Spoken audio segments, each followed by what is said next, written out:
Hello, everybody. I hope you are having a wonderful Saturday. I am Alex Flores, aka Kamisazi, and we're gonna do a little building today. We're gonna do a little playing, maybe, as long as I get the building done, and we'll have some fun with it. How is everyone doing? I see Yeoman is in the chat. Play game for fun. Rizancy, welcome back. I guess I think you haven't been around for a while. There's lots going on. Jazz Wolf for Mario Raven. Go West. Did I already say Go West? Sir Alekin. Ardux Obeys. How is everybody doing? Plaza, Lambdo. All right. I think I got everybody.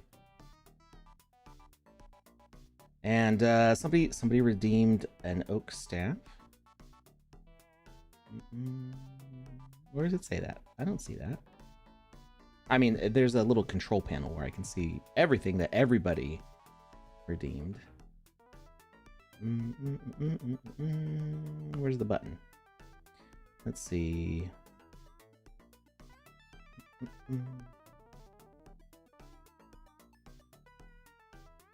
Review requests. There it is. Somebody got an oak staff. Yep, I see 2 oak staffs for Go West. One redeemed 4 minutes ago, one redeemed 3 days ago. Workflow with Magic Palette? Yeah, so I actually I pulled an all-nighter, so if I fall asleep, I'm sorry. I've got my caffeine ready, my invisible caffeine magic juice here. But I was up late working on avatars, and maybe today we can play with a few of them. They're not like real avatars. They're not a specific generation with a token. They are just me manually mixing and matching some of the traits and uploading them to see, mostly actually to test out colors. You only got 30 minutes, then you got to go to dinner. Oh no, Sir Alekin, I don't think we're going to be ready for this race in 30 minutes. Hey, not Jackie Chan, how's it going over there on YouTube? You're going to be lurking in Carfy? In your car? Eat while watching? That's the way to do it. So the way I made this thing. Oh, there we go. I had to wake up. This is a 3x3 space. And it took me like a minute and a half to make. It took longer to get it set up to import into Magic Palette. Unless they did an update where you don't need to do it, but I'm pretty sure you still need to do it. You need to split the lands up into the right size. Maybe there was an update and I didn't know, but see, I split it into these sections. But basically what I did, I can just like redo it right now. We got a volume here, and I went in and I said, okay, the size is going to be 96 by 96 by 128, right? That is the size of one land. But I didn't want it to be, I wanted it to like stretch out horizontally. I didn't want it to be too vertical. So I did it for the size of one land, and then I multiplied it by 3, basically. So we go to shape, Perlin, and that makes one of these crazy things. Okay, so that was the start, and then I scaled it, not vertically, just horizontally, 3 times. Now, this is actually that would be bigger than the maximum. It would be what, like 288 or something like that, bigger than can fit in there. But that's okay. We we're not caring too much about the edge bits there. And then I rotated it in like 20-degree increments to to kind of round off the edges. Now this makes it like super messy. Like it just, you get like all these little potholes and stuff, and it'd just be kind of crazy. So what I did is then I shrunk it again. I went scale by 0.3 and then blow it up by 3 again. And now you've got some nice 3x3 platform chunks, right? And then there's some additional shaders that you can download from the Magic of Voxel website. So if you go here, after you install them, there's a bunch of things here. And I've not learned how to use all of them yet. There's actually been a lot. You used to not have a menu for this. What I remember using is I had to type in the console the shader commands. So I was trying to do that. I'm like, why is it not working? And I looked it up and I'm like, there's a menu? It's like, I think I remember hearing about that update, but I haven't really used the shaders much lately. So there is one called Flood. I don't know what the difference between Flood and Flood 2 is, but I used just basic Flood. Well, first I put a ground plane on here. Actually, I think I did that after. So we used Flood with this color here. And we can say, let's make it like, I don't know, 15 deep, and you run, and it fills this up, but it doesn't erase what was already there. So you get all this stuff underneath. So you get like all the nice little underwater bits. Let me mute my phone. That was really loud. Need to use Magic of Voxel more? Absolutely. Everybody, I think everybody needs to use Magic of Voxel more. I don't care if you've never used voxels before. It's like playing with Legos. It's the best. And then I filled up the bottom here, so that way we can't swim all the way to the bottom of the map. And I did a little bit of cleanup. I was like, okay, some of these areas are a little excessive. So like, you know, they just look a little too crunchy. So I just kind of clean them up a bit. And then the key part here to make it look like terrain instead of just this crazy shape. There is one called Cover. And we add a little bit of headroom, which means that it's not going to put a cover on things that might, like, if you've got like a little cave, if you got something like this, it's not going to fill this space up accidentally. I mean, it will, you'll see. I'm going to run it. It is going to put one here because it's more than 4. Right? But it's now put stuff everywhere. Including the water, which we didn't want on the water. We can just face erase there. Now I got that. Now there was a step that I was supposed to do before I imported this to the Game Maker, and I forgot. I was going to select all the green, and I was going to shift it down 1 voxel, because what ended up happening is I made it so I couldn't get out of the water. Ooh, we got a cool little oasis in here. Oh wait, that might actually be, that's supposed to be water. It's still a cool little water grotto. Actually, I think I like this space better than I like the one I already made. But we're gonna stick with the one I made because there's the whole, the part that takes a long time is chopping this up into 3 parts, because I had to like make a block that was 96 by 96 and then duplicate this 9 times and like crop the edges out so that way it was the right size. It was a whole thing. We'll save it in case I want to use it later. But yeah, that whole, when I'm not talking about it, that whole process takes like a minute or 2. And then the cropping takes, I don't know, like 10 minutes. It's not very long. Basically, I made this like 45 minutes ago. We'll say an hour and 15 minutes ago, because like I took a shower and ate lunch. Breakfast? Lunch? I don't know what. I've been working for like 20 hours, so I don't know what time it is anymore. So we are going to make a little race in this space because we've been doing mage raids, and the way we've been doing mage raids is everybody basically gets a point a day as long as they do a screenshot share, which means that everybody's like tied. And we've done a few tiebreaker events.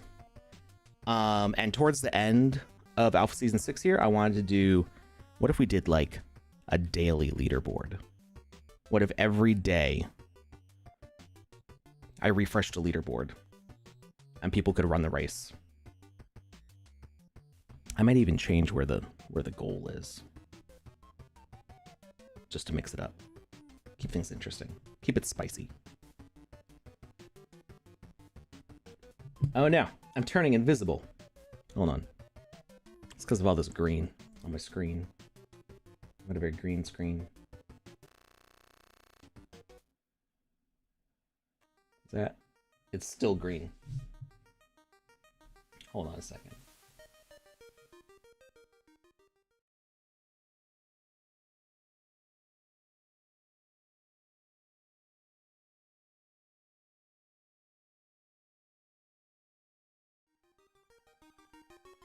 It's better.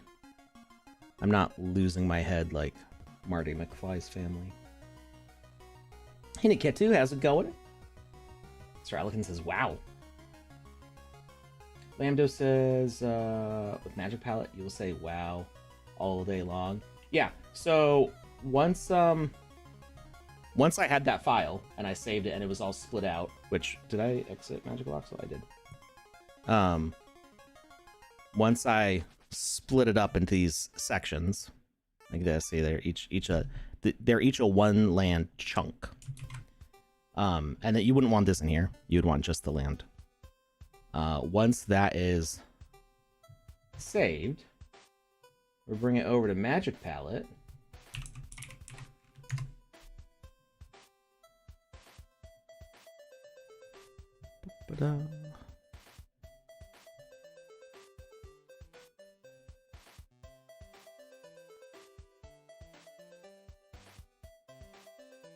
If it's so big you can't import into 2x2 or 3x3 land. So it's I set it up to be a 3x3. So you can, you know, you can control your canvas size. If I click if I go in here and I click this button, it gives me a little slider where I can crop it. And so that's why I chopped it up like that. Now, like I said, they may have made an update where maybe it automatically does it or something, but when I first used it, and the last time I read the instructions, you had to manually separate the lands. Yeah, if you tried it, I mean, I could try. We could see what happens. Let's see what happens. Let's see. Let's save as.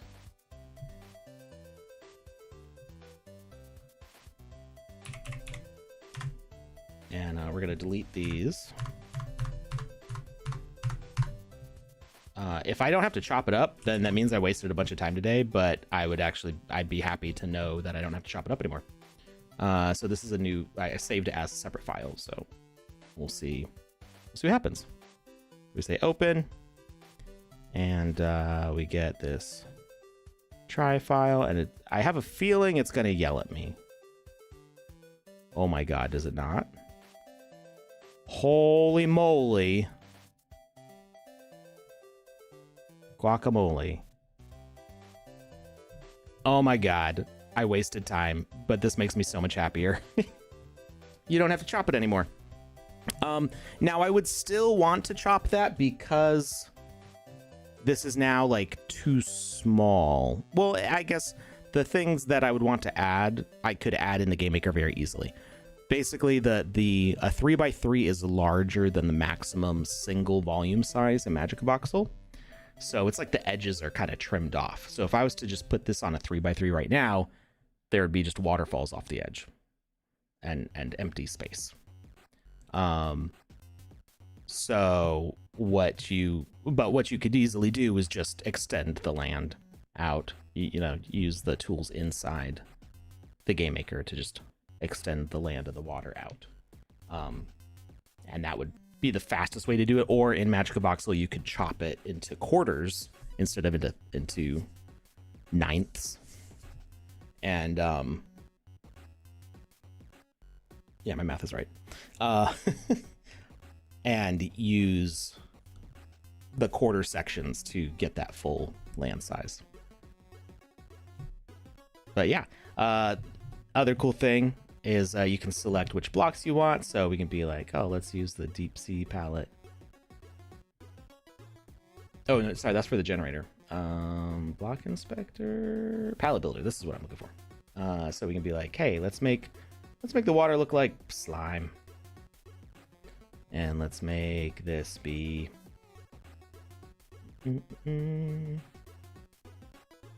stone. And we'll make this different stone. Oh, hey, I made this block. I think. It looks like something I made. Not this one. And then we can grab this little guy and plop him here. And now we can run around and explore this space we just built. The controls are a little wonky, but it's nice for like trying it out. This is magicpalette.io. You can try it out right here. Oh, thank you, Lambdo. Lambdo just pasted it in the chat. And that is the correct link at beta.magicpalette.io. So they've got a block editor, which I haven't used. Uses AI stuff, and I like just making my own blocks. I actually really like making blocks. Making blocks is like a frustrating zen for me. Because it's so I grew up doing like pixel art because I wanted to make 2D platformers and adventure games like Mario and Legend of Zelda, and RPGs, Final Fantasy, and that was all before I had ever heard of a voxel.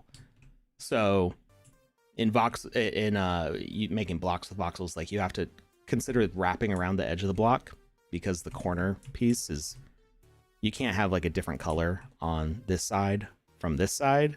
It has to cross over the edge, which can make tiling a real puzzle. But I like that puzzle as much as it means that I can't do it that way because then it ruins the look I'm going for. I still like it.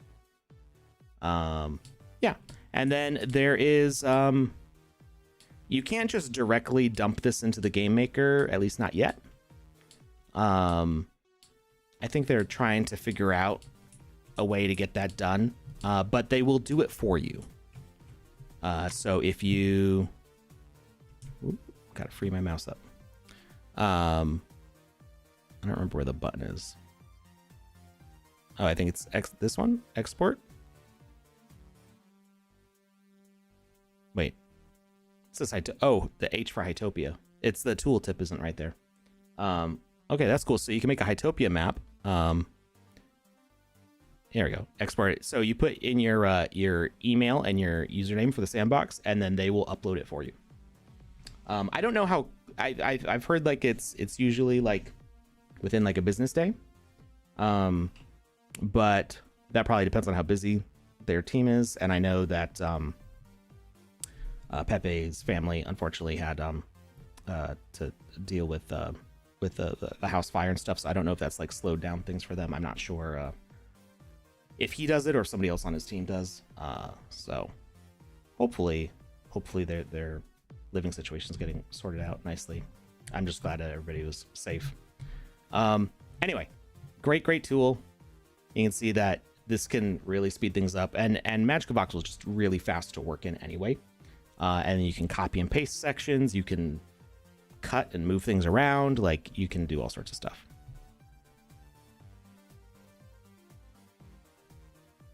Why is Lambdo saying sorry? You don't have to apologize for being helpful.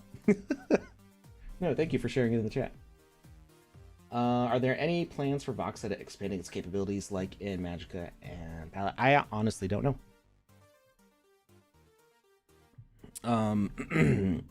There were a bunch of updates to VoxEdit in the past year. A whole new like user interface and stuff.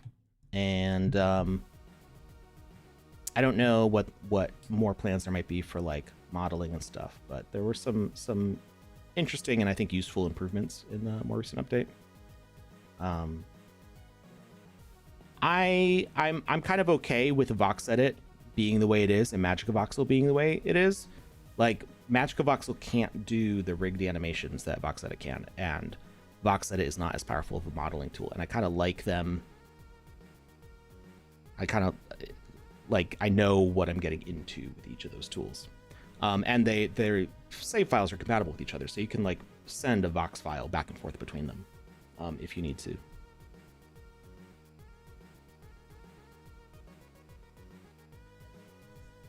All right, so today Panda told me that I have to give away 150 sand, and I think if we can get this map done and get some race logic in here, then maybe we'll run some races on it and have that be how we distribute the sand.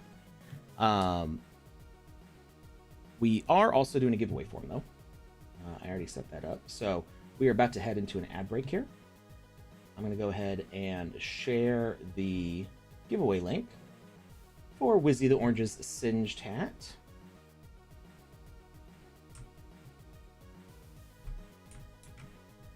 And that is in the chat there. Romario Raven, then what is this software? You mean what I'm looking at right now? What I'm looking at right now is the Game Maker. This is the Sandbox Game Maker. So I already got this loaded into. I started in Magicka Voxel, made this model, put it in Magic Palette, and then got it into the sandbox.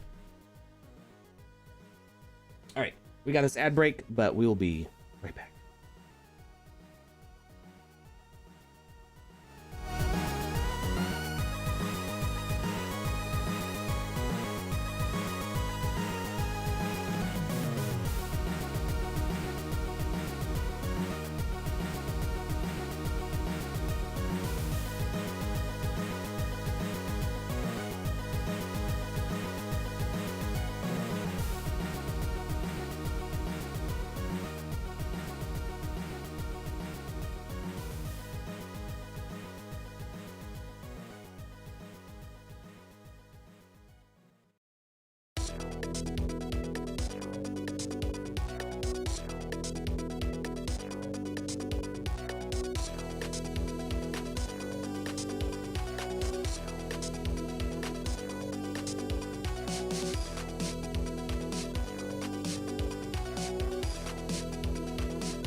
All right, thanks for hanging in there, everybody.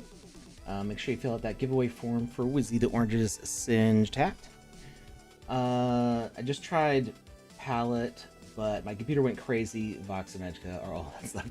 So it is a web app, so it's running in your browser, and browsers are not always well connected to like using your graphics processing.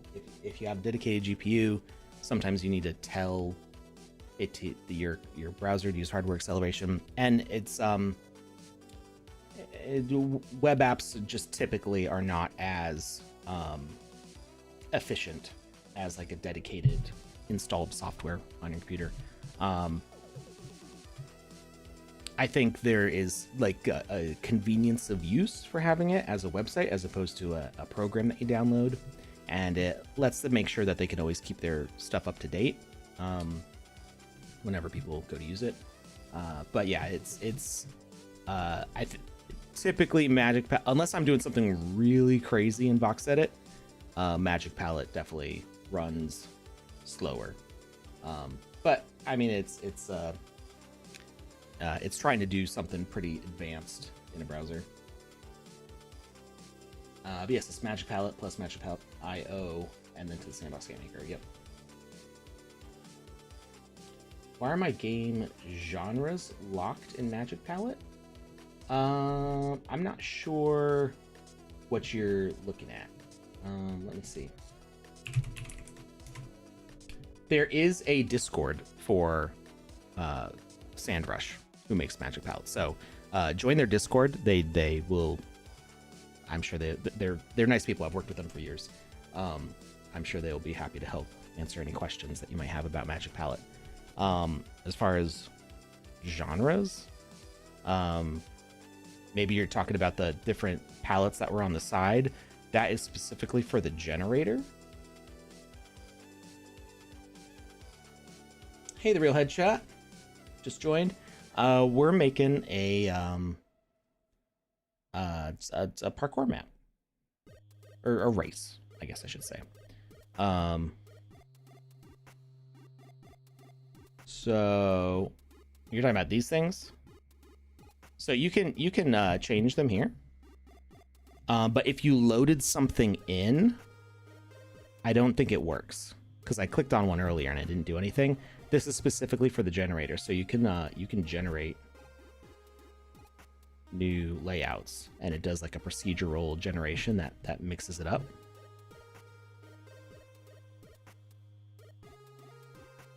That one looks the same. I guess you can change some of the parameters. I feel like it's making the same thing over and over. I've used it before. Maybe if I change the... Oh wait, it's generating the 3D mini map. That's... There, you have to click create land. That's what it is. The 3D mini map is the thing that it has when you like run around, I think. Yeah, so the little thing in the up above me is the 3D mini map.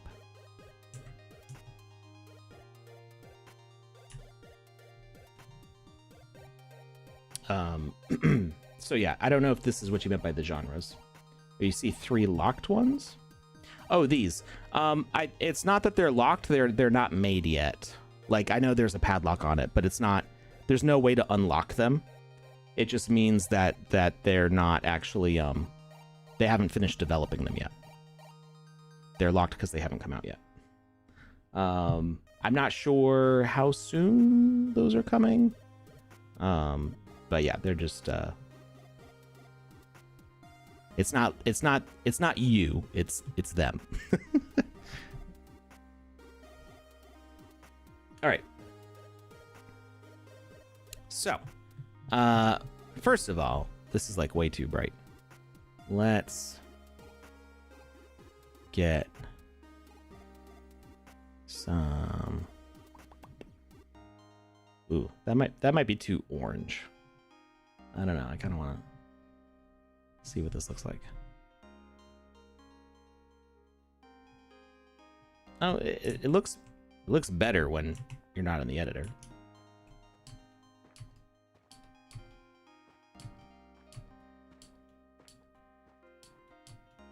So my idea with this was to make a parkour map or a race map where it's not necessarily challenging jumps, more so as it's navigating, to give kind of everybody a fair shot at the leaderboard. I'm not sure that there's actually a way up to the upper layer, so we'll need to do some carving, I think.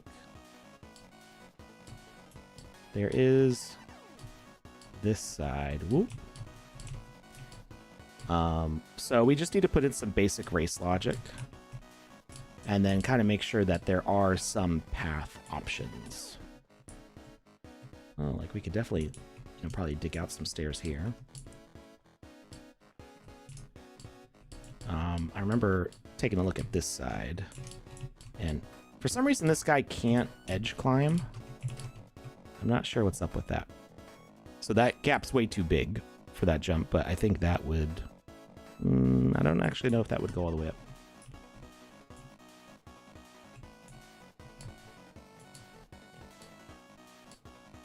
Maybe a night version? Yeah, we could try what the lighting looks like at night. Although this is very pretty. Oh,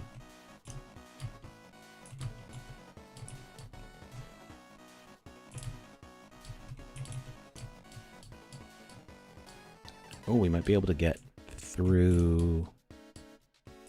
Can we get through that gap here? I think we're gonna fall. That's scary. No. Oh. And then there's a good bit to explore under here too. So you don't have to race if you don't want to. You could also just swim around.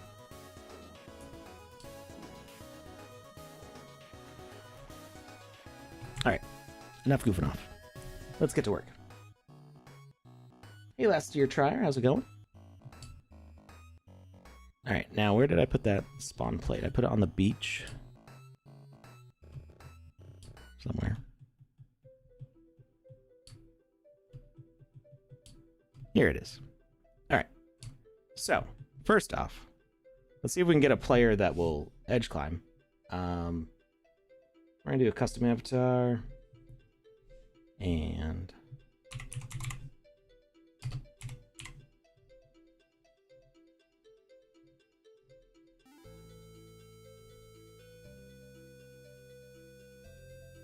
see how this guy moves. So we can see we've got Sandium Pauldrons and Sandium Gauntlets. We got a utility belt. Wizzy the Turquoise, a color that you guys have not seen before. Some antlers. Green hair, just like Wizzy the Orange. And ducky coat of arms. Now, can this guy climb? Why can't I climb? I swear I changed the setting. Movement palette is default.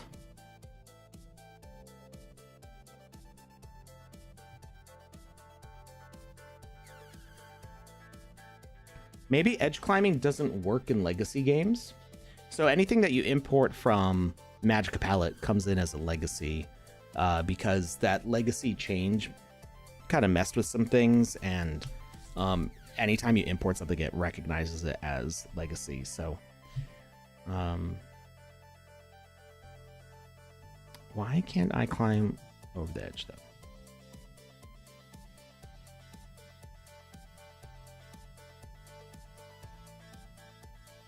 I mean, we could add in double jump and stuff, but. Does anybody know if clicking on avatar settings is going to break it? Because I know it was doing that a couple months ago, and I don't know if they fixed that. Clicking on the avatar settings.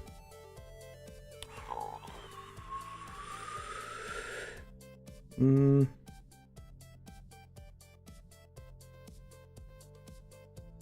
looks okay. Nope. Nope. It's not. Walk speed. Look at my speeds.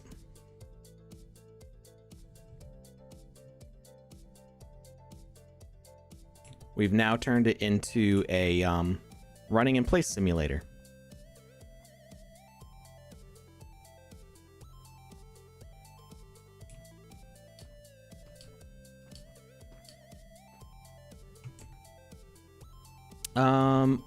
So auto jump height is not the same thing as edge recovery. So we're just gonna have to put down a new spawn plate.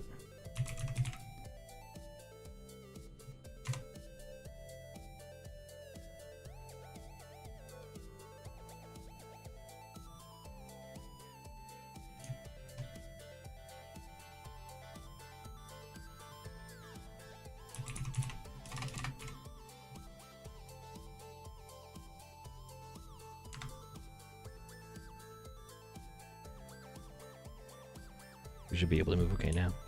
Yeah. All right.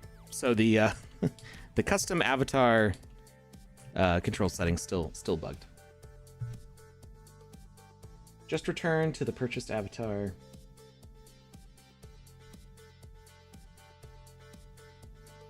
Well, last time I tried it, that didn't work. So if you do a custom avatar and confirm, so like that's good. But if we change it, we look at our avatar settings. Oh no, we touched it. And now we move super slow. If we change it back to a regular avatar, that should work okay. Be funny if this magically made us edge climb. Nope. However, if we want to use the custom avatar again,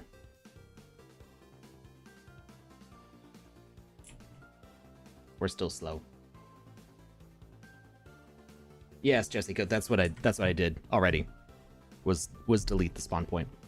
But somebody was suggesting, who was it? Ardox Obeys was suggesting just switching it back, but it doesn't work, unfortunately. I spent a long time testing that one for somebody who's having that issue.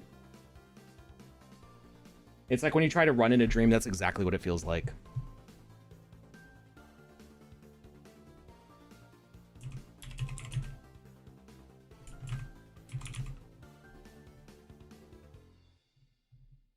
All right, we're gonna stop touching that because it's annoying. Let's see.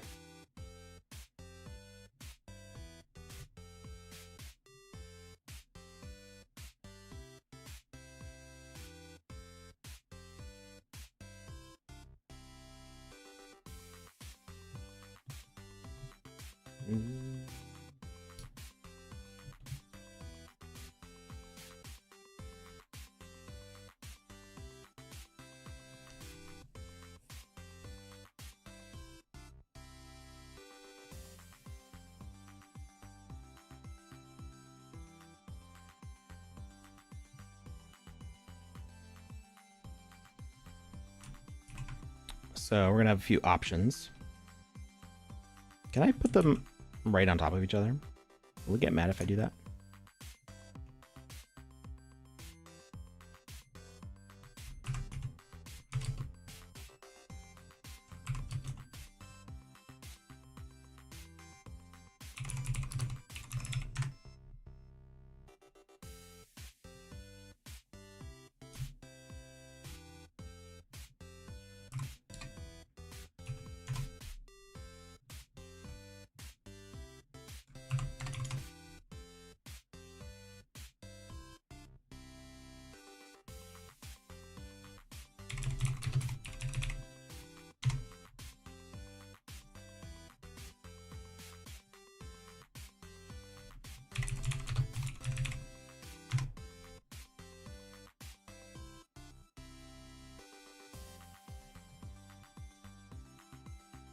I think I made 5.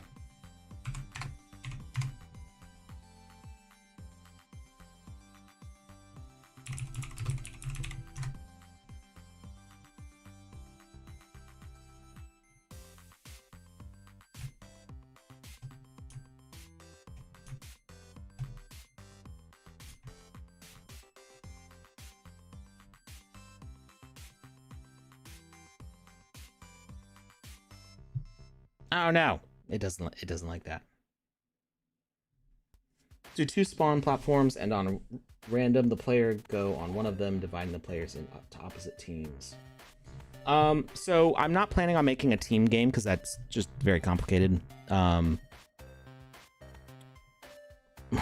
is the error message so long with white space? So you can't use this team system, but you can make like made up teams as a variable.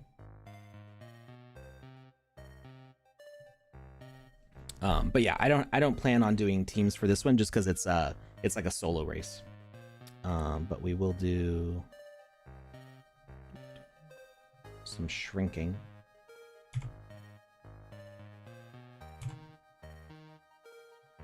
Oh wait, I think I just need to turn off the collision.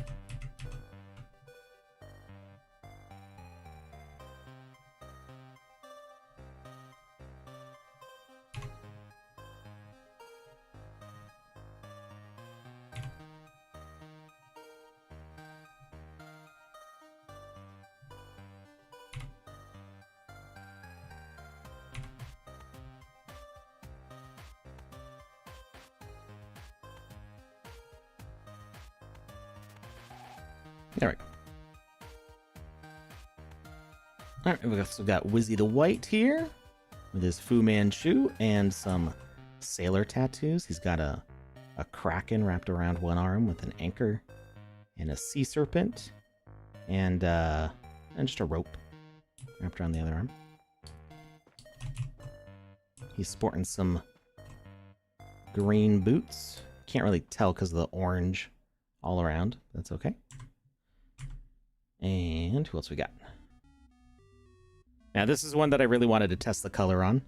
We've got Wizzy the Prismatic here with a plaid kilt. I'm not 100% sold on the kilt yet. I might want to brighten up those colors. That's the color that I use for like the inside of sleeves on the prismatic stuff. And the hat right now is just pure white. It's not actually prismatic like there's like a noise when you open the inventory. I don't remember hearing that before.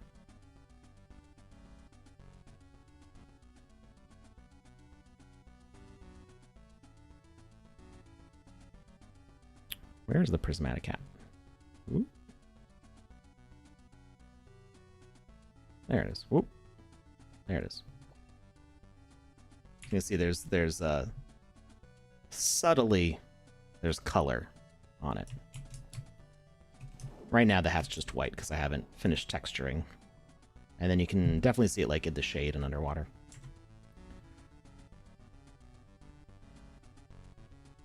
But yeah, it's actually a kilt. So there are swim trunks and there's kilts and there's short robes and long robes. The kilts, the plan for that is that it'll actually be a trait with specific giveaways. So you can get a like a tartan to sling around you. And then we've got Wizzy the Orange here with power arms and a braided beard. And no hat.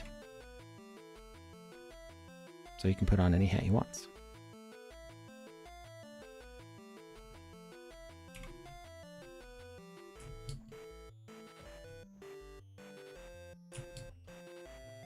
I got fall damage. I still wish I could... Wait, what? What? He just jumped over...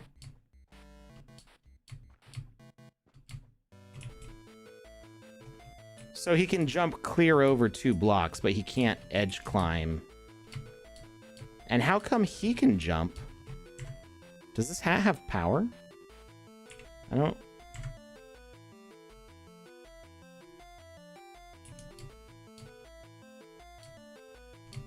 No, we can just jump 2 blocks now. We definitely were not able to do that before, and what the heck?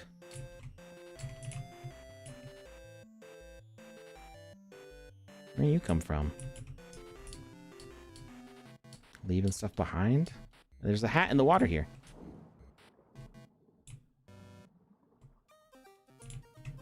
You can't pick it up, though. Hey, Boss Hugo, how's it going?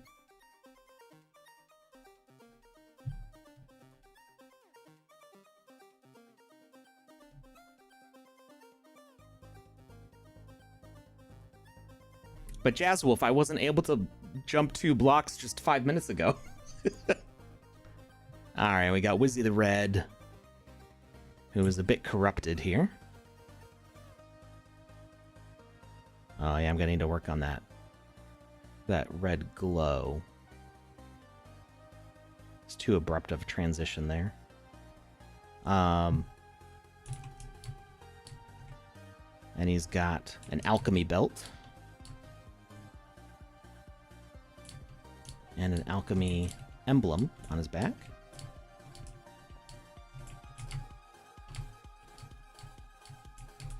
So when we started the stream, I was not able to jump up 2 blocks.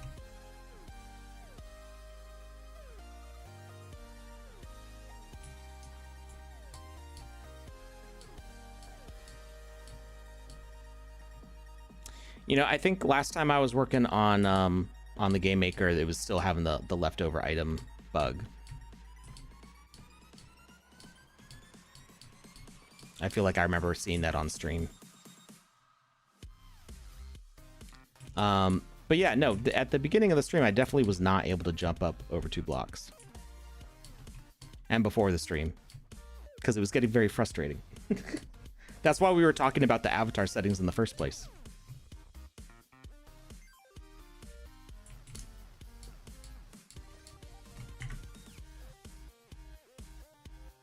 We're on default.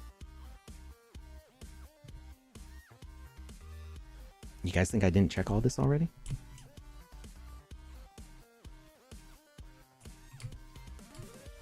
And I can still jump over 2 blocks.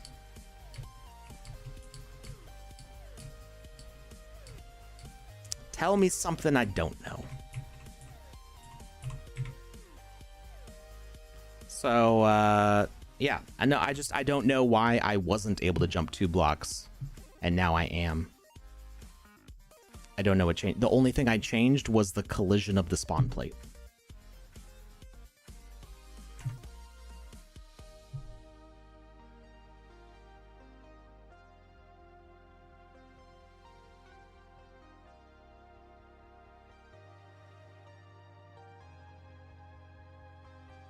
No, our jump randomly got more powerful during the stream. And the edge climbing just hasn't worked at all today in Game Maker for me.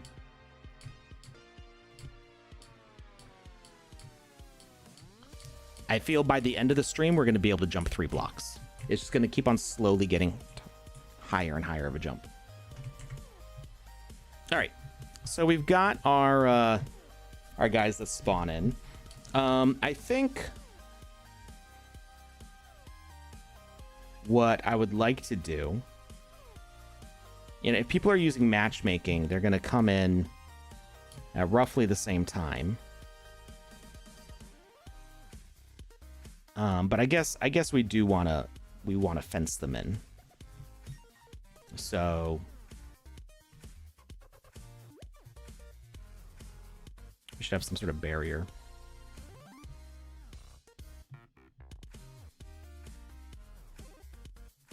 So we're gonna have a rule and say, so today Alex somehow broke jumping. I guess, I don't know, my jump started broken, and it's in that I couldn't edge climb. So the edge climb was broken. The jump was fine. The edge climb was broken. And now my jump is more powerful to compensate for the fact that I can't edge climb. All while live. This all happened in the past 10 minutes. Like, I wasn't able to jump up that high before. And I didn't change anything. Like, it just randomly decided. It was like, you know what? We're going to let you jump higher now. All right. So, multiplayer settings. 1 to 20 players, sure. Require players 1. Maximum players 20. Join in progress. We're gonna say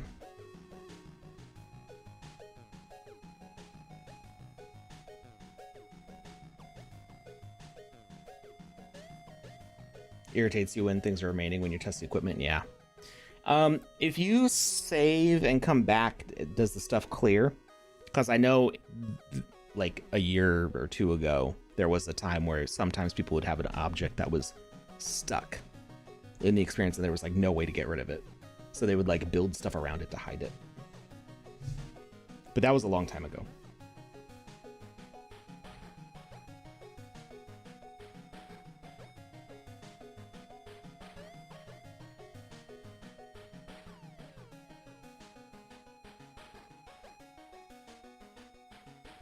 Oh, if you set it to 1. Oh, because as soon as somebody joins, then there's somebody there. That's why. We'll make it large.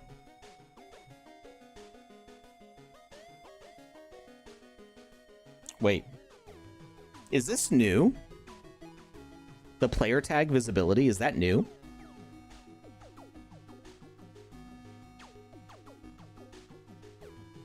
If you turn off player tag visibility, does that make hide and seek harder?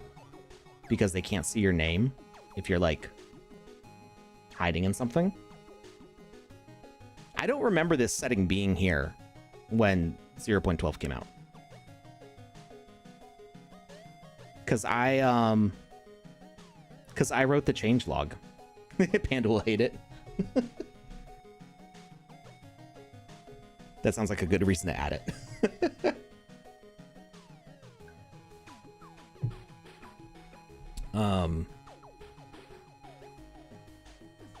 I'm pretty sure this was not here when I wrote the changelog, so that must have been a newer,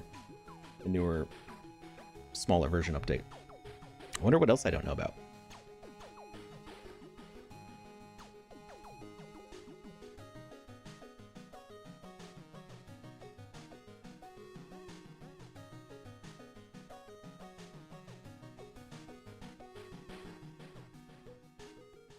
Do we want to be able to see wider? I think that's wide enough. We don't need to make it super far out.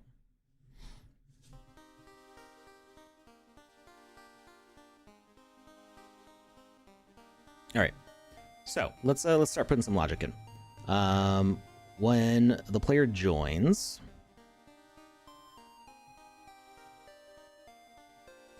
oh, that is not what I meant to do. On player join, we're going to send a message.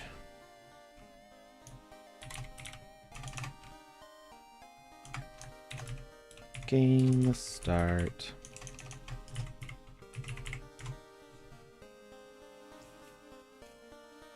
Panda will be spamming V to find people? Probably.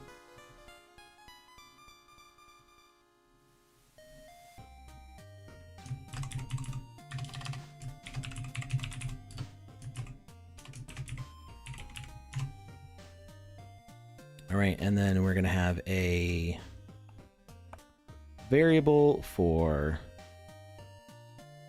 time.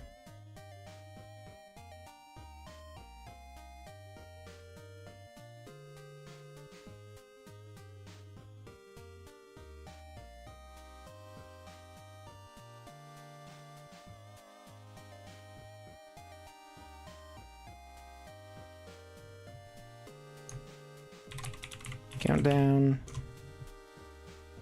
Formatting.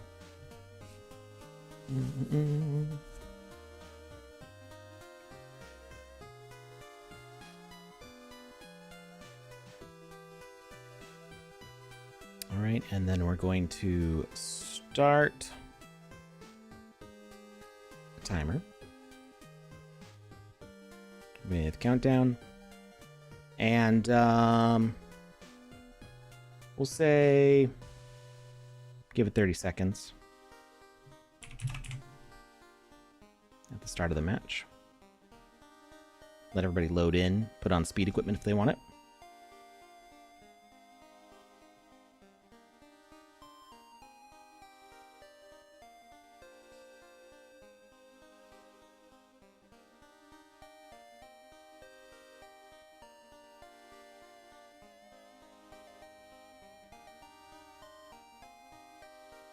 I'm thinking, do I want it where time gets added if somebody joins?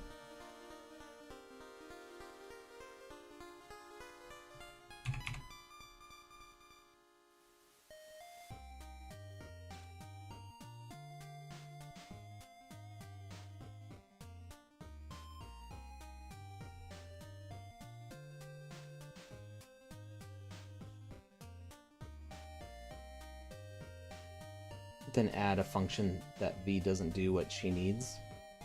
Well, I mean, V brings up the player profile, so it lets you, if you can't see somebody's name, it lets you kind of find them.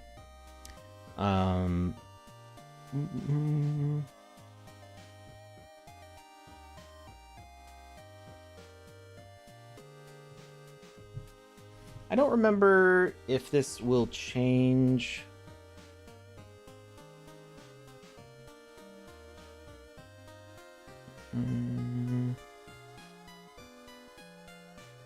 There was a thing before, and I don't know if it's still the case, where you can't change the time while it's active. Why are we way over to the right edge here? I don't like that. To the middle. So I have room to wiggle.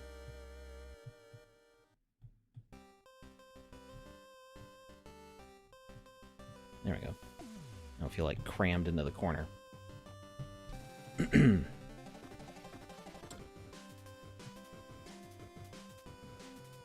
I need to up the resolution because the text is all blurry for me.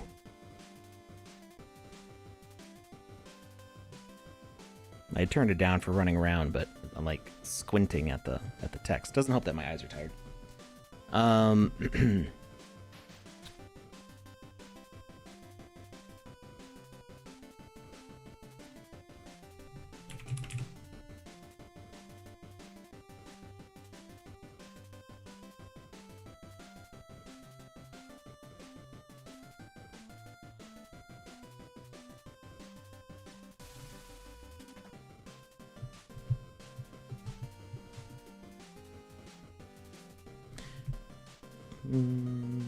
I'm trying to decide if I want to do this or not. Every time a player joins, it restarts the countdown. I feel like that could get really annoying.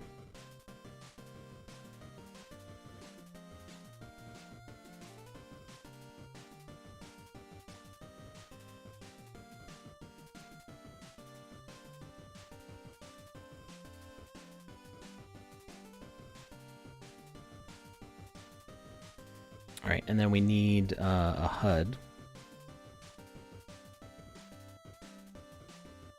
Reduce it by 10 seconds. We'll see if I reduce it to 20 seconds. Then if somebody joins at the same time, it'll take it from 30 and jump it right down to 20. I mean, it could always be 20.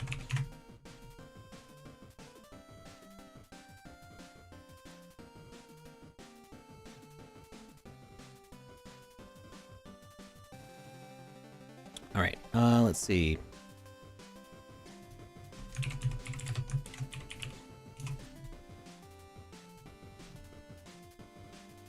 We need a HUD.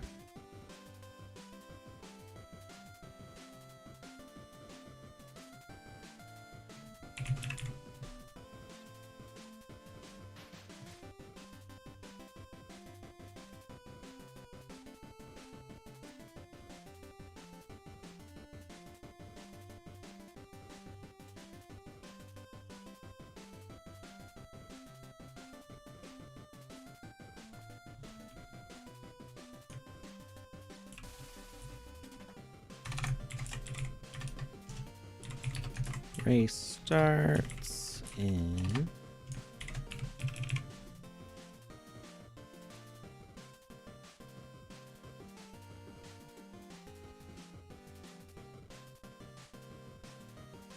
That looks too much like a speedometer and not enough like a watch.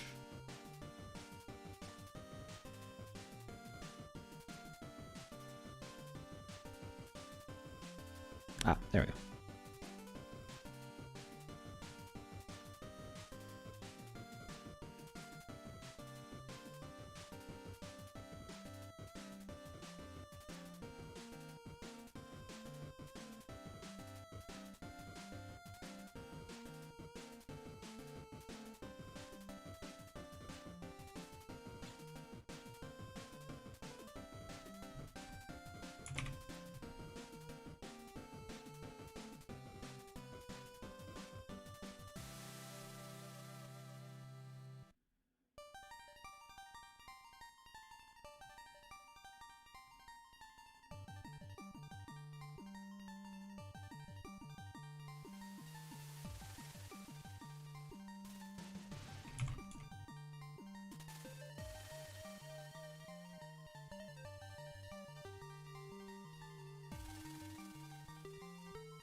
So as it counts down,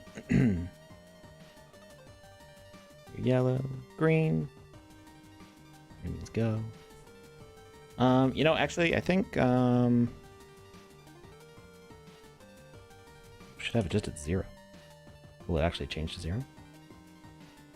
It does change to 0. Cool.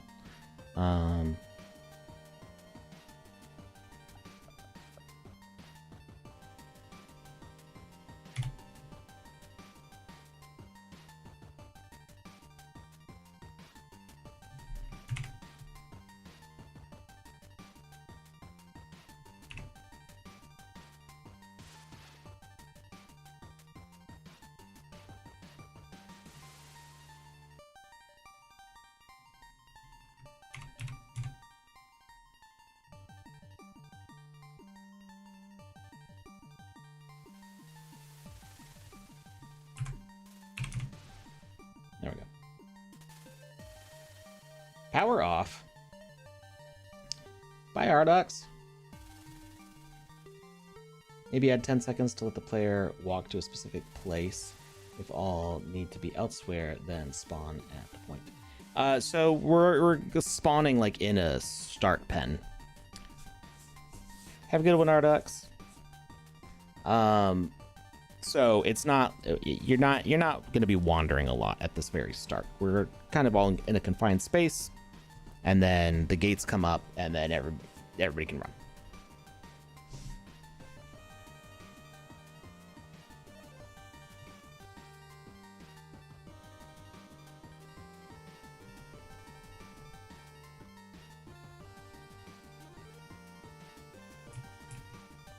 Oh, I think I didn't turn on HUD visibility. Oh, I didn't select the HUD. Maybe I didn't need HUD visibility.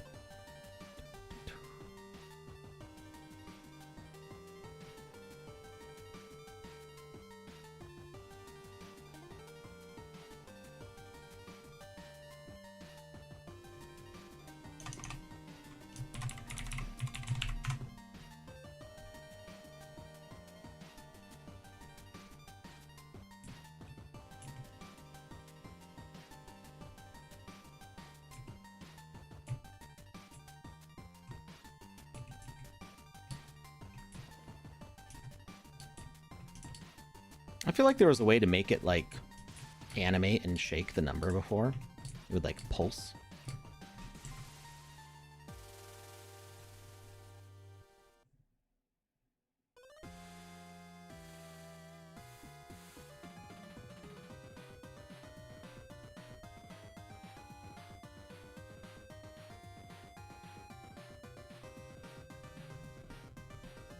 I don't think that's there anymore.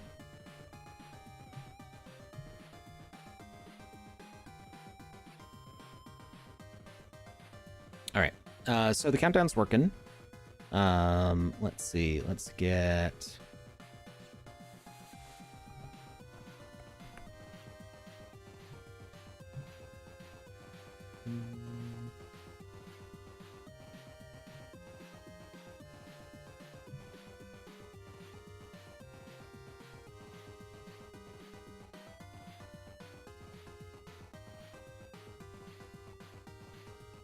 See.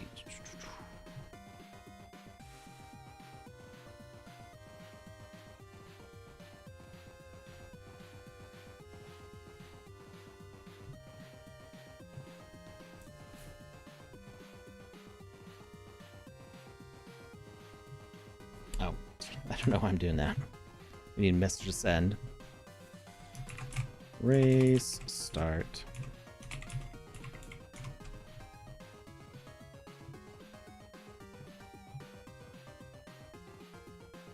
And then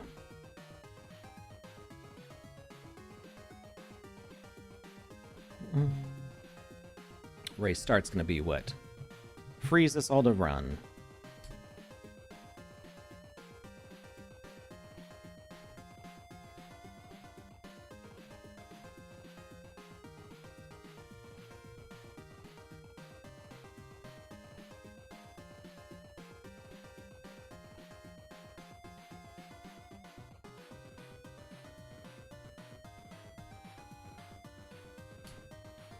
20 people in this space would be kind of crowded, but it could be fun.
You know, I'm just gonna make this area a little bit bigger.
Well, let me edit the collision. No. I shouldn't have duplicated it out already. Well, at least I know the size. Alright, we're gonna do the logic for one of these. And get rid of this.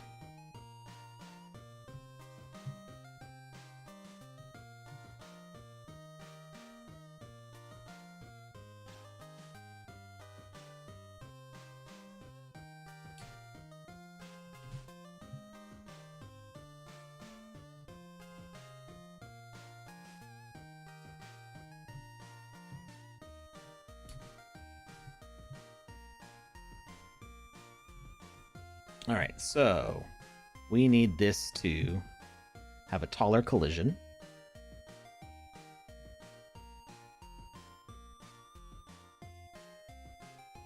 So we're going to use a plane collision, and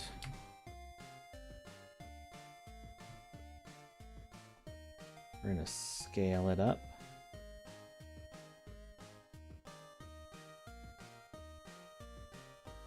Gosh, I think I made it big enough.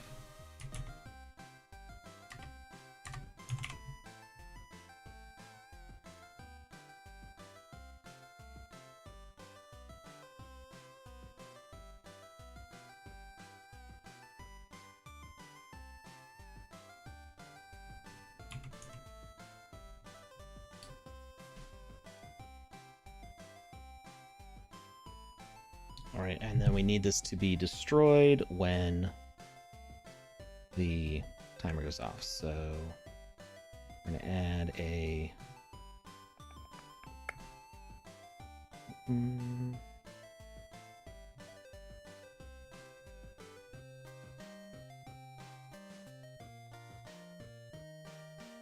I was thinking plant, but I think health will be more interesting looking, because then they'll all appear to die.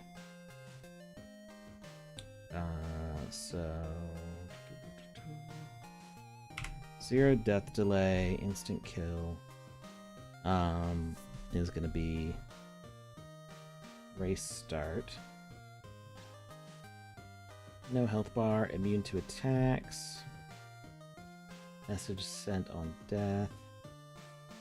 Non-broadcast type.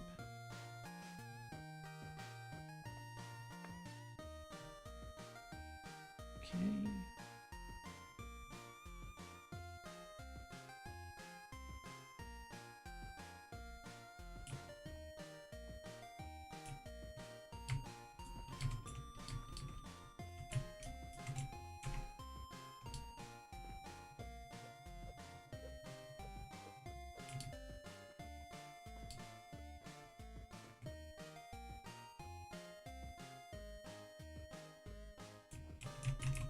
Cool.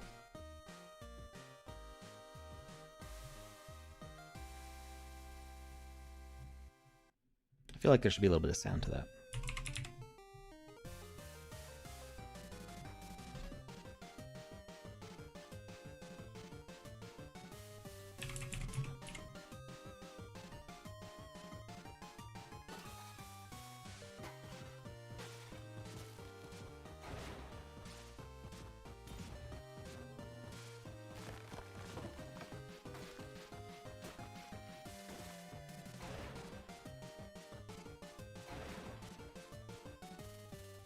It's a little aggressive for what I was looking for.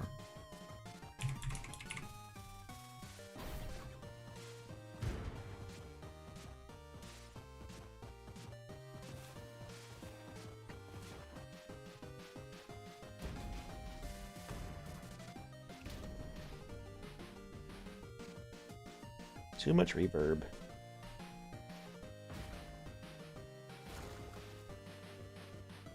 I'm not looking for a huge ambient noise. I just want kind of like a crunch.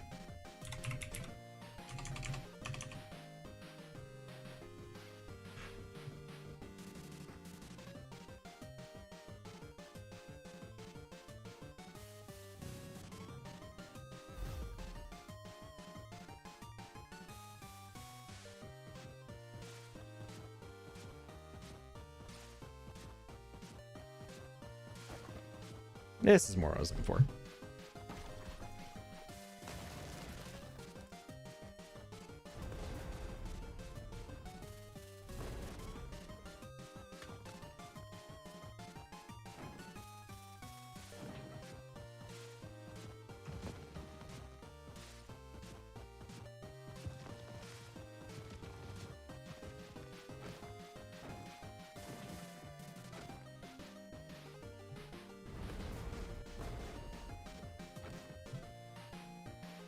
We'll go with that.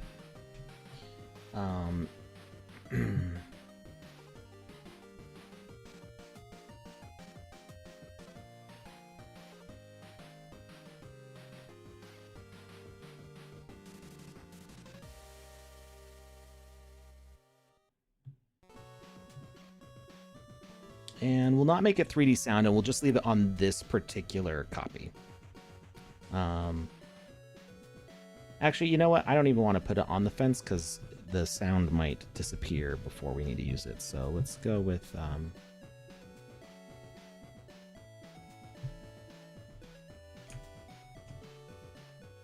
good old donut. I'm going to copy, play sound.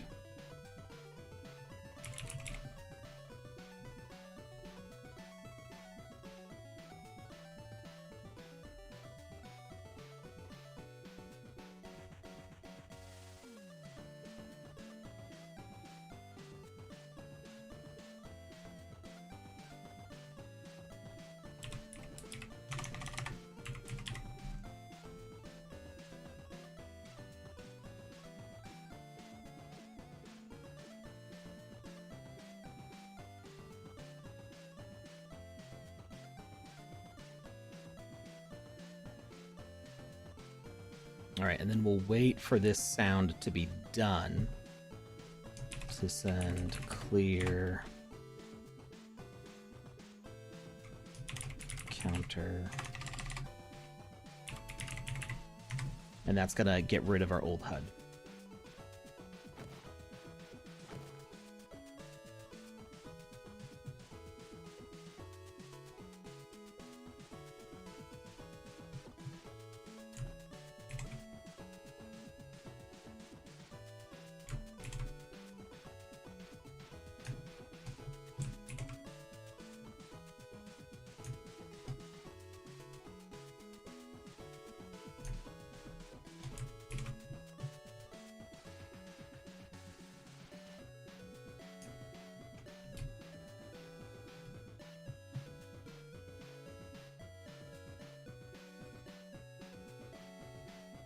Sandbox still in alpha. I think maybe waiting to market more when the game officially release. Not Jackie Chan, were you replying to something specific?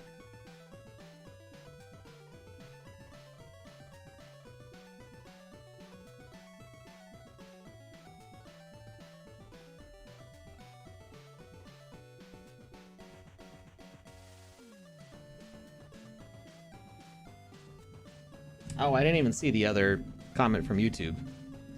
Yeah, we don't have as many viewers on YouTube because all the fun is over on Twitch. We've got... I don't know how many viewers on Twitch. I don't know why it doesn't give me a count.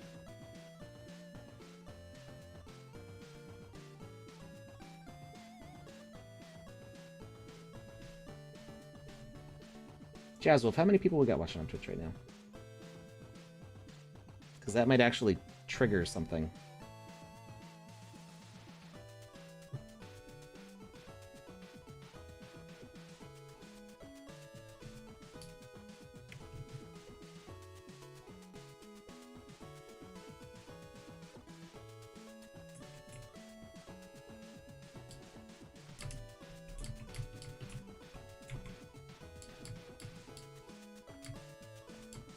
$38.50.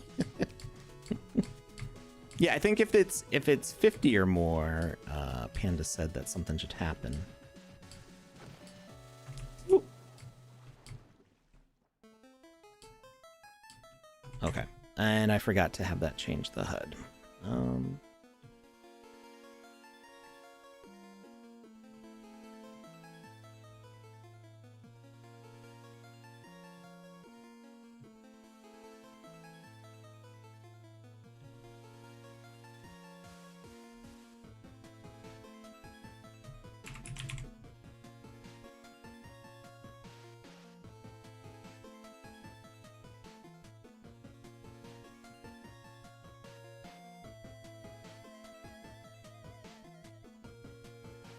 Wait, why is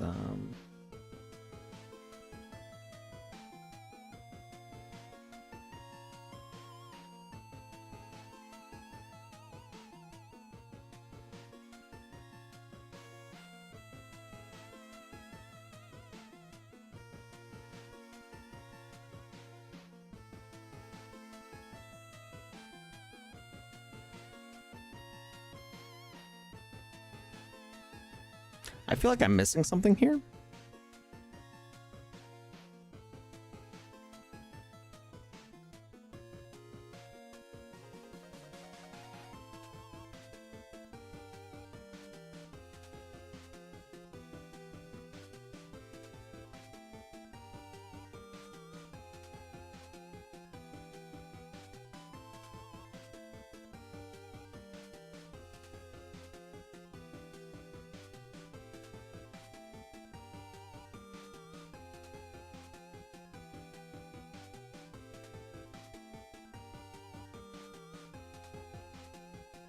Don't worry, it will not be like Star Citizen as an alpha for 13 years. Star Citizen is like made a bunch of stuff, but it does seem like it's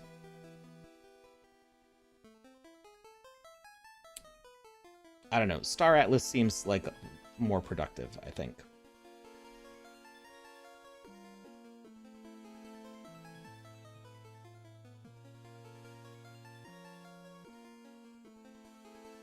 I feel like I'm missing something. That something changed here in the way you toggle HUD visibility. And I feel like it's not very clear.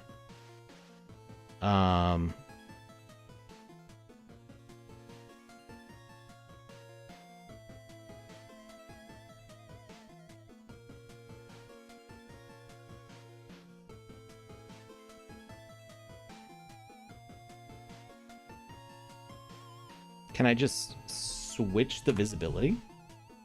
What if I duplicate this?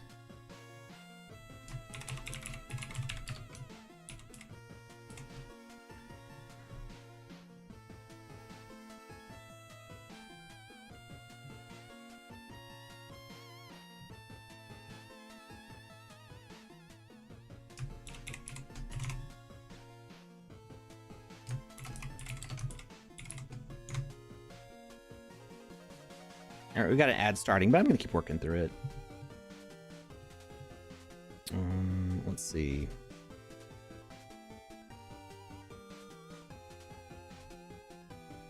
So we need another variable, which is going to be our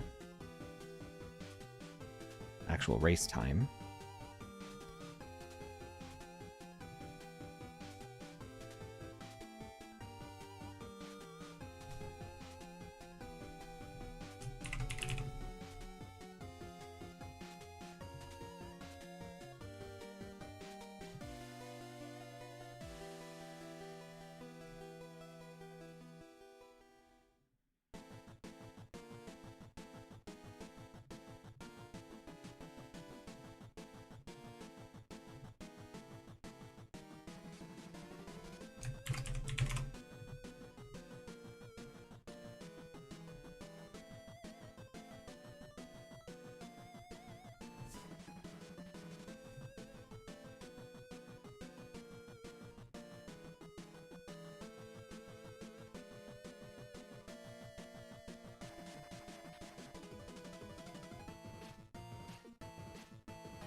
Welcome back, everybody.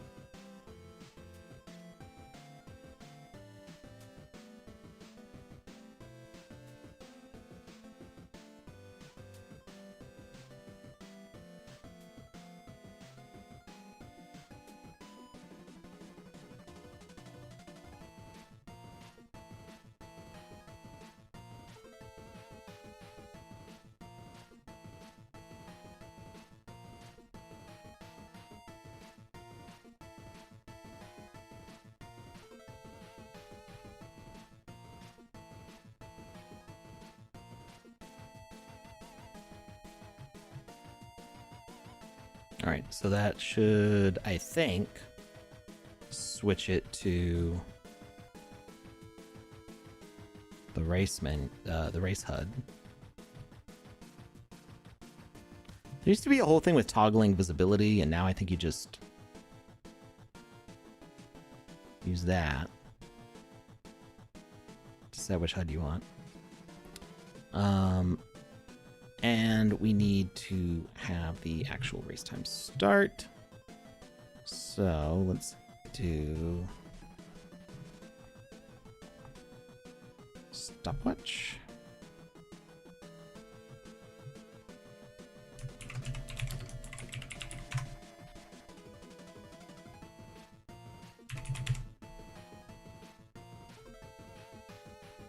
It's going to go to our time.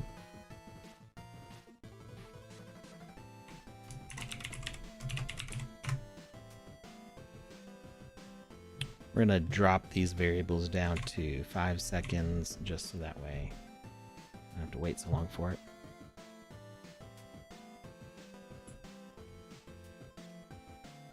Ooh. I think I didn't change the start. Yeah, game start. We want race start.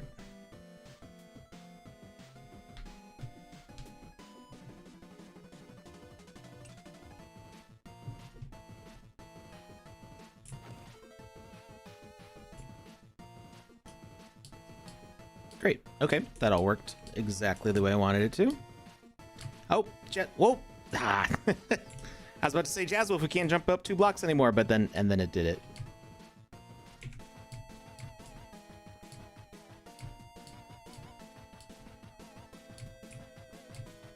I kind of like these little gaps. Ooh, oh no. There's little gaps in the wall that you can see the other side. Romario Raven redeemed making themselves an NPC. Congrats. I think we need to spin all these spawn plates around. They're facing the wrong way.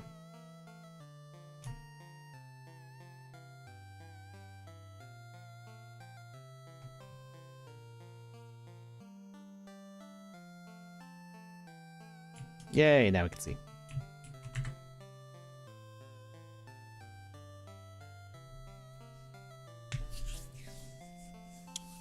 So I don't think anybody doing the game jams checks the face count. That's just not something that there's time for, because in a game jam there may be as many as like 50 entries, and some entries have like 100 assets. Nobody's going in there and downloading your asset and going, how many faces does this have? Back when we were like running teams of artists, we would have, that would be a requirement. There may be potentially in a VoxEdit contest, there may be like a check to see if it's well optimized or not. The main thing is like, does your game still run well? And honestly, like computers with a decent GPU in a like say like a AAA game are handling like millions of faces, so like 5,000 faces is not a big deal. The reason that we had that 5,000 face limit was because with plans for going to like mobile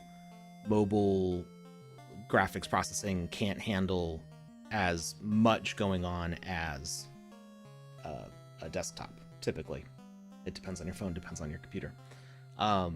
So the idea there was to optimize and make a more efficient models. Honestly, I've seen some really like frankly obscene models like spheres made out of voxels where there's like a million or something faces, and I've not had it bring the game maker to its knees on my computer, at least. I would say it's okay as long as your game is running well. If the game plays well, have people test it out, especially if they have a lower end computer, have them test it out, and if it still plays fine, then you're fine. The main thing is like we didn't want people making these giant assets and then having every single asset in their game be giant, but it was kind of an arbitrary limit. So, do what you need to do. And if it works, it works. If it doesn't work, then you'll know why. It's more like that number there is to be a caution to people who might not understand that is what the issue, like what issue they might be causing. So for people who are like, I'm gonna make all of these like 15,000 face assets, and then I'm gonna put 500 of them, and they're all going to be different, and then their computer crashes, and they're like, why is it like this? It's like, well, 'cause, like we told you not to do that. But if like you make a conscious decision, like I'm going to have these two assets, they're going to be over 8,000 faces, everything else that I have is like really well optimized, it's fine. It's not you're not going to get in trouble. It's about, does the game work well? Does it play well? Is it fun? And so as long as it's doing that, then you're fine. All right, so we need to make sure that we can actually get to the top of this thing, and then we can put in our finish line logic. We got about an hour left, so I think we can do this in time. Don't forget to fill out that giveaway form, and then once this race is done, if I can get this published real quickly, we will actually run the race and do some sand giveaways based on that. Not giveaways, like you will earn it. You're gonna work for this sand. You know what I should do is I should leave hats around as like markers to like find places. I'm gonna plug up this hole.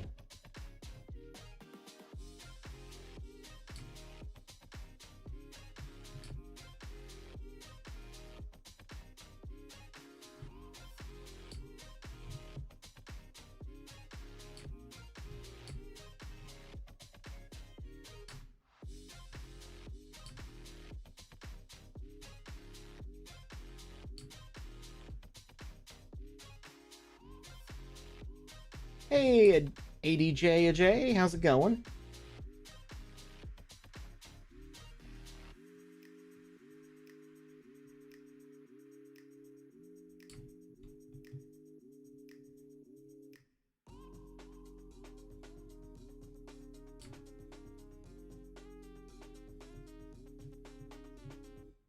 Yeah, no problem. So, the way things run recently has changed a bit.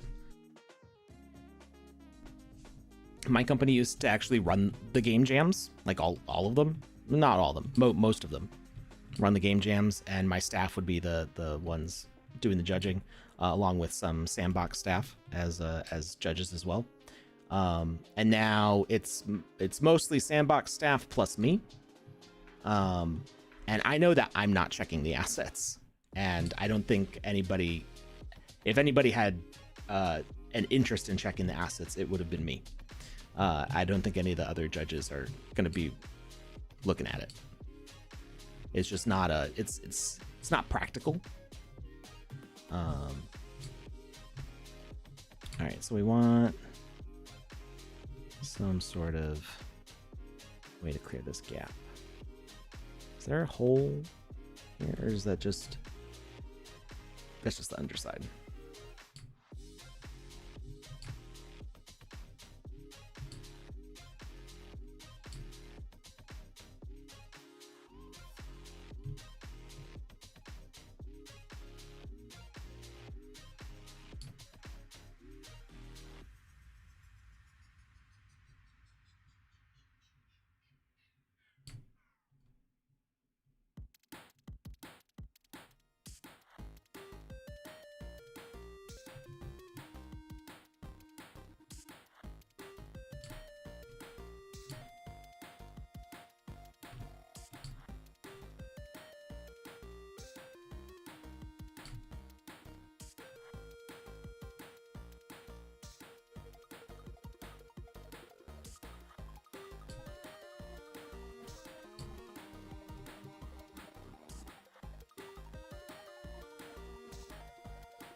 We need a ladder.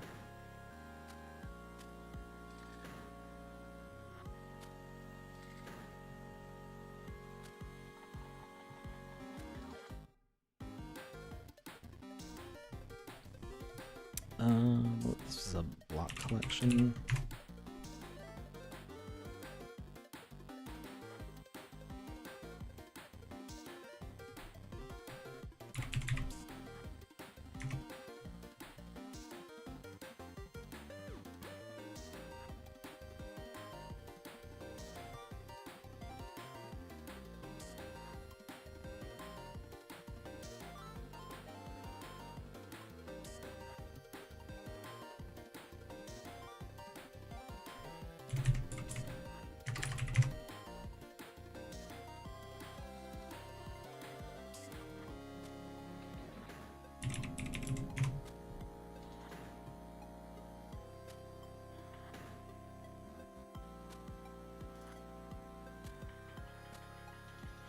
I need a ladder.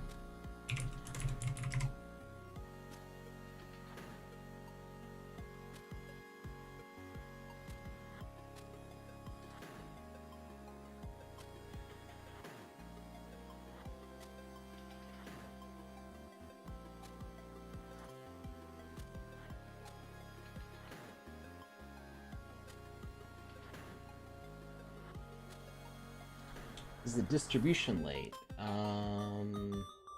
The catalyst claim, I haven't seen it come through yet. I had some stuff published on Lands and I have not seen it. When was it supposed to come through?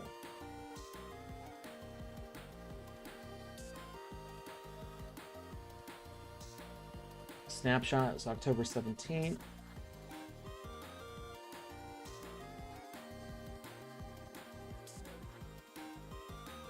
Claim before the deadline. I haven't seen the claim come through. It's a good question.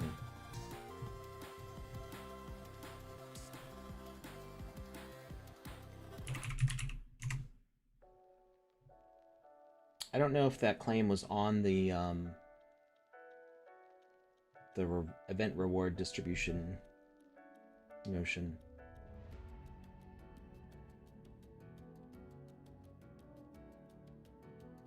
It was supposed to come out yesterday?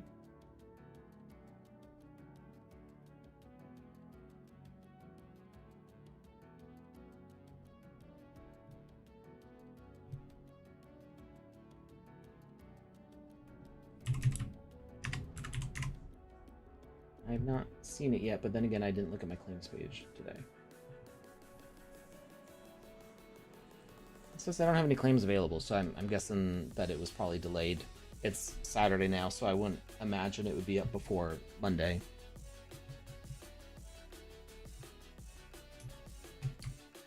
Alright, I like this ladder, but I think it is not visible enough against the orange. That's highly visible. This one feels more aesthetic.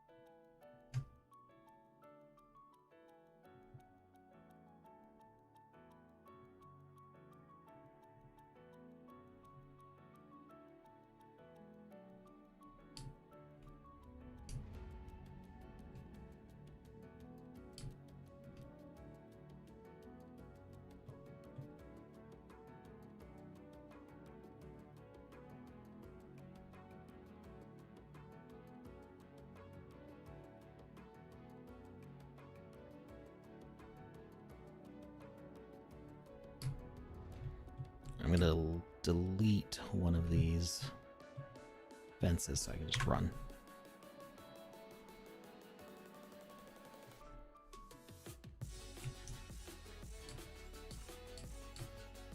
So the whole point of this is that it's kind of an open world race. There's not necessarily a right or wrong path, and you may find a way that is faster or better.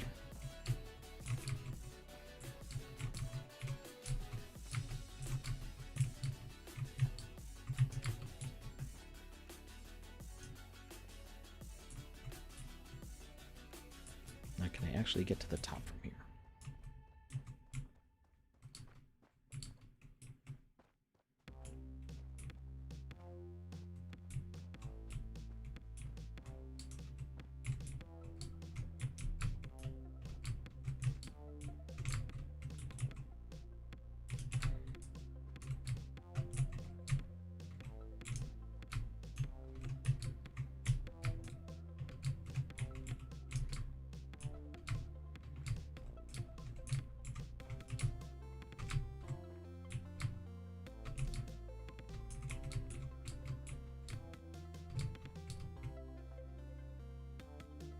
Not from there.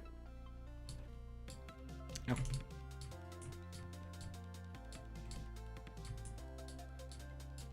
Yeah, I think the these characters are missing some animations. I wonder if that's why they can't edge climb. Although I'm pretty sure I've edge climbed in with avatars that don't have the edge climb animation.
So that gets us up to here.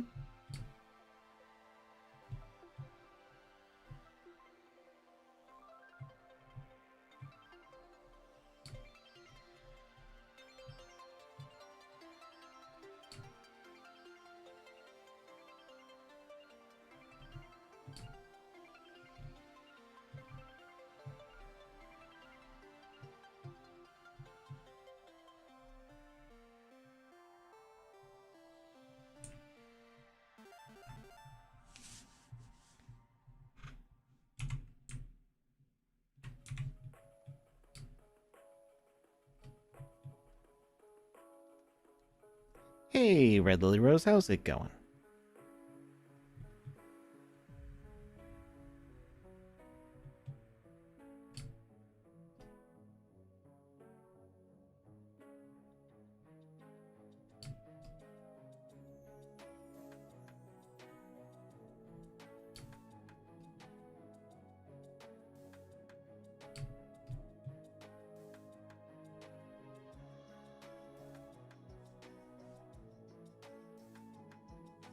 Oh, you forgot about the stream. Well, we're on for another hour. Yeah, another hour. I'm trying to wrap up this level, and then we're gonna run around this and do some sand prizes for it.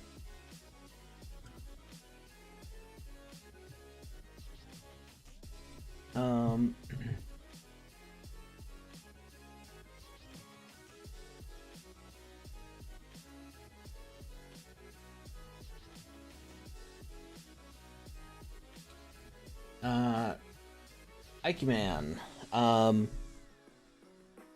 So the team like kind of lets you build what you want. Like the team doesn't if they see something and they want to make a suggestion to you, they might, but usually people's games are pretty complete in the jam. Usually the jams run for at least a week, and it's pretty easy to build quickly in the Game Maker, especially once you get some more experience with it. So a lot of the games that we see come in through the game jam are pretty well polished. So I'm not sure you wouldn't necessarily like expect the team to contact you about like polishing up some stuff. That's kind of like up to you to decide like when you feel you're done with it.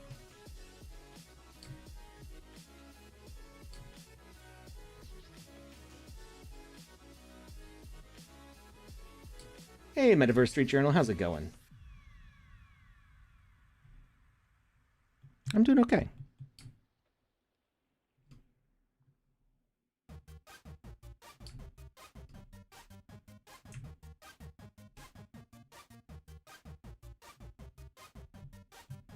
Sleepy though. I've been working for like, well, now about 24 hours. Gotta get those avatars done.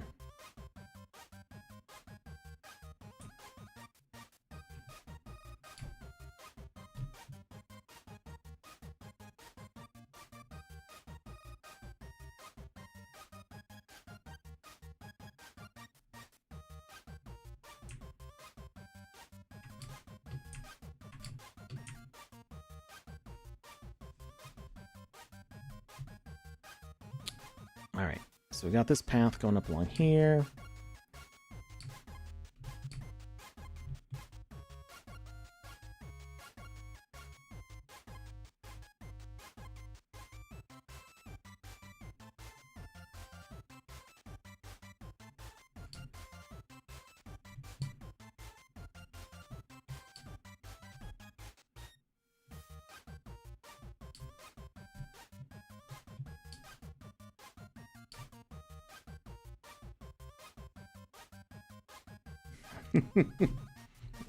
Yeah. No, they're not done yet because I've been sleeping. Now I need to get them done.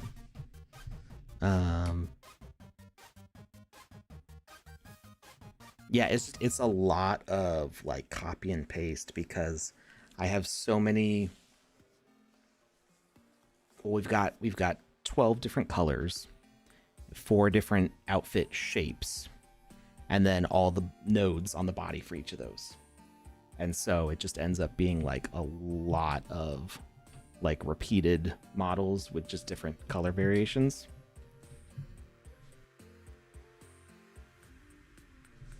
I am wondering. I think I'm over halfway done with the models now. I thought I'd be done by now. And there were other things that I had to take care of in the meantime. I had to update the white paper. I had to update various other things. I've been doing all the renders for like promoting and stuff. But right now, the models folder has 2,266 items in it. This is just all the little parts of the models. So it's like the skin of a chest, and then the fabric of the clothing that goes over the chest, and then the trim that goes on the edge of the robe, and the emblem that goes on the back of the robe. So like all these different like layers, each of them is a separate model that all get bashed together. It's 2,000 parts, and I'm not halfway done yet. Or well, no, I think I'm about halfway done. That 2,000 number is probably about half. But you like it's so like I was just saying for like the chest node, like there's going to be the skin, the robe, the trim, the emblem. All 4 of those parts are separate models, and then you multiply that out by we've got 12 different colors of robe. We've got I think it's like 10 different. Actually, it might be more. It might be 12 different skin colors. We've got like 8 different trims and a dozen different emblems on the back. So you get each of those variations in there, and then that's still just one node. Then you've got the belly and the head and the left arm and the right arm and the left forearm and the right forearm and the left hand and the right hand. So they have 327, which included about 10 backgrounds. So yeah, the you have construction parts for the rabbitars. You have the actual stems. Like, where is it?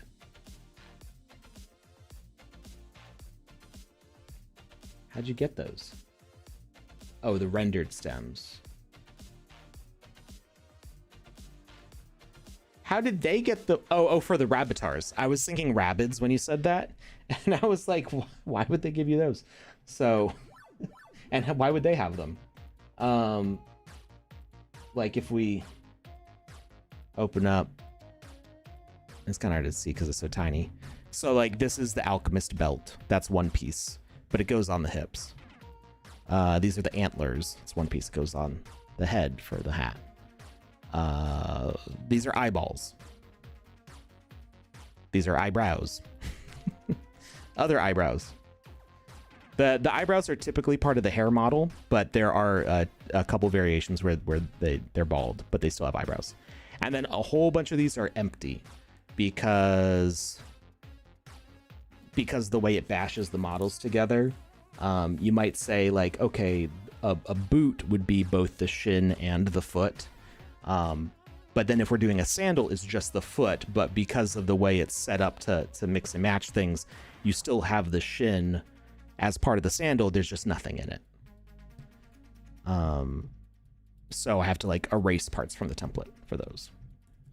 So you can see that I'm going through these and they're just a bunch of empty. And then we got skin. Secret, they all wear blue underwear.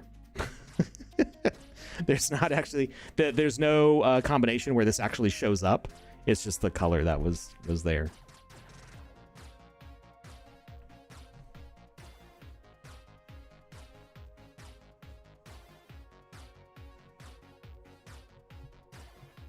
The Rabbitars ones for the actual ones. So yeah, so the Rabbitars is probably more simple because when you use a 3D mesh, like you're covering the like you could just see there what we were looking at each body part is a separate piece. So we've got a torso.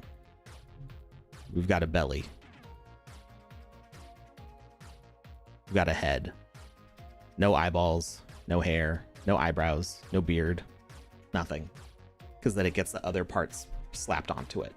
So you end up with you know, pieces of arms and a hand and a foot, and then they all get mashed together. Did we ever hear back regarding the Cirque du Soleil Adventure Quest, which was supposed to launch on the 5th of November? It's been 3 to 4 days with no update. It's still locked in game. I don't know. I don't have any insight onto that.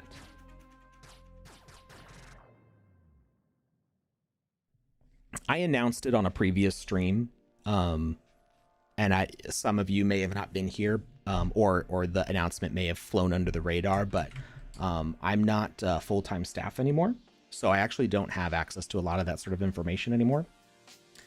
So I still help out with streams, and Panda's going to see if I can help out with Discord. But I'm not. I'm all in on the Wizzyverse now. That's my full-time job. If the Mint goes well, it will keep on being my full-time job for a couple years as I make all those games. But if the Mint doesn't go well, then I will be on the job market. But hopefully it goes well. I'm working really hard for it. Panda said it might be looking to Monday.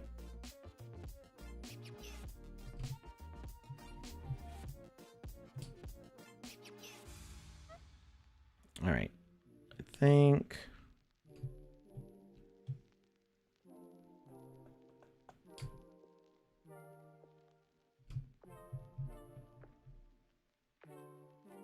job market's awful. Yeah, no, it's a bad time to be looking for a job in game design. I mean, the Sandbox was my first job in game design, so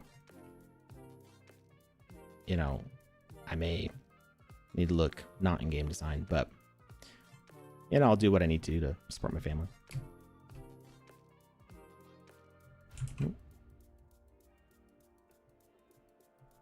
But yeah, I mean, I'm still doing the streams and hopefully still doing Discord soon. I'm not really on the Discord right now. I mean, I'm in the Discord, but I'm not working up for the Discord right now. Maybe next month. We have contract negotiations going on right now.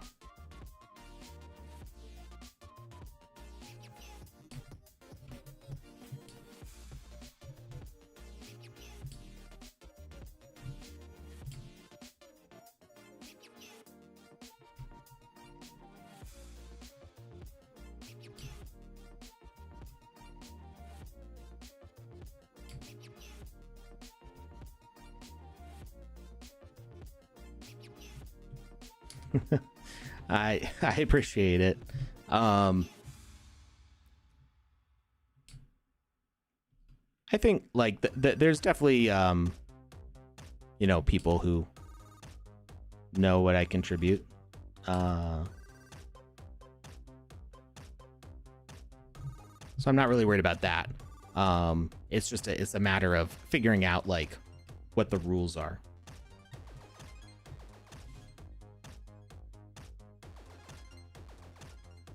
Also part of the Genesis class cohort of Sandchain. Yeah, so I'm really looking forward to that. I accidentally got myself banned from the Discord. Both me and Dr. Metaverse. So I tried sharing a like a good morning tweet. Like I'd made a good morning image, and I couldn't post the image because the attachments were disabled. But I had tweeted it, and I was like, oh, I'll share the tweet, and then it'll have the preview of the image that says good morning, because it's a good morning channel. And I immediately got banned. And I'm like, oh, I guess they don't want links in there. And the same thing happened to Dr. Metaverse because he shared a GIF, and the GIFs count as links. So he just like clicked the GIF button and boop, he was out. And I'm like, oh no. I think their Panda got a hold of somebody from there, and they're gonna let me back in and maybe like adjust the settings a little bit. I have no idea how many people it's affected.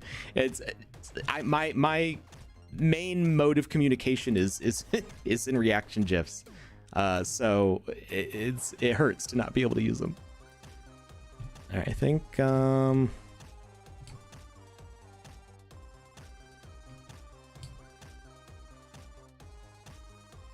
we'll make this the finish area.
Did you all notice Animoca Brands got listed on NASDAQ via reverse merger? Not saying this is news or going to happen. Chances for a Sand ETF just went much higher. So this is where I don't know much about tokenomics. I had to look up what a reverse merger was because I hadn't heard of it before. For those who don't know, a reverse merger is when a company that isn't listed on the stock exchange, instead of going through what can be a very long and expensive process to get listed, or maybe it's just long, maybe it's not expensive, I don't know, but basically they buy a company that is already listed so that we can just kind of like piggyback on their ticker. So Animoca's ticker, I don't remember what the company is called that they bought, but the ticker doesn't like remotely resemble anything in the Animoca name. It's in reference to the company that they bought out. But yeah, that's what the reverse merger is. So they get to just own the company that's already there and just kind of skips a lot of the process.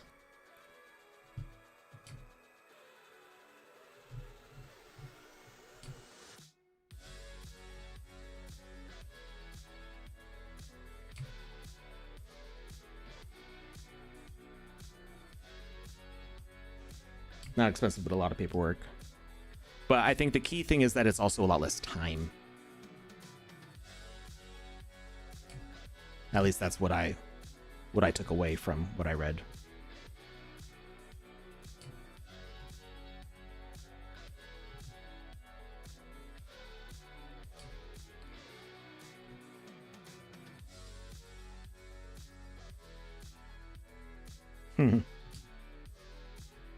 Web3 is the ticker.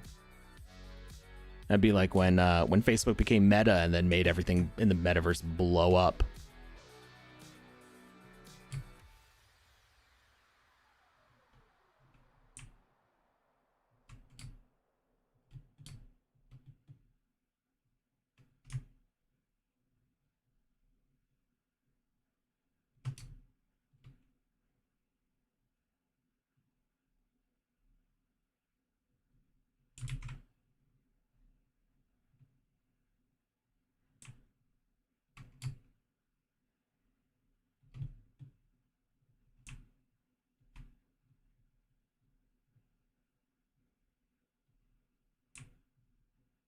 Oh, that was the last song on the thing. I need to restart the music.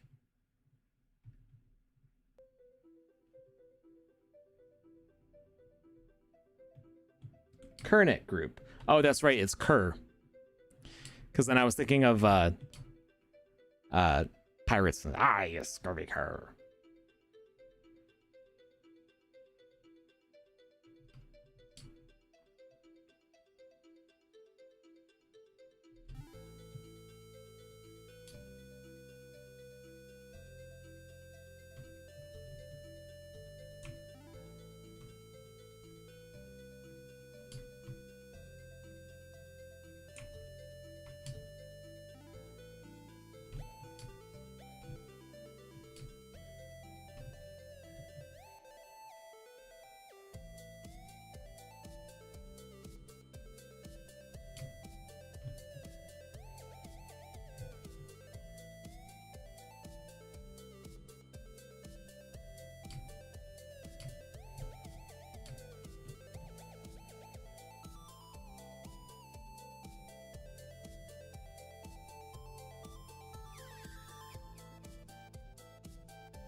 Oh, that was the wrong button.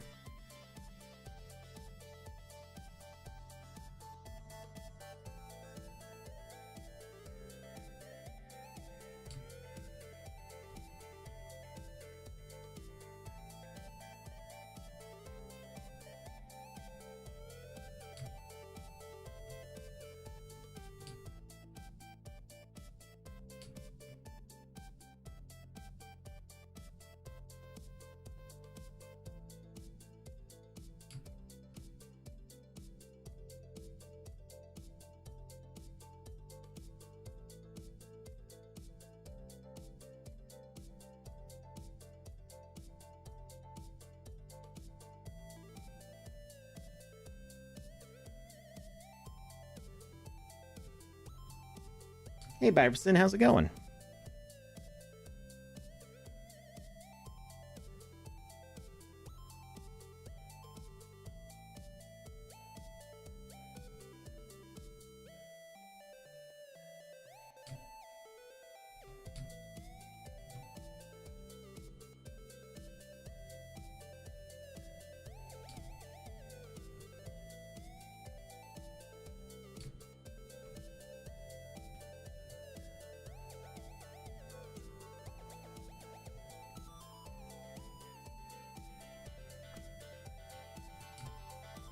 Generally good, but this month in particular is going bad. Well, I hope it gets better for you.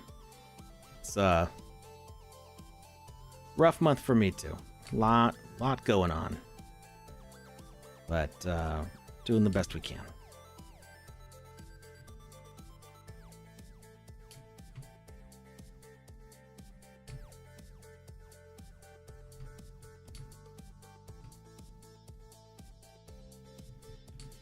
All right. So come down off there, get our way up here, get down and boogie, and jump up here. And go up.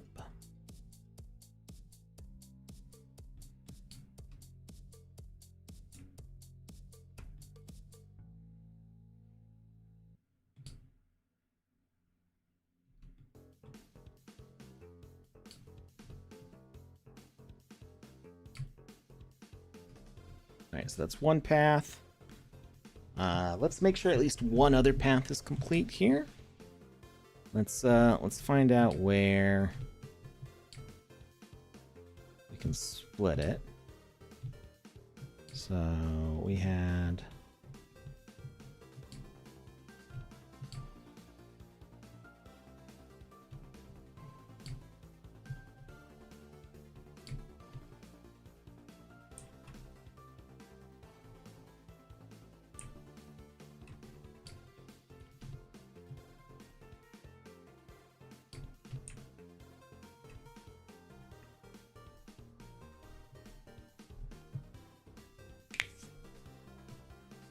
can't even imagine with the almost 40-day government shutdown and other things related to it. Honestly, the government shutdown personally hasn't impacted me yet, at least not that I know of. Like, I know that it painfully affects a lot of people. But it's not, I don't interact with the government on a monthly basis. Like, there's taxes at the end of the year, and that's usually mostly it.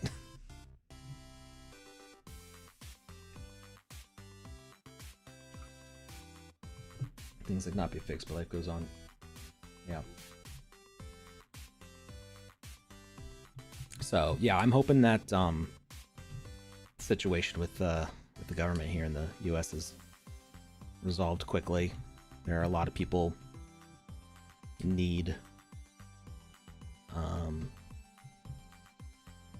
and it's not a great situation. But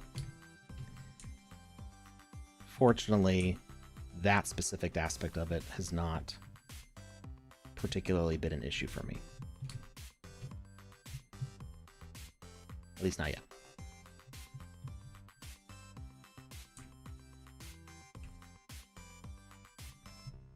All right, so this is from the water.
Oh.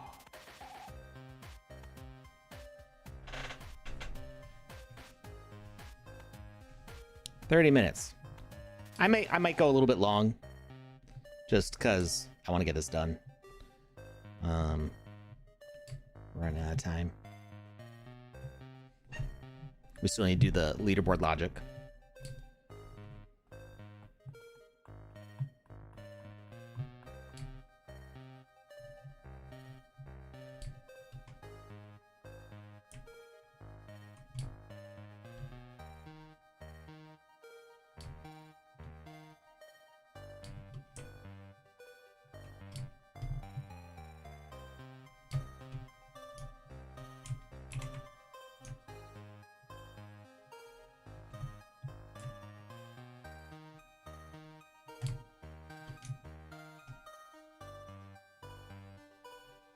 Hey, now Jackie Chan.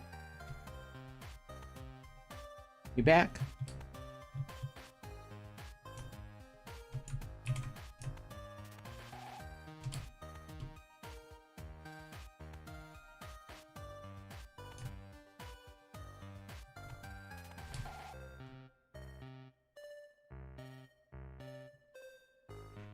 Just lurking.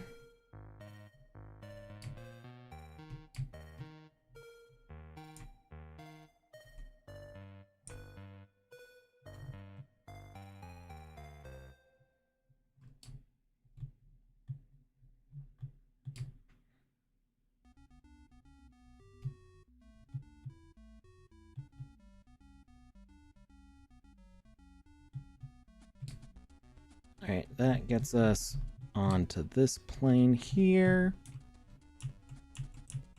Most of this is easily traversable, but then we need to bridge it up to here. So I'm just going to connect it outright.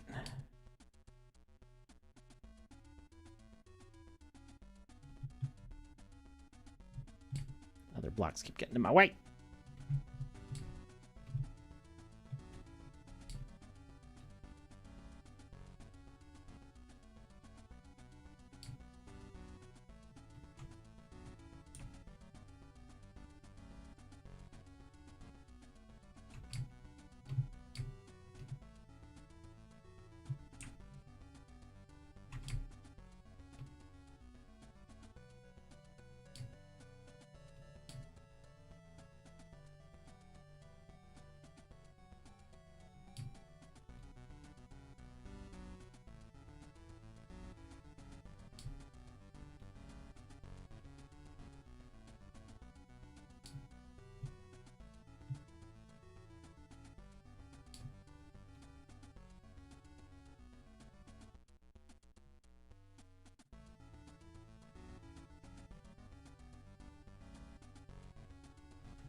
Snakes and ladders? Yeah, do it. We got slides too. You can make surfaces slippery. So you can make it so that way, it sets off a trap door or something like that, and the player slides down. So you can totally do chutes and ladders. Or snakes and ladders. I've heard both. I don't know if it's like a different brand. One does chutes and ladders, and the other does snakes and ladders.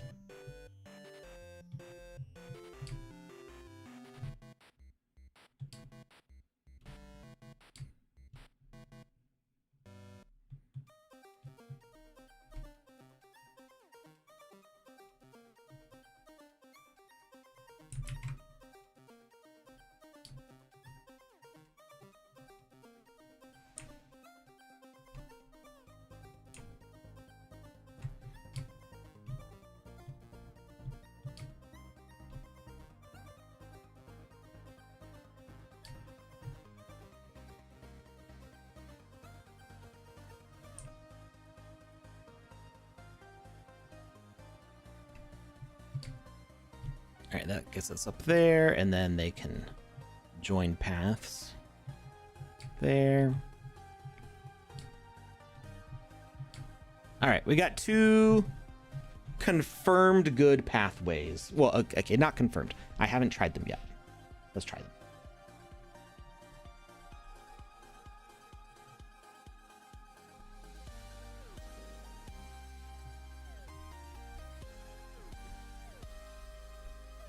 All right.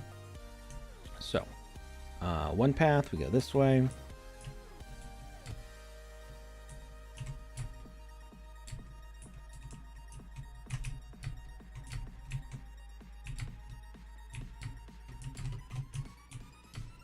I fell. Well, I wasn't gonna set a speed run. Why am I stuck? Go down.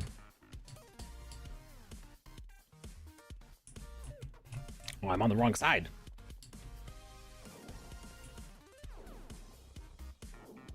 If you hold left alt, it lets you paint into existing blocks. And if you hold right alt, it places a horizontal fill. So if you wanted to like fill up the water kind of like we have it here, you could hold right Alt and click on the bottom of the map, and it will fill in all the gaps on that plane. It's a little, there's some nuance to it, like it will only do it in an open area. It doesn't overwrite other blocks when you do it that way. So there is, you know, things to be on the lookout for. I think this is a dead end, isn't it? This way.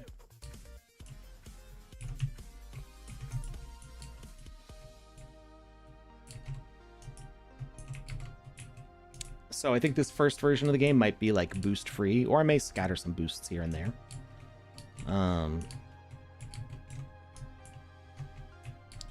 No!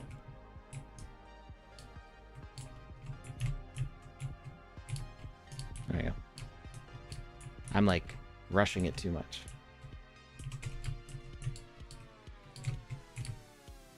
Jump over the tube. There we go. Like, you have to do it just right. From like, you can't be running. You have to be in a standing position to do it. I don't know why.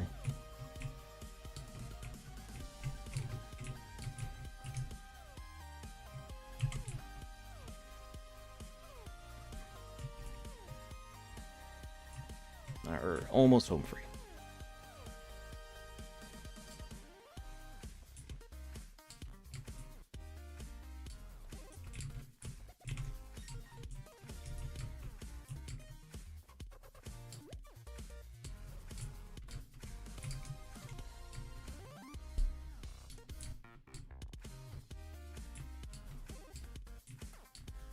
Okay, it is a little too yellow. All right, so that path is confirmed.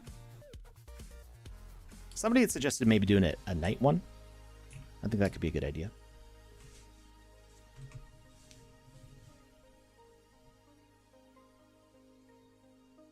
Your individual tax rate is 65%?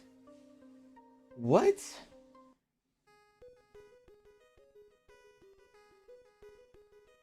That's literally 10 times more than sales tax where I live. I mean, it's, you know, income tax. There's a whole bunch of different taxes, you know, income tax, property tax, sales tax,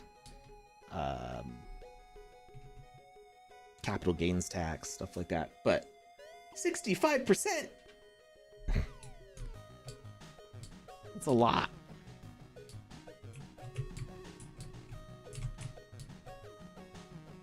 Okay, so that was one path. The other path was if you take the water,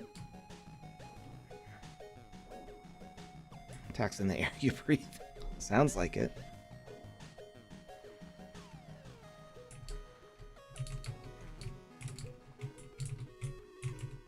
All right, and then this way.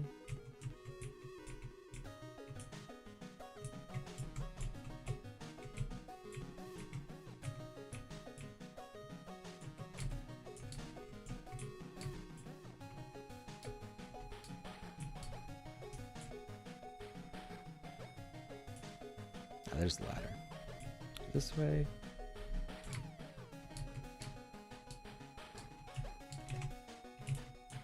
So one thought is I can hide all of the equipment around the map, but make it persistent. So if you found, say, the double jump shoes before, you'll then have them again from the start of the match, in theory.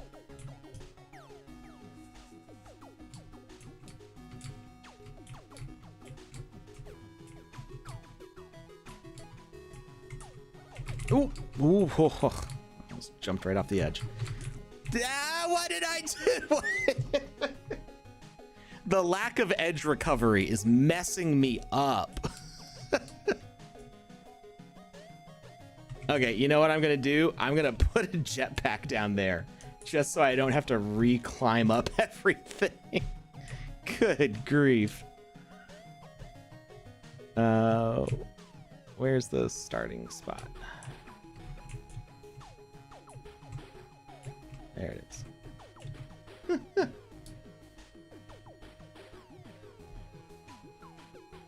Lieutenant General, no, they're not talking about the U.S. They're talking about Turkey.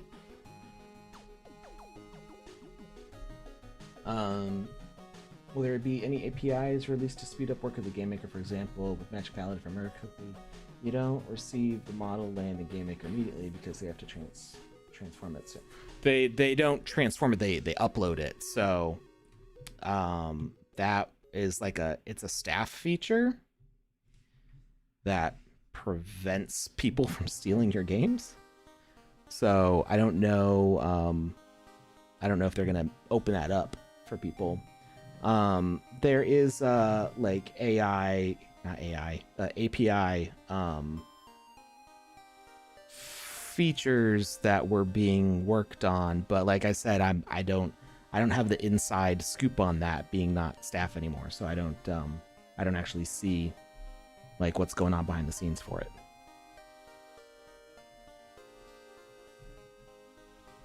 All right, jetpack.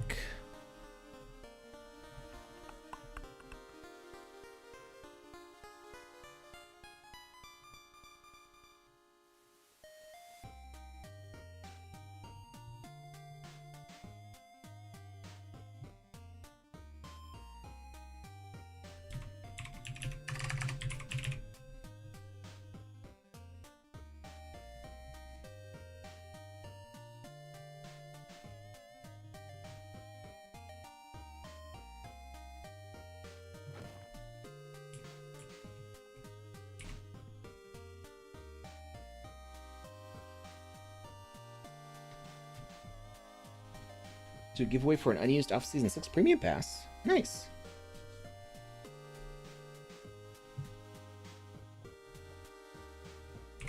All right. So, we went around the water.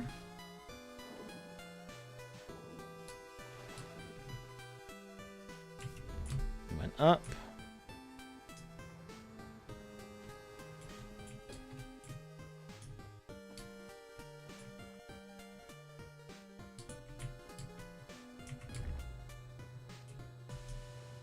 Up the ladders.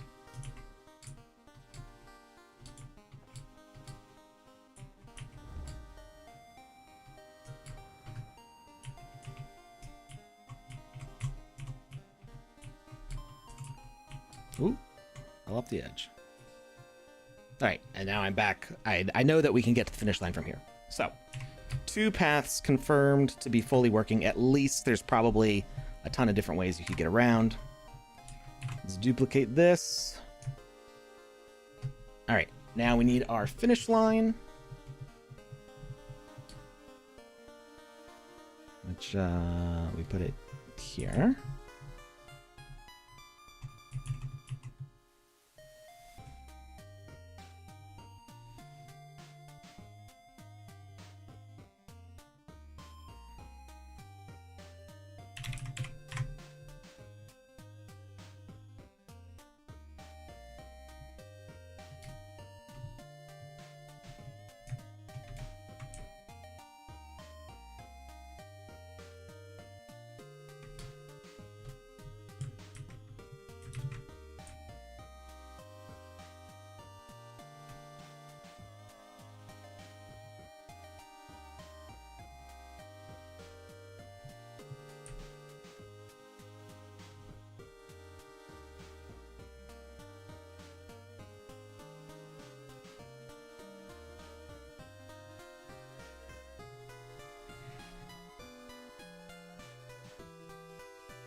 Double jump is best. I do love the double jump.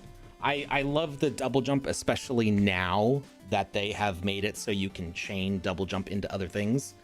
When we first released double jump, air dance, and jetpack, I really wanted to double jump off the edge of a cliff and then rocket off, and it didn't work.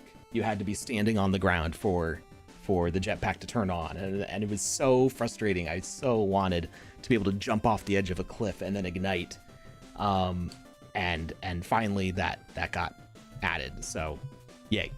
Now you can do it. Come to Switzerland. See, I think if I remember correctly, immigrating to European countries is a little complicated. Like, don't you have to? You need to like depend. It varies, but a lot of the times you need to like speak the language. You have to have endorsements from people. Like, there's like a whole bunch of steps, but it depends on the country.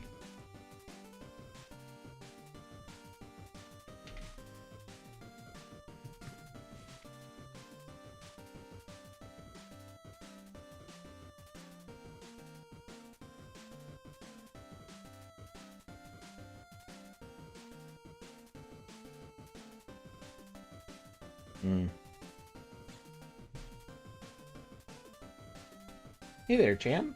How's it going?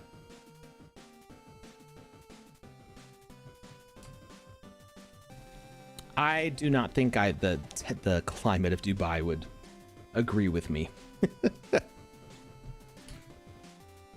I like having fall and winter.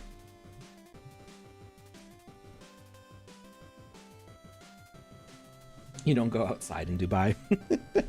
Yeah, no, I wouldn't. I can stay inside at home. All right, trigger volume.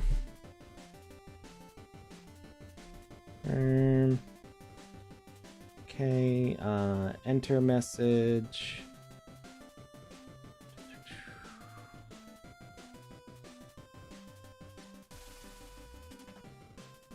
All right, so gameplay, that is going to stop the stopwatch. Oh, I said finish line for it, so we'll do finish line. Finish line.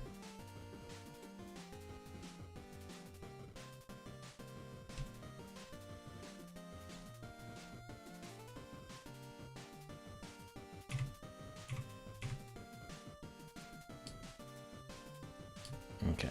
So we've got our finish line here. That should stop the timer.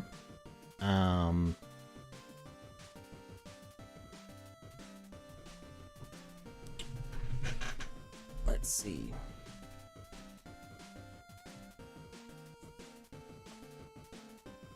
Finish lines. I don't know if I can do it in the same message or not, but it should also do the leaderboard.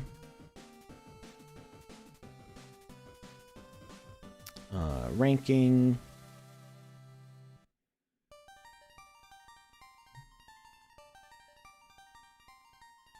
Message is used to determine the point at which results are valid for the results screen. That decides the player's ranks. Add variable.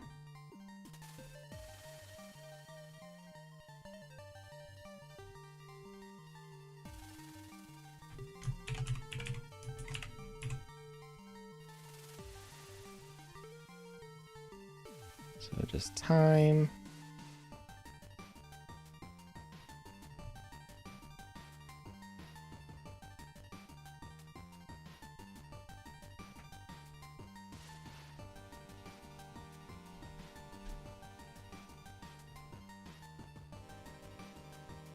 What? What are we talking about?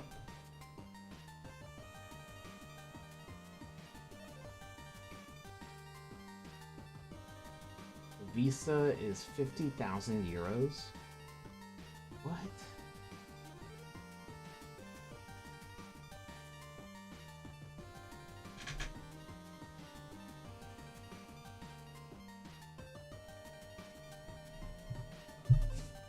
And all the overseas travel I've done has just been tourism, so I never needed any visas or anything. Just it's my passport.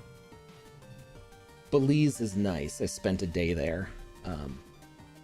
My wife and I went on a cruise through the Caribbean a couple years ago, and It was the Flogging Molly cruise, so it's the band Flogging Molly, and a bunch of other bands, and I got to meet Steve Caballero, as people call him. Might be related to him. There's an off chance. There's probably a lot of Caballeros in the El Paso area, but it is a name that is in the family and from the same area my dad's from. But we stopped in one of the stops was in Belize, and that was really nice. It was kind of overcast, but it was just a perfect day. We had lunch at a nice restaurant. It was right next to the beach, and we got to go on a little nature walk and look at all the parrots and the butterflies and stuff that were in there. Did some shopping and just like hung out on the beach. The sand was nice and soft. It was really, I would like to go back to Belize. It was really nice.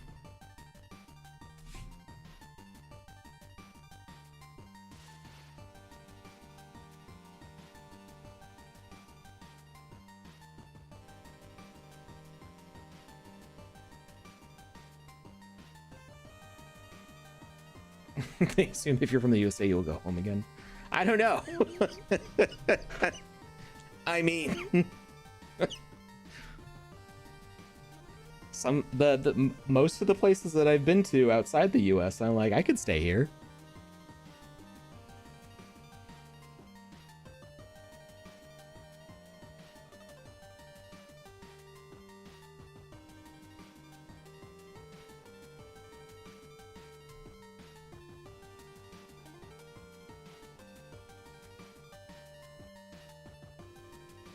All right. So game end validates the data.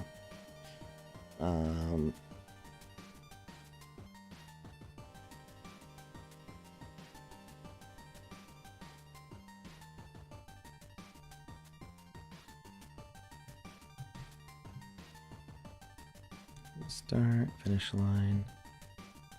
All right. I shouldn't have deleted that jetpack. Just to make sure that we actually end the time correctly. Where'd it go?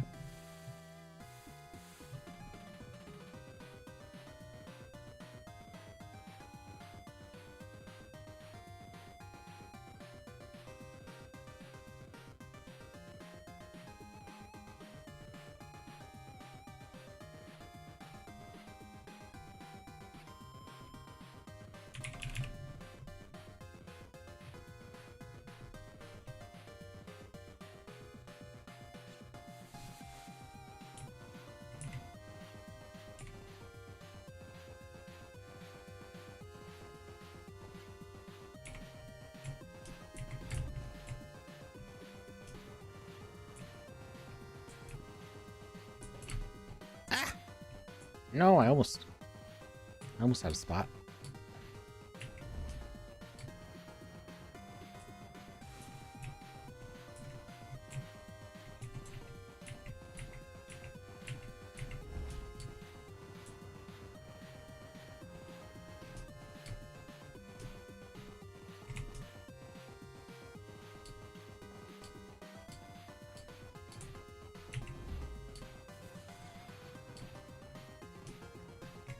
Okay, timer stopped successfully.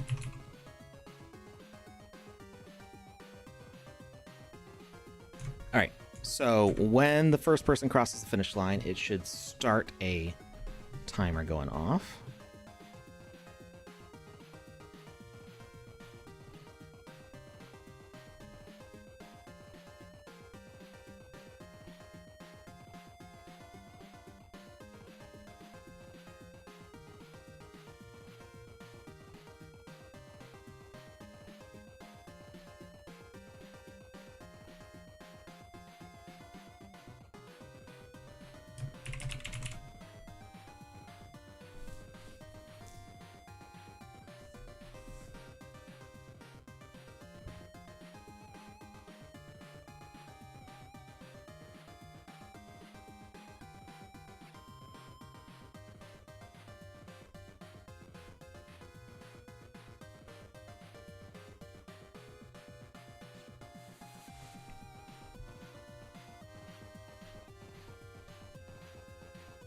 Okay, so let's see, start end timer.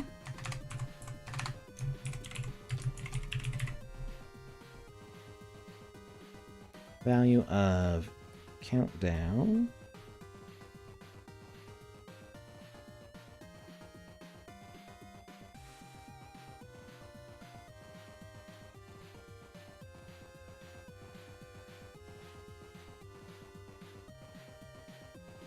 This is where I'm not sure if it's going to... I did not forget about it. For Mario Raven, I wrote the manual. No, I didn't need to set it up. I'm not using it that much. Hush you. Let's see. Finish line, countdown.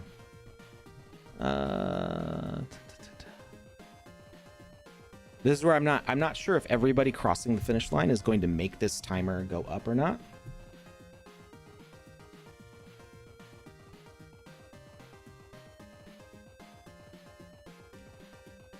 Let's see.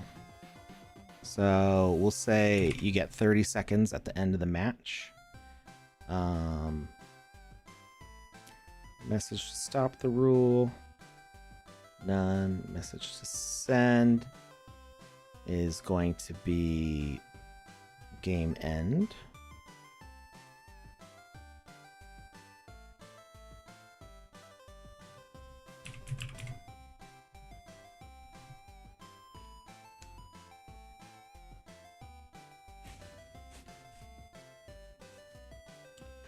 Preferring single-player games or multiplayer ones is a complicated question. I prefer playing alone. Not whether it's single-player or multiplayer. I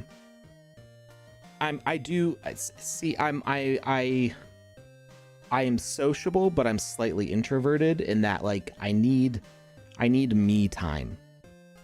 And so sometimes me time is playing a game, but it might be like Call of Duty where I am playing against other people, but I don't know them. I'm not having a conversation with them. It's just there's no like social expectation on me to like participate in a conversation. So I think I used to not play multiplayer games like at all really until Joe got me into Call of Duty. And then I started playing that a lot. And I think the competitive side of me opens up with that, where I try to be better. But I don't typically play with other people that I know. So I'm still kind of playing solo. And I am the kind of person who would play an MMO solo. Just, I'm going to do my things. I might interact with something for like a specific event, but for the most part, I just want to be on my own. But then I do play with friends sometimes, and then I end up really enjoying it. Like, so it's a mix for me. But at some point, I do need like time to myself. Oop. Hello, Siri. Started like I leaned on the button. So let's see. We got the stopwatch. That stops when you cross the finish line. Finish line will also start the end timer.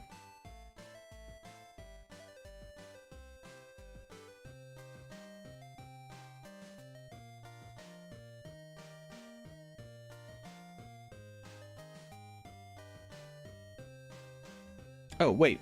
We can just do a victory rule. What am I doing? Or not a victory rule, victory behavior, right? I don't need all this for that. I need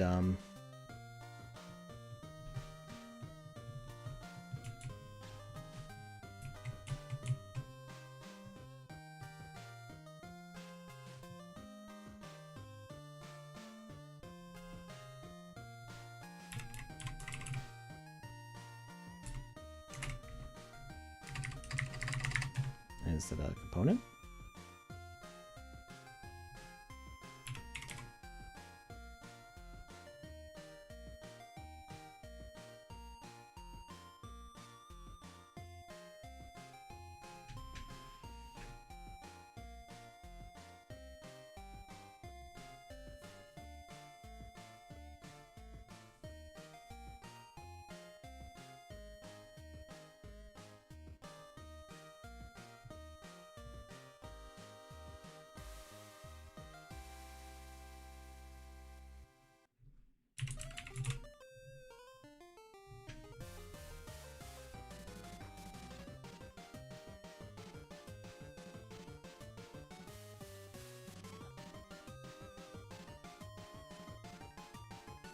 There we go. We can give 25 seconds for people to catch up to us.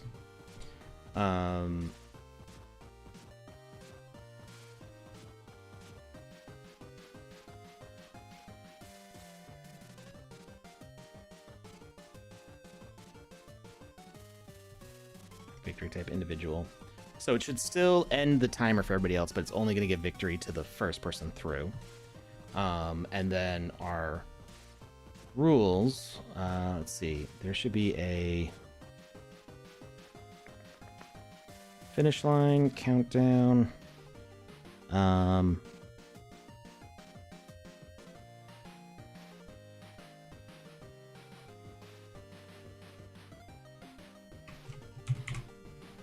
do 24 seconds because that one's 25 seconds. So if you're like at the, we'll do 24.9. There we go. If you're in that last 10th of a second before the game ends, sorry. Leaderboard's not going to be in your favor. Although it'll still probably count your time.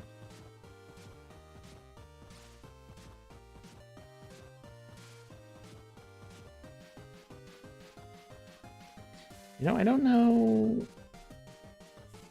I don't know if this leaderboard's going to work well or not. We'll see. We're going to experiment with it.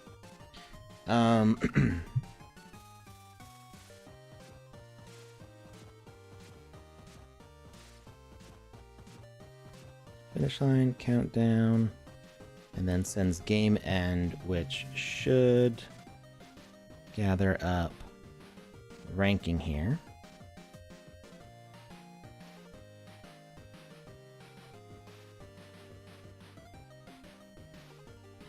Okay, that's not actually there.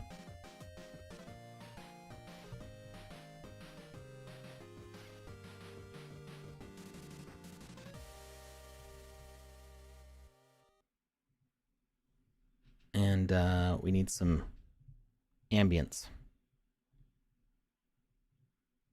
music.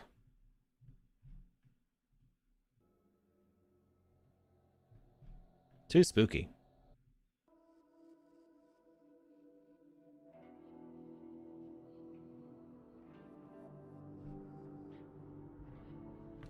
Too chill.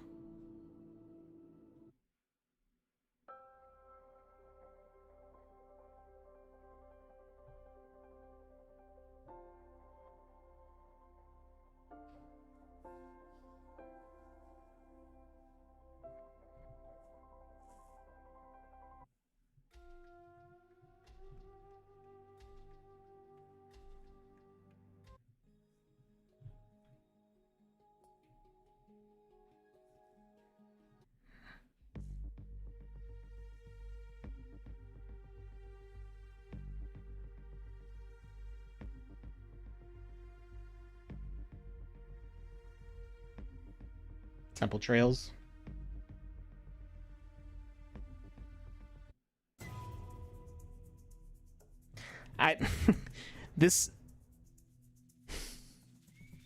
We spent so much time testing the races for Alpha Season 5 that this song is maybe a little triggering for me.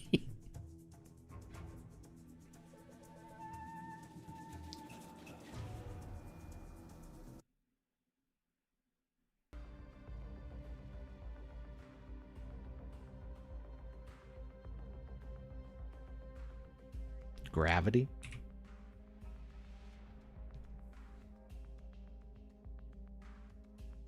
I don't see that, but it might be in a different, like, not available in this part.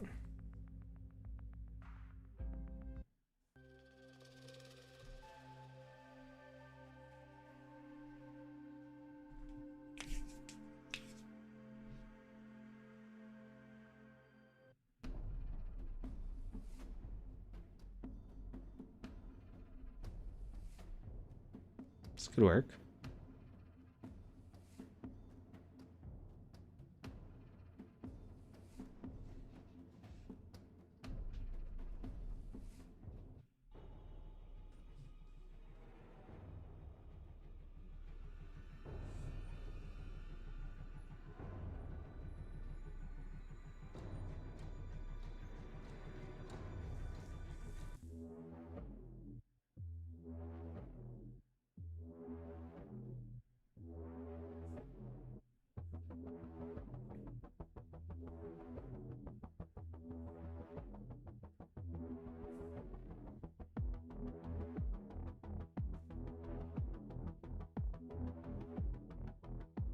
At some point, it's gonna need to pump up. Oh my gosh. What are my top 5 single player games? Okay, so Control might be my all-time favorite game. Just because of how mysterious it is. I say, like, if there's one game that I wish I could like erase my memory of to replay for the first time again, Control is probably my favorite.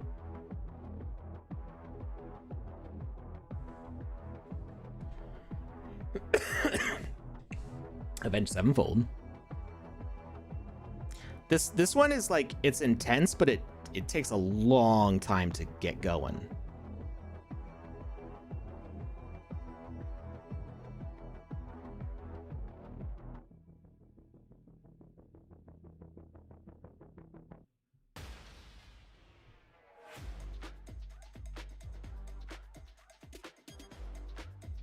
This works. I'm okay with that.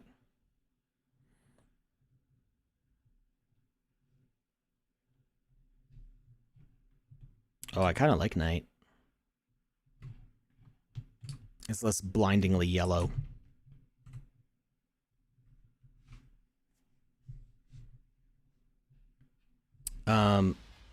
My problem is, like, I like too many games.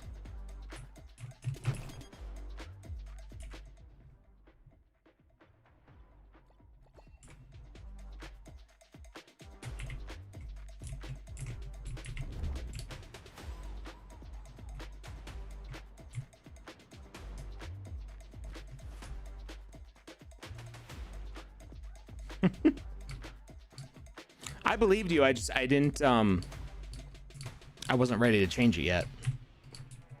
I mean, I really like the way that sunset looks, but it is there's just too much yellow. My eyes were getting tired of it.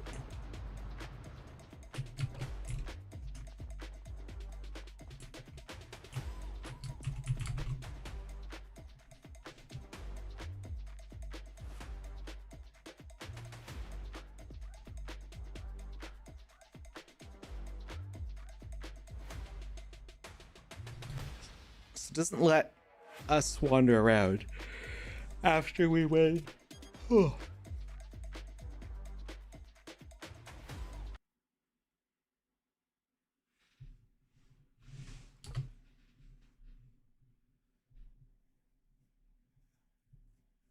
No, because the timer already stopped for the players.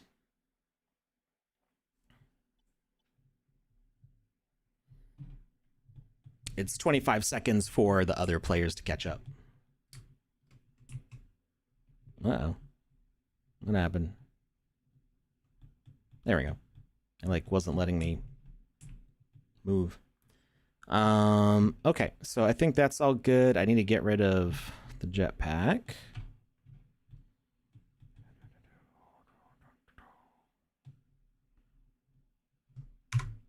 All right, so here's what we're gonna do.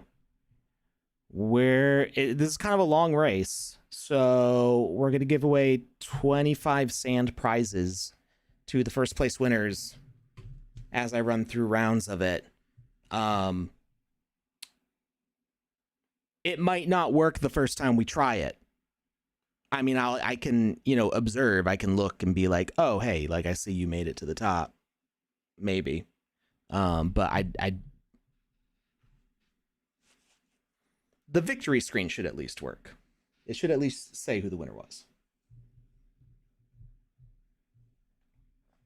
I've still not beaten Soul Reaver. Like somewhere in the middle of the game, it like opens up like way wide. Like, I mean, just huge areas to explore. And I just felt like overwhelmed, like not knowing where I was supposed to go next. It was like, this room has a puzzle, but you can also walk to this room that also has a puzzle. And this room next to it also has a puzzle. I'm like, I don't know where I'm supposed to go next. And I don't know if I'm supposed to finish those puzzles right now or not. Is Dark Void the one with the jetpack?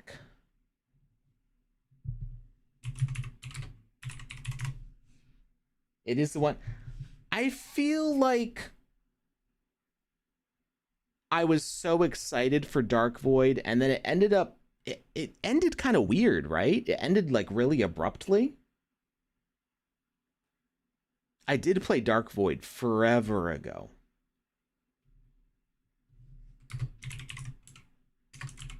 Did Dark Void have cloaking enemies? Because I have like a weird like deja vu like dream memory of like a specific room in a game where you had to fight off cloaked enemies. And I don't think it was Dark Void. And I can never remember what the game was. I very distinctly remember this, like what this space feels like in a game, but I don't remember what the game is for the life of me.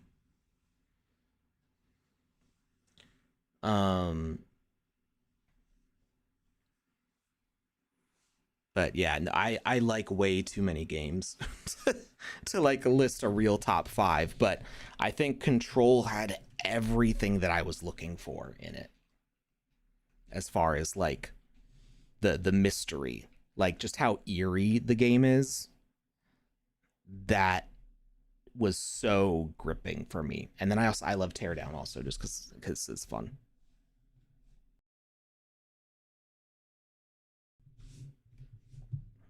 All right.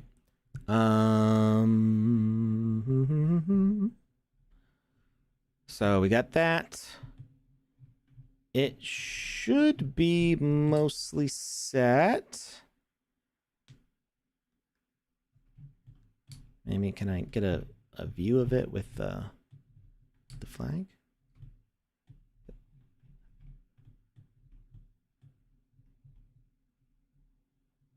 Of course, it's got the jetpacks in there. Wait, what if I save and come back?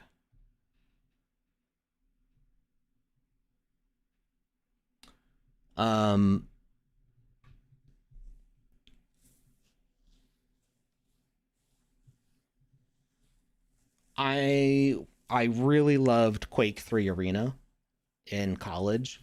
I didn't have a legit copy of it, so I was not able to play it online with people. But I played against the bots, and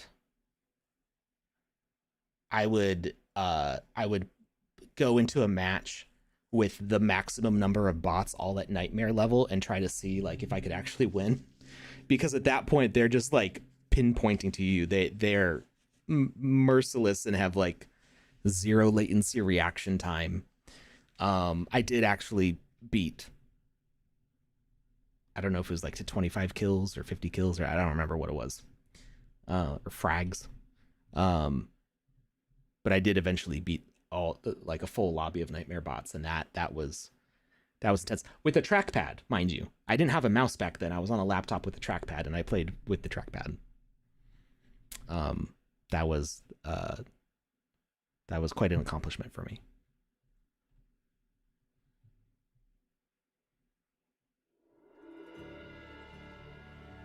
I never got into Team Fortress 2. Oh, Quake Team Fortress, but Half-Life Team Fortress Classic. That's before I started playing shooters and stuff, so I wasn't allowed to play video games back then. I did try Team Fortress 2 for a little while, and I just never got into it. I never really liked the way it felt to play.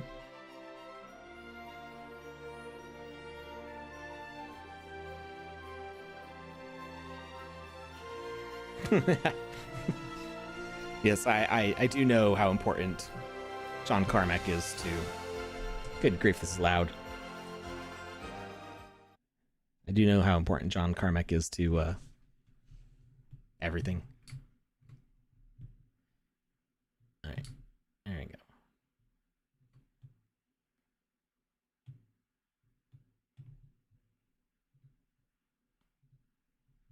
Oh, I needed to change the timer variable here. So game start should be 20 seconds and 20 seconds. Scene and save. Confirm.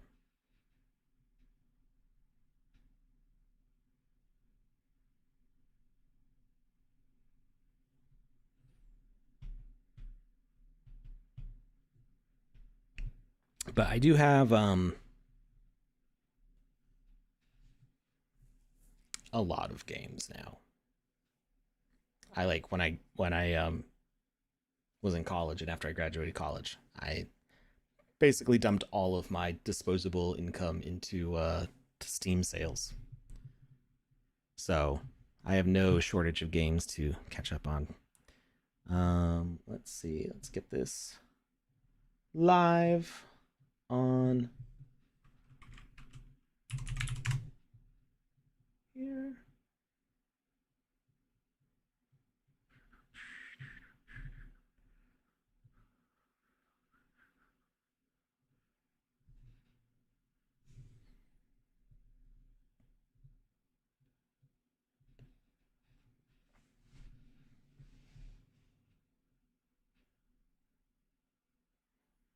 I could, or we could just be playing as them. um, I can make adjustments to this, but I am in a time crunch for doing the avatars. So as much as I would like to do a ton of more work on this, um, this is mostly just so that way people playing mage rates can get a few bonus points every day. Let's see. I'm gonna create a page.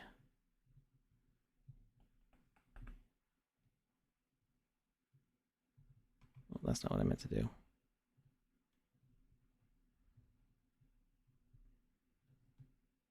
That's what I meant to do.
I'm just gonna do the top 3 players. I don't want to make it.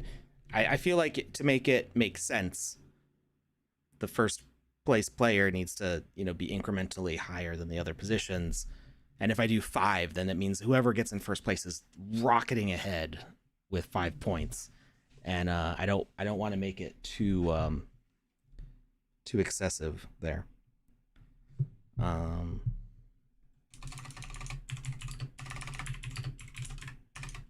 I cannot type anymore.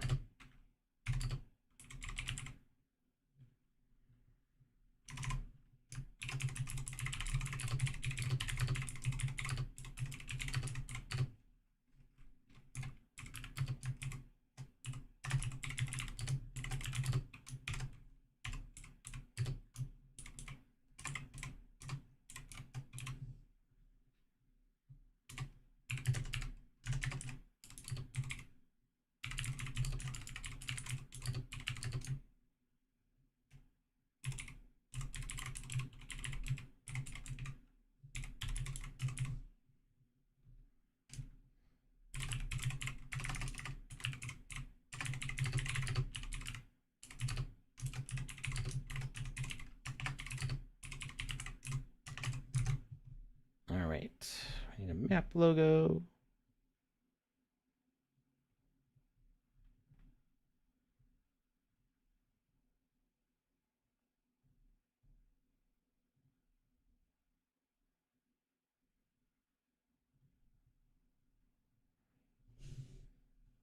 I guess obby's the catch-all, right? There's not one that's just race.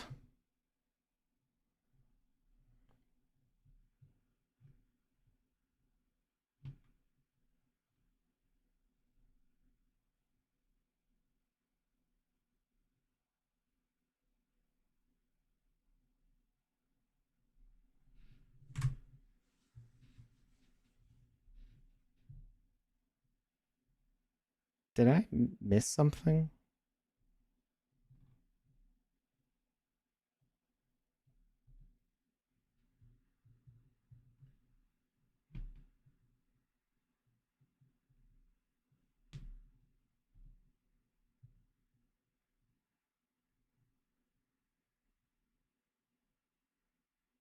An experience with the selected name already exists. What? Who did it?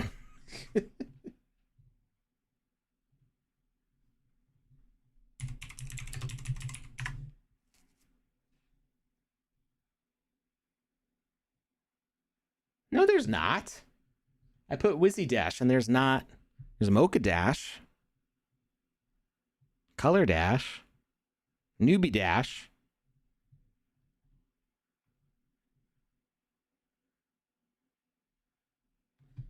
It's possible somebody named it and then it's not published, I guess. But I don't think that should restrict me.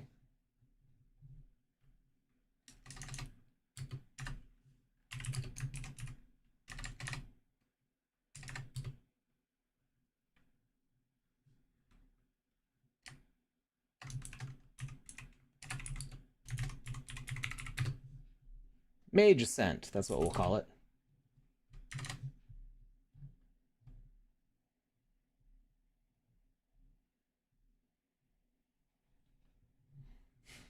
Why should it care when it has an ID anyway? Yeah, I don't know. I think the idea was that people can't steal the name of your game, but there's none published with that name, so I don't know why it's being like that. Fly, you fools! Yes.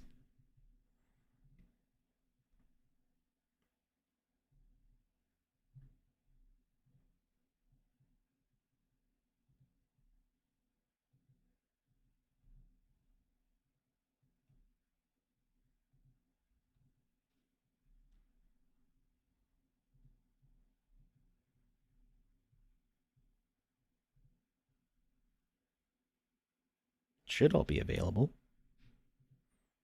The only thing I did is I made those today.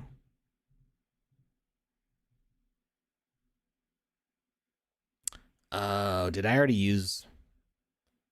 I think I already am using my flag on something else. What am I using it on, though?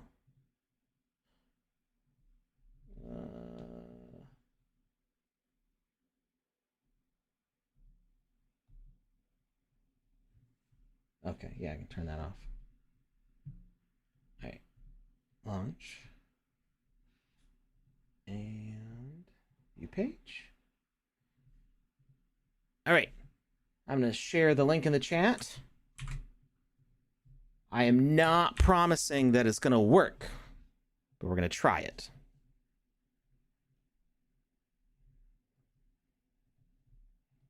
We're going to see how it goes.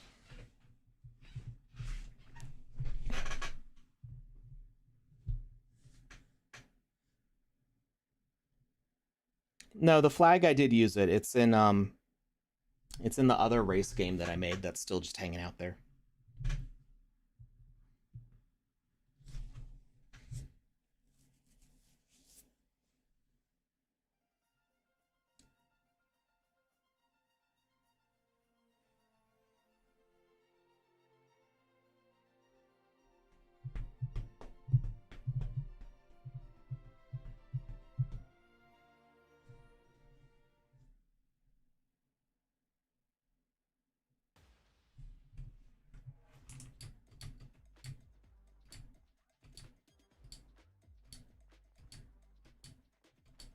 Oh, wait, is collision not gonna get removed for these?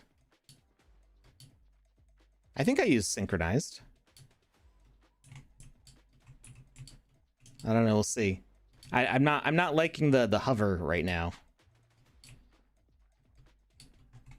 Look at all these Wizzies running around.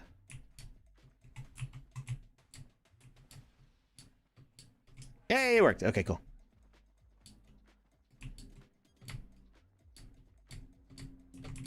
Oh, climbing works here. It's just not working in the Game Maker.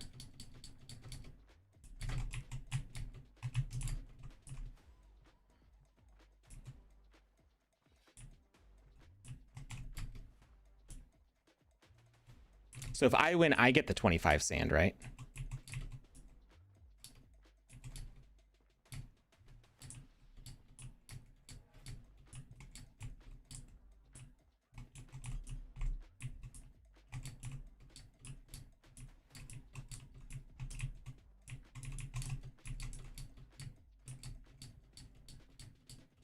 I noticed the race starts in thing keeps on going back, so that's a bug. As long as the gate opens up, it's fine. But I think it's still getting reset when people join, if they join late.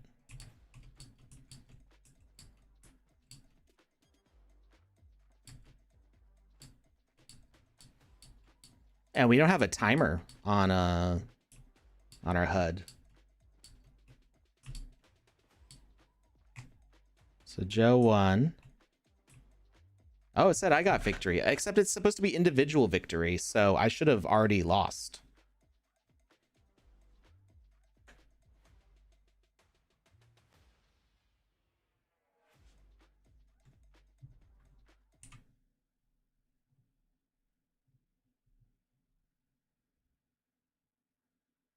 And so my time was nothing.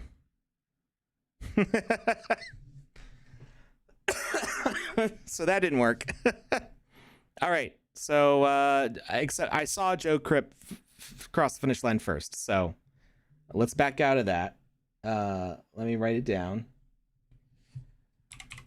Joe Crip gets 25 sand. Let's exit that and see if I can troubleshoot and fix that real quick.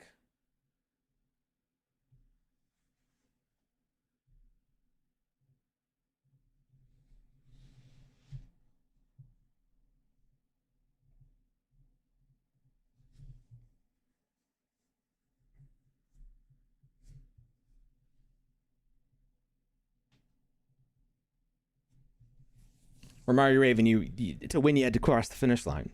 I don't know if you knew that part. Oh, I wonder if this has been making things run laggier. I've had a light tracer up this whole time. Oops. I forgot to close that.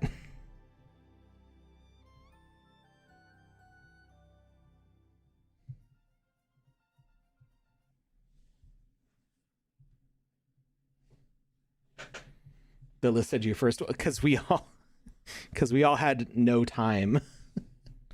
Okay, so I think we're gonna get rid of this late join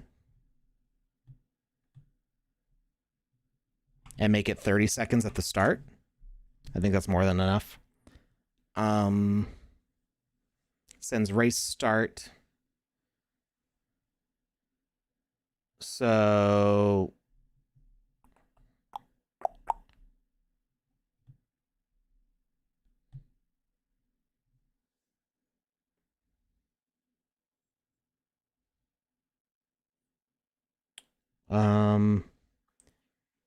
you know, I think the race start never activated us leaving, so I think we need a thing where we leave from here.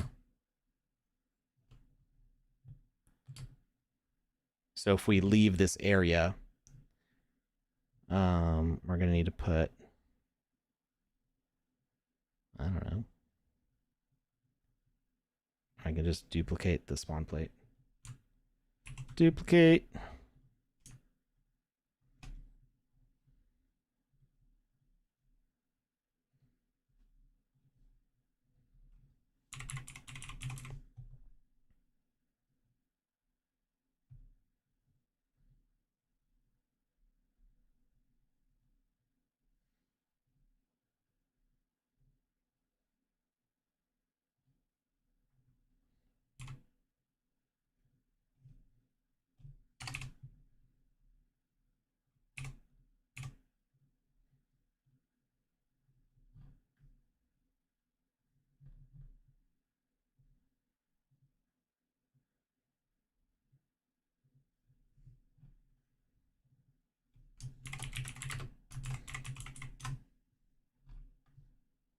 So we're going to leave that exit message.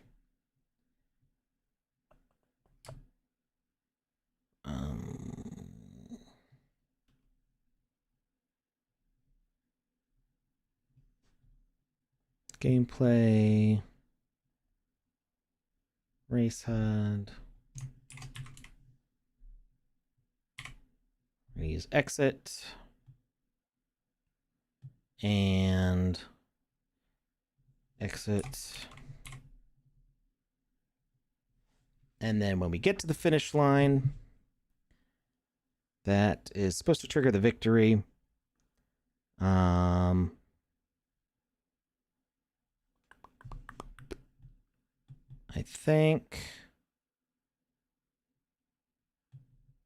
think we can use finish line for the ranking. I seem to remember there being some issue with if you end the game like too soon, it not registering the score, but I think that should be okay.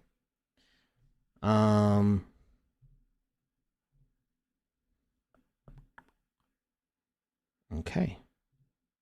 Anything else? Any other issues that we encountered?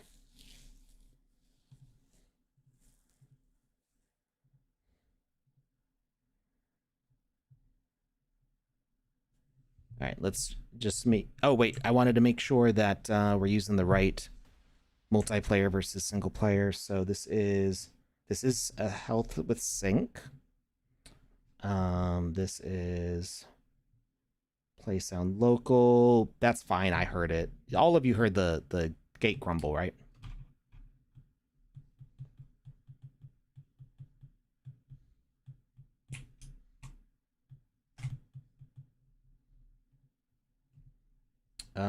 This is also sync.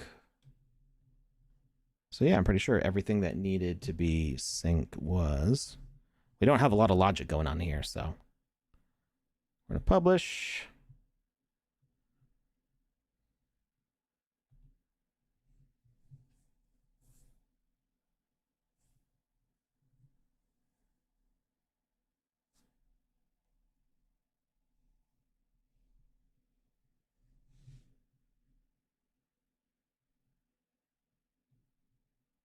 Update experience, confirm.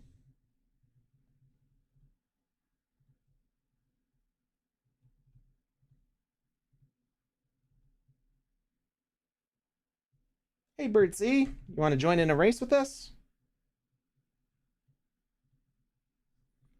25 sand to the winner.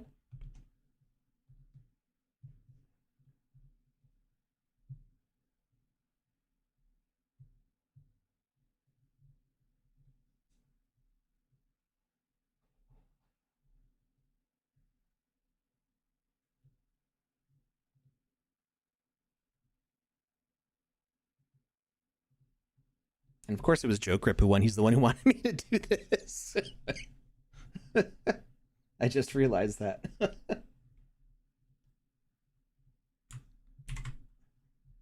Yep, I'm sharing the link again.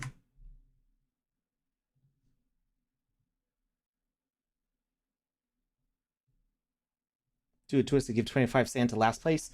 That's difficult it's difficult to determine who's in last place because everybody in last place will probably have a non-finishing score.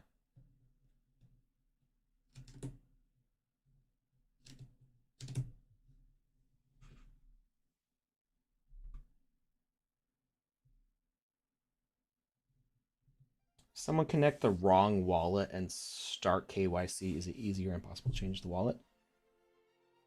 Do you need the wallet connected to do KYC? I don't remember.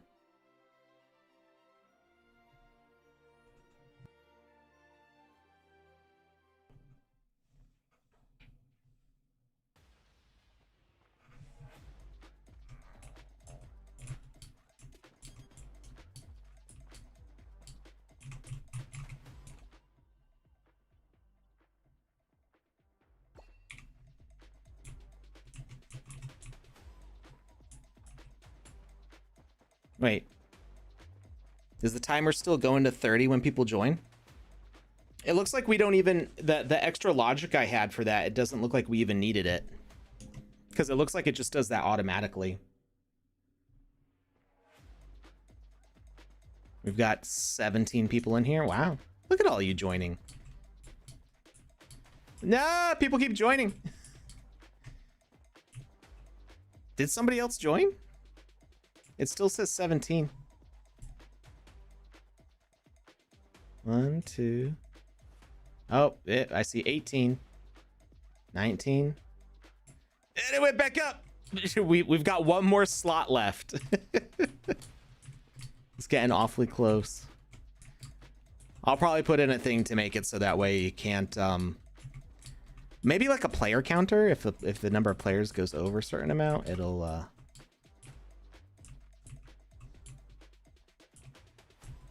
keep going.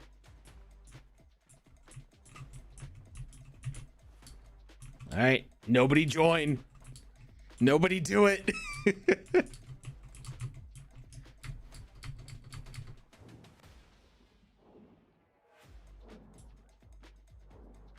Gonna see if it's faster going the other way. I have no idea.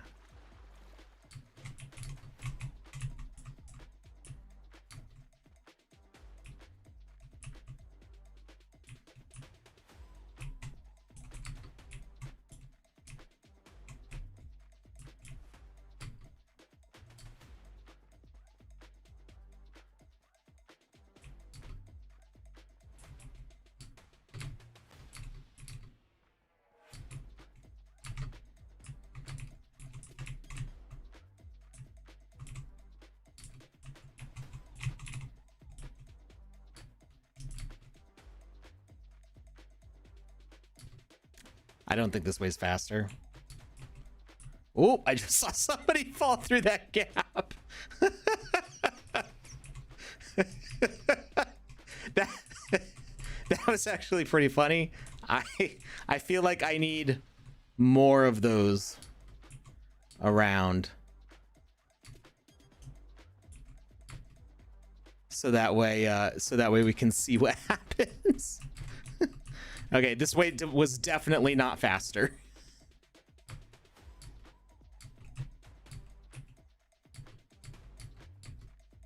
Oh, 6 seconds. I can do it. No, I was so close.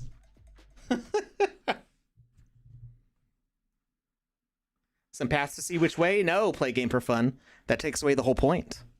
The whole point is that you need to discover your own path.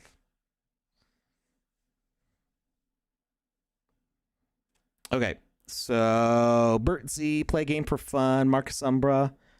Bert Z, does that sound right? Still no times? Why not? Why are there no times? Wait, was there a timer counting down at the bottom?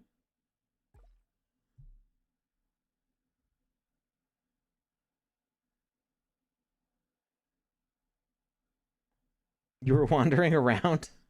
Okay. I couldn't see who actually came in first there. Crip says Marcus Umbra was. I was based on the fact that Joe Crip was first place last time, that they're saying somebody else was in first place. I would tend to believe them. I mean, I would tend to, like, Joe Crip's always been very honest, so.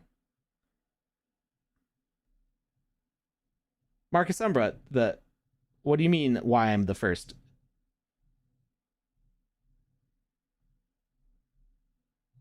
Okay, I needed to be very obvious and clear, because my understanding was that Crypt258 was saying that Marcus Umbra came in first.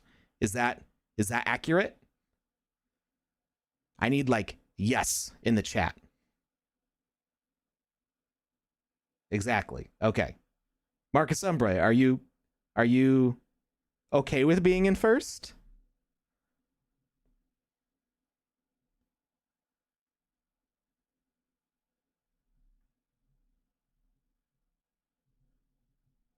Yeah, I think I saw 3 that were up there. Okay, you're confirming that you were in first. Okay, so Marcus Umbra, I'm putting you down as first place.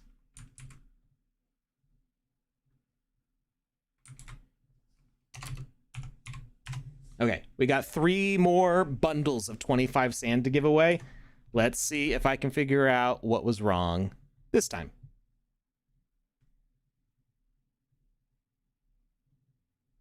Why we're not getting the timer.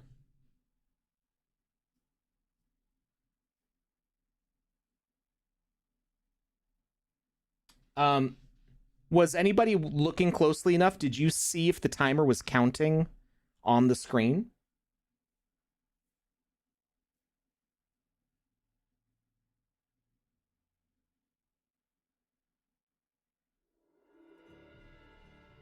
You almost followed to play games Doom.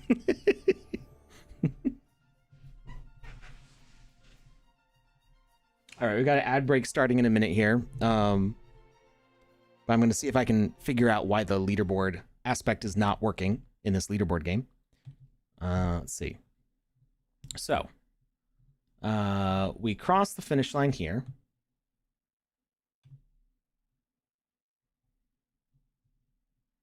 Does the Twitch have live feedback, live rewind? I just want to see, because in the moment I like forgot to even look.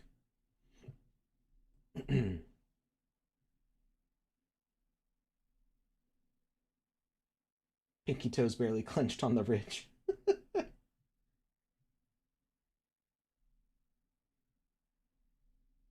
Go away, ads. I just want to rewind the thing that I'm currently streaming.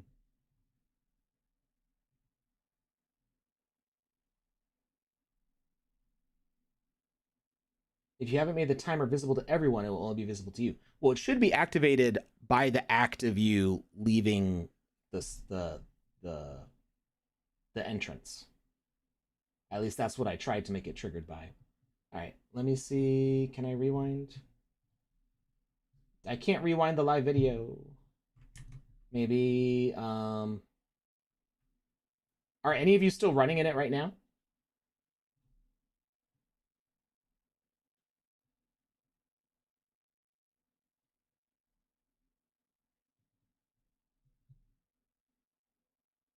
You saw the 25-second countdown to end. Well, not the countdown, but there should be a timer that shows up on your screen. There was a timer at the bottom? Okay. You can rewind on YouTube. Real Headshot says they saw the timer. Okay. Because it works in single player.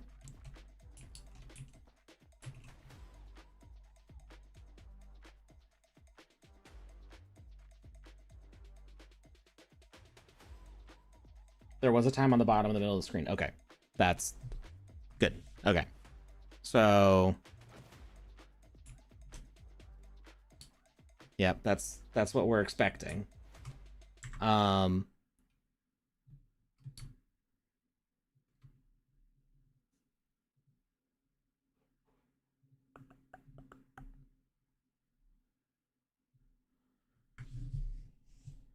Maybe. Okay, and victory is working because you are able to get victory once you cross. It's individual. Oh, I think it's supposed to be all. That makes it defeat for everybody else. I think. Maybe? I don't remember how that part works. It's been a little while since I've messed with this. Animate camera, delay before triggering, delay time in seconds.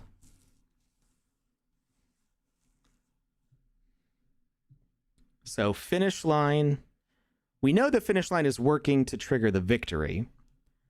Ah, it's sending to self. It needs to send to all, I think.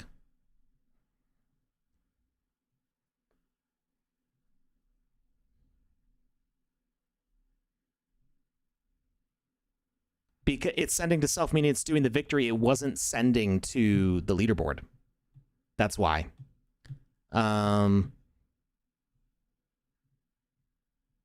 Finish line. That's why it wasn't sending the leaderboard.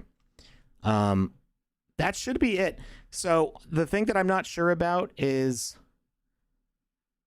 if I cross the finish line, does it make somebody else's score update? But I don't think that matters because it's going to go for whatever your current time is. So if you get a better time, It should be fine. It should be fine. We're gonna see. Okay, let's go back to here.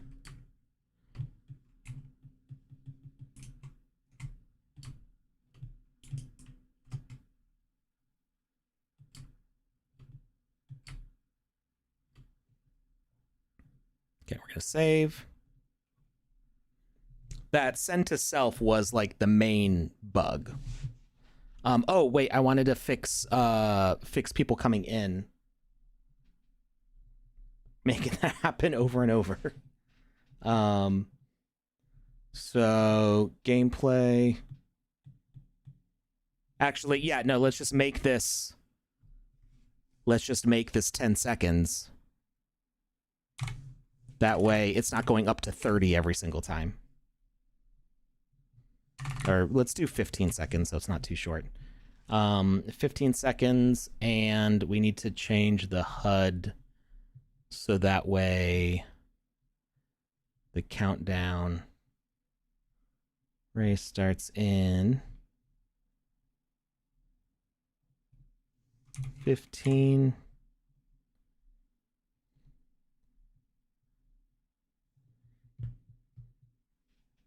So 15 to 5. 5 to 0.1, 1 to 0, confirm. And then I think there was a weird thing with this one. Yeah, name. It just says name instead of time. Okay. That should be everything now.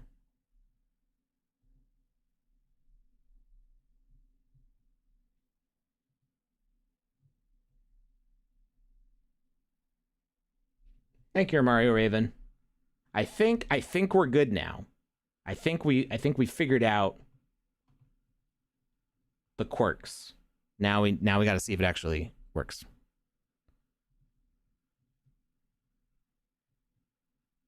All right, I'm going to republish.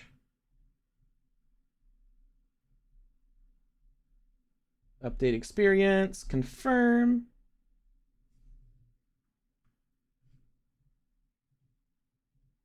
We're going to share the link in the chat. I would recommend refreshing the page and then hitting play.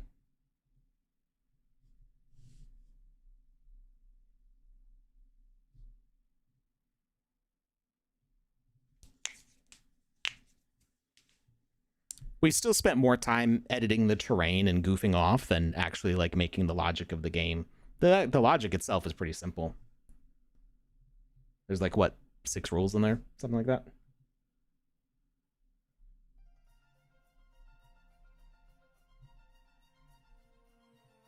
This will be run number 3, I think.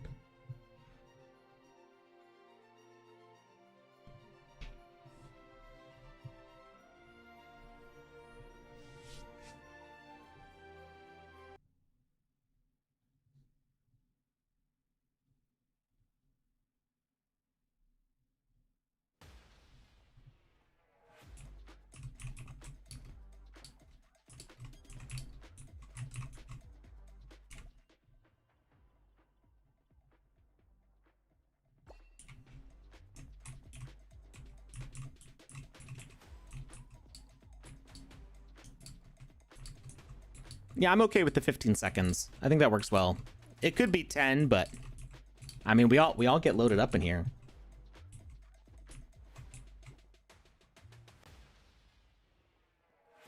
Next time we do this, we should all like kind of make a grid. Not this race, but the next race. Make like a grid, and I'll get like a big whizzy screenshot.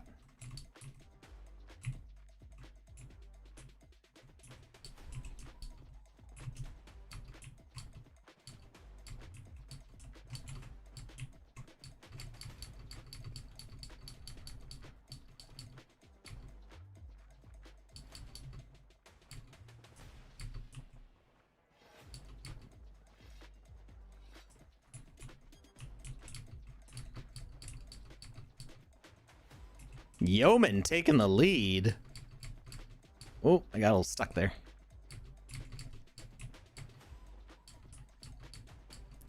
So with more time, I would like curate the land more. Maybe make the paths a little... Like, this feels like a pretty obvious path once you know it's here.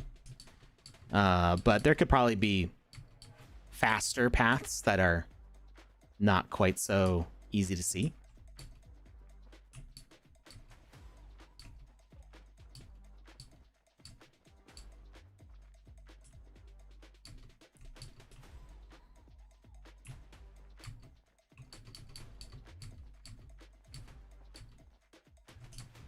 Oh, wait, what? Did that stop it for everybody now? I was worried that might happen. Because it just said victory for all of us. So I think we need 2 separate triggers. One that is the victory. And the timer's still going. The timer was still going. So Yeoman got their time. So congrats, Yeoman.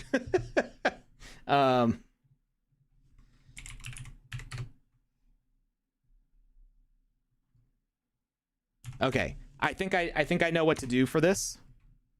We're getting really close. Each time we're making it a little bit better. This is why we test, right? We're getting a little bit closer every time.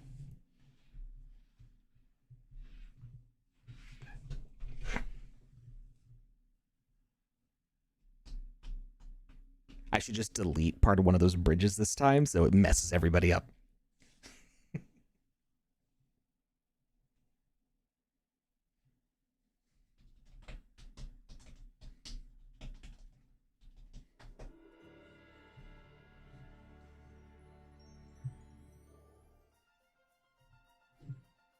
We're really close. Okay, so sending it to all did the thing that I was worried that it might do. It triggered the victory for everybody. And then we didn't even get to cross the finish line and end our timer. So, so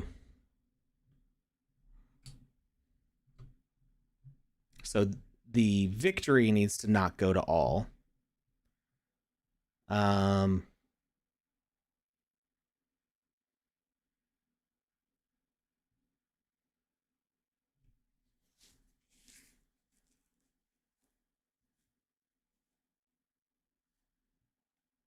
So I was sending it to self. So broadcast type, it can go to self, and then I can use a message to like relay it. So we're gonna send finish line to self. Wait, had we changed victory to all before? I think we did that before the last change. There are spots where the land does come down to the water. But you might have to swim a little while to get to them, depending on where you fell. I didn't intend this to be particularly easy or particularly hard. So if you like surge forwards with all your speed, there can be mistakes. But then you also might not be going fast enough. So this was not a designed level. This was a Perlin noise generation that I've sculpted a little bit.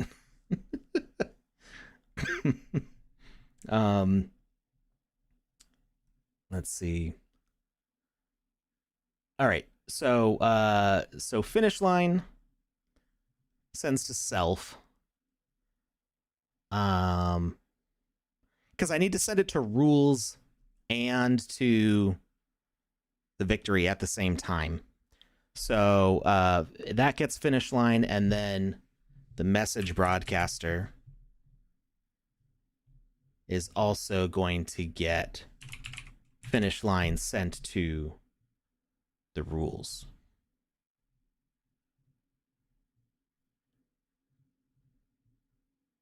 Wait before broadcast. Finish line. I think that should also do it. But then again, I've thought a lot of things today.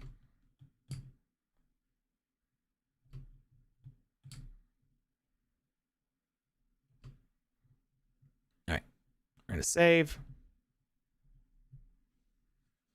We got 2 more runs. So there's this one, and if something's still broken, we got 1 more.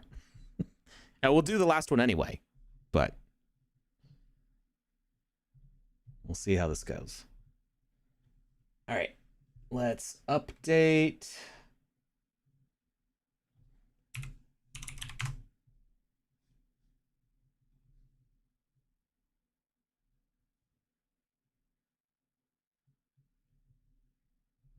Experience, confirm. All right, I'd refresh the page. It's in the chat in case you don't have it.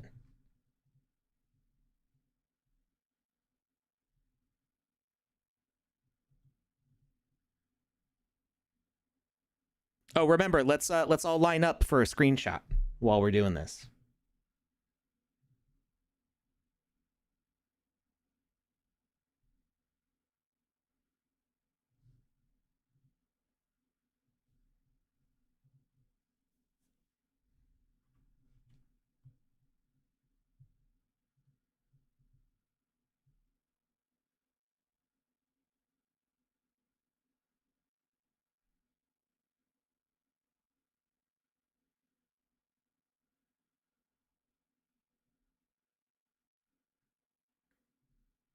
Set victory to all and its duration of 1 second.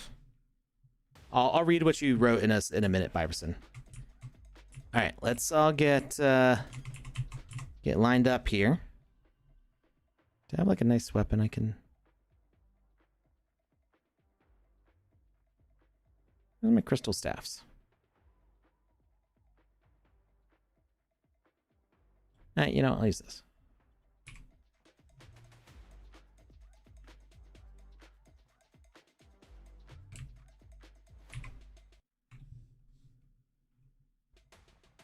All right, I got a screenshot.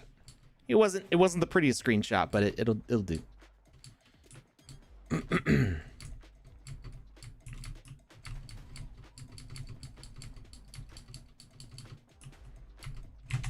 Woo! I almost fell.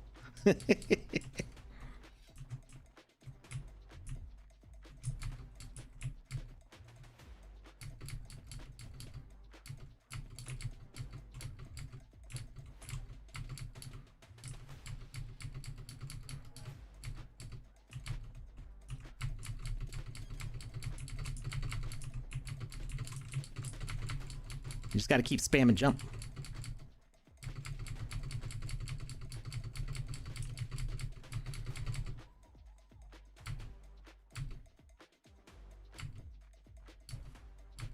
You took the high road and I'll take the low road. Oh no! I fell between! I fell in the gap! No! Oh, I did it for everybody again. That... Is it because I set victory to all? Okay, so Biverson said set victory to all. And, yes. Well, no, actually we're in the game client, but we've been working in the game maker. Hey, Go West, how's it going? Okay, that was Joe again, right? Time is running. It didn't stop the timer? Well, and it didn't record any times that time. At all. What? All right, I think maybe I have maybe I need to separate things out into different sensors and messages. That was Joe Crip 258 who won, right?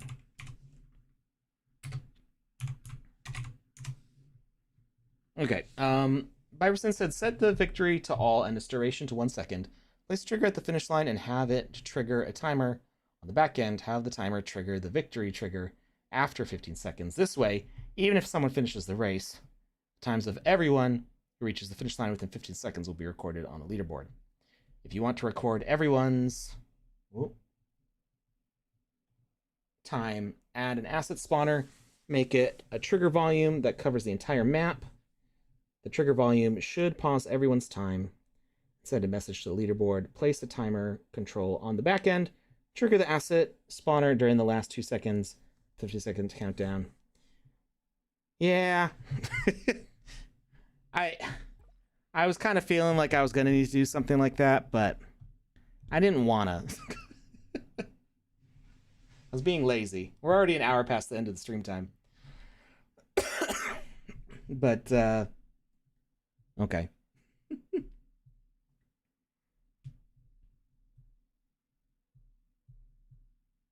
I think the timer kept on going because of one of the other message changes that I did.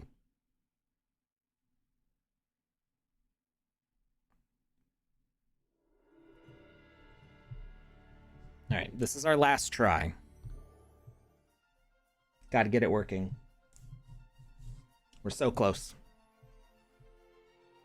So close.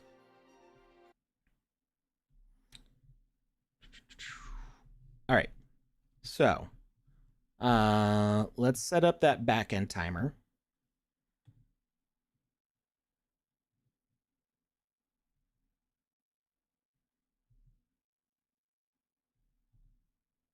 Let's get rid of that. Because honestly, I don't remember what that does. Okay. So this stuff is working fine. Crossing the finish line will stop your stopwatch.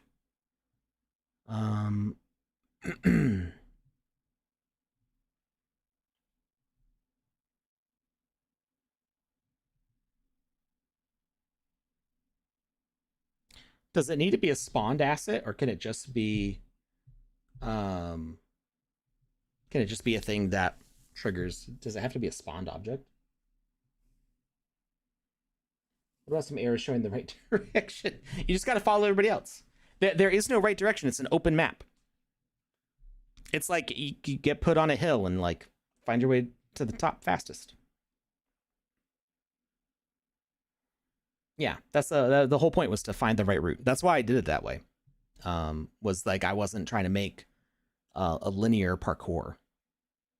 I think there could be other better routes, and I might add in a few extra pathways to mix it up a bit.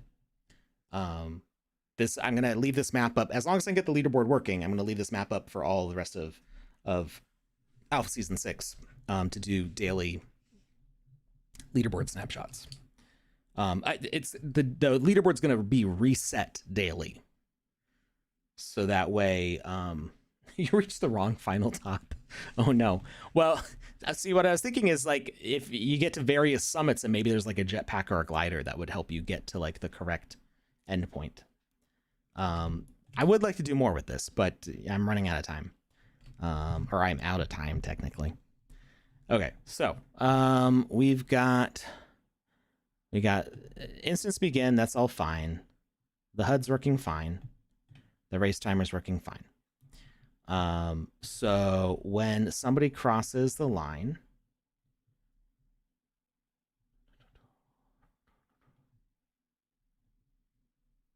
they get trigger volume, which should send to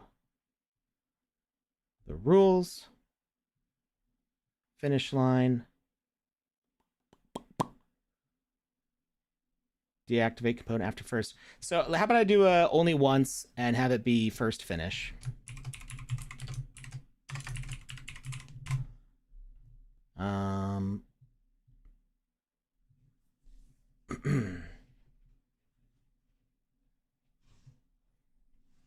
Yeah, I mean, once the leaderboard's working, I can change the terrain as much as I want and just not touch the logic at all.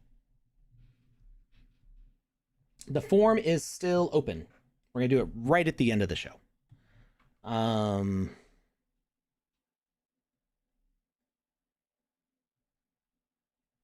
Okay.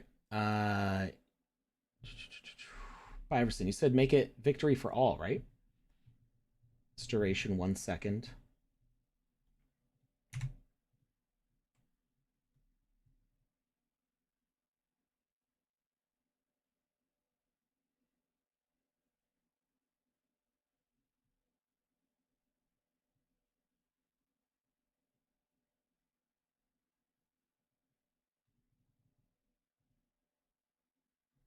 but then we're not triggering it until the end of this other timer. So we're going to have a new variable, time, global, final countdown,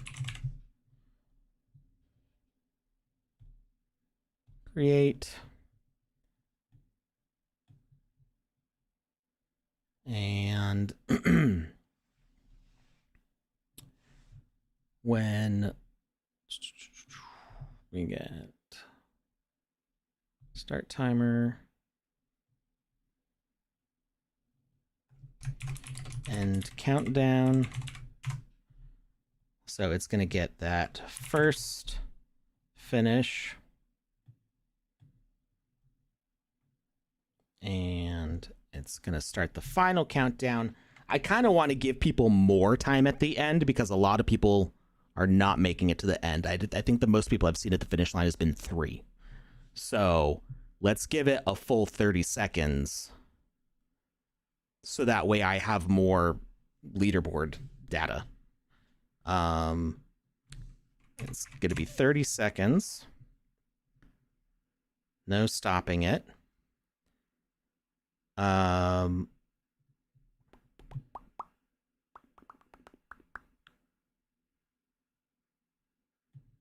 Let's do.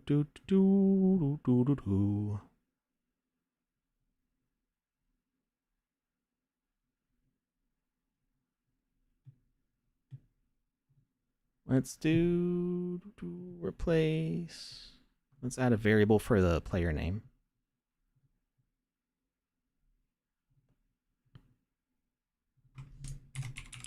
Winner name.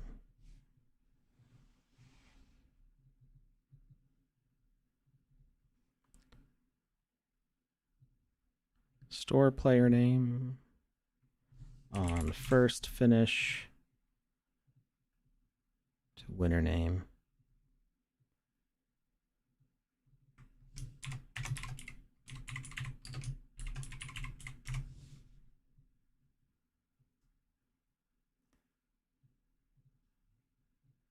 And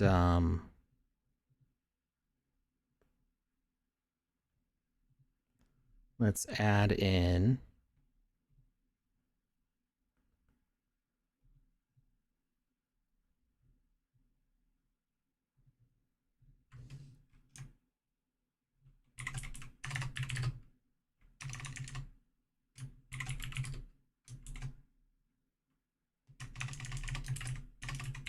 match ends in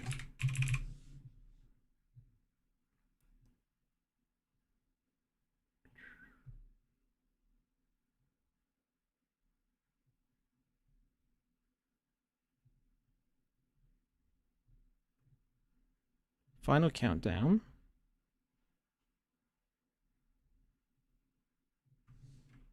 $30 and confirm. And this will have visibility off by default.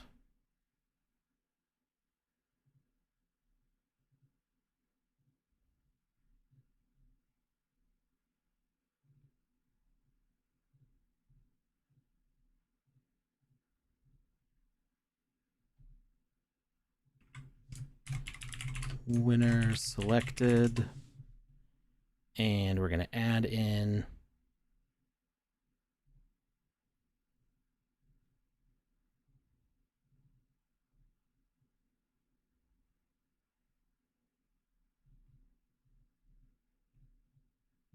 the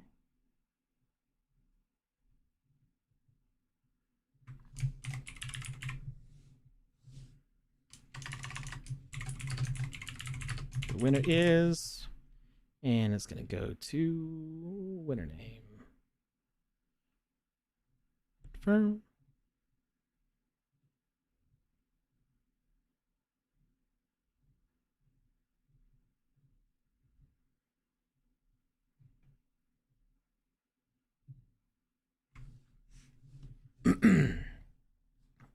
And this is also hidden. And everything's visible here. Okay, so let's go back to our rules. Race head starts up, and then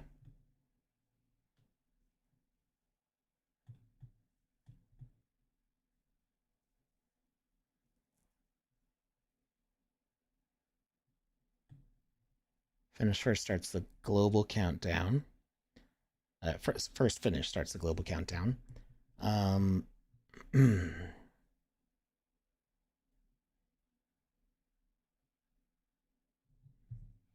I think I should duplicate my asset here.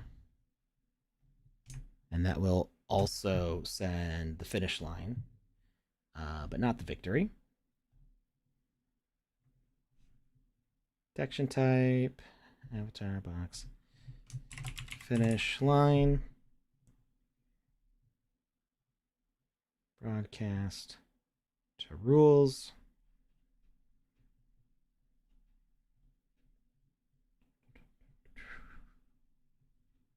So that is going to stop the stopwatch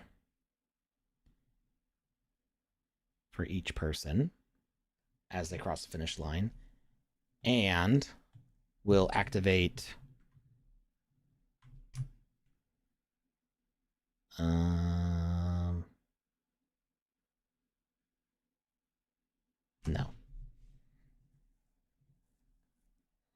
How do we get the HUD to show up for everybody?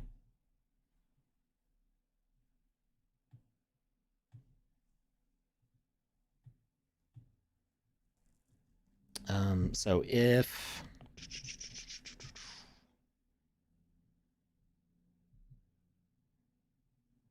we're going to compare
okay, so finish line should, sorry, first finish should also set a true false.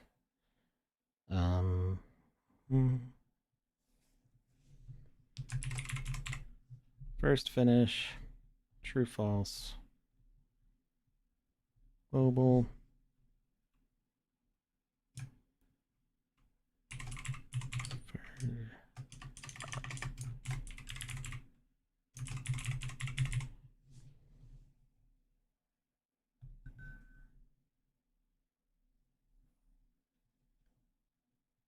New true false value of true.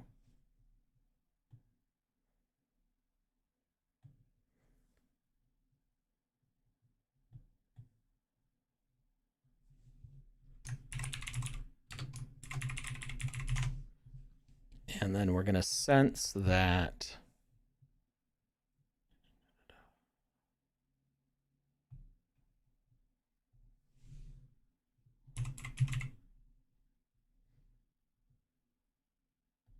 race start value of winner selected condition is equal to true. Constantly compare. Message to send.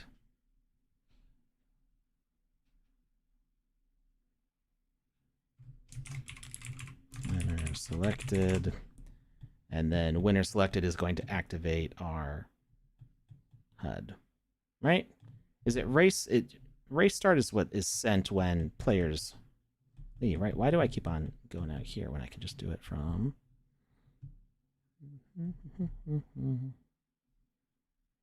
Let's play sound. Timer start. Message on exit. Let's exit.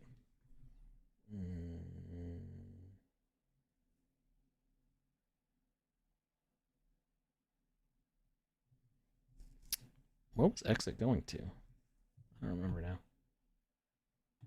Was it going to anything?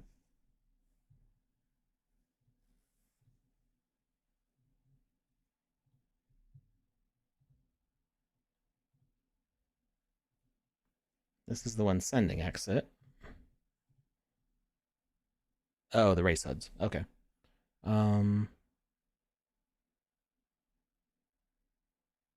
Okay, then yeah, that is the players doing it. So race HUD. Compare true false. This should be on exit. Winner selected. And then duplicate. End HUD. Winner selected. And it's going to display this one. Okay, so now we're seeing the right stuff that's going on. The countdown timer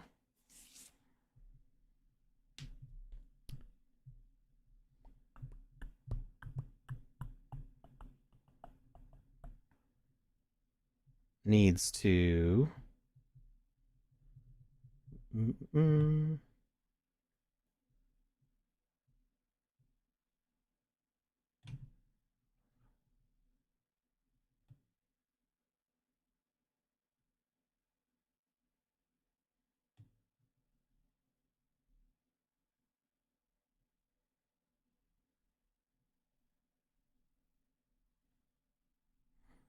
what if we counted up instead?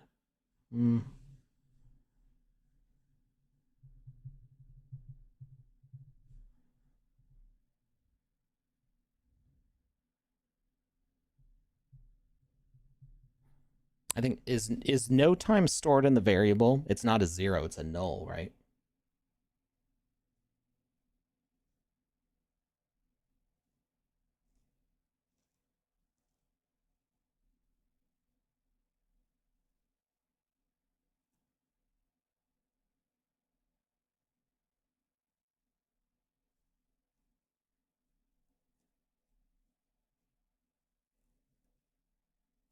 So currently the HUD is updating because it senses that the true false has been flipped to true.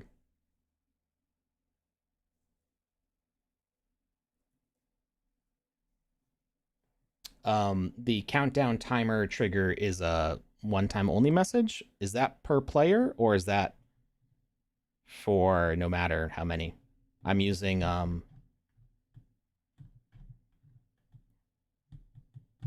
there's my flag.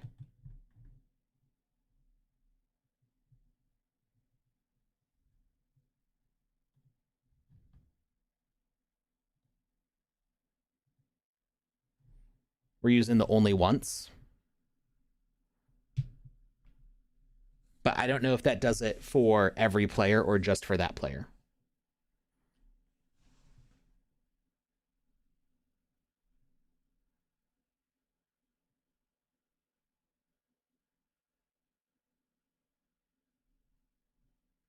Yeah, it's the multiplayer. It's a sync. So it does apply for everyone. Cool. I'm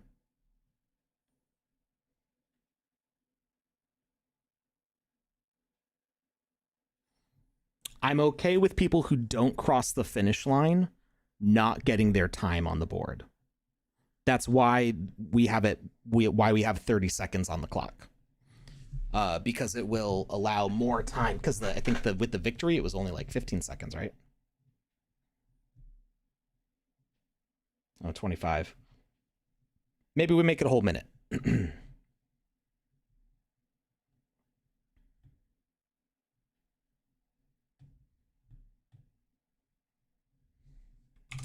Make it a whole minute. And then in here,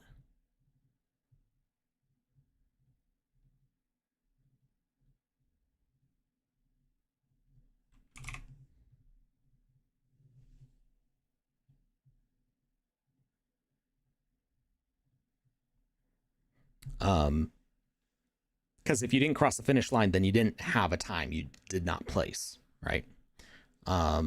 So I don't think I need to do the spawn trigger volume thing. But we do still need to end the game. So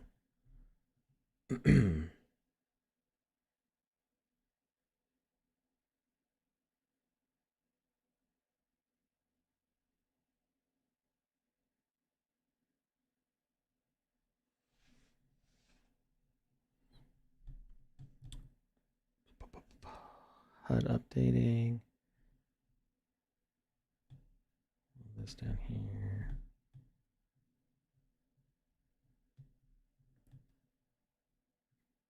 All right.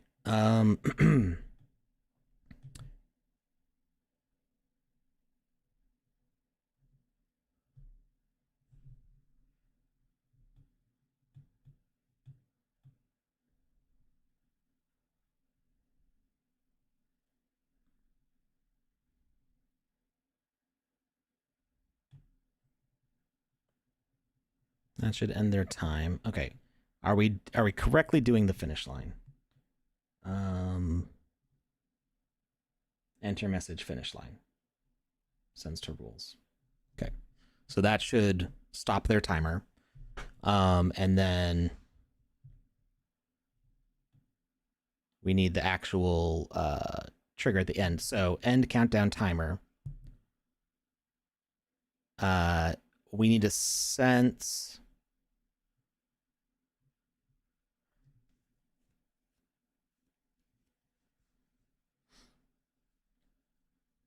Will having the finish line stop the timer, stop the stopwatch, and send their score work? I think that's what I have. Finish line there. Yeah. I think what was making it not work before is the victory message is happening at the same time, so it just like stops sending this logic. And I think that's what I noticed before when I was setting up a leaderboard. But that was many months ago now.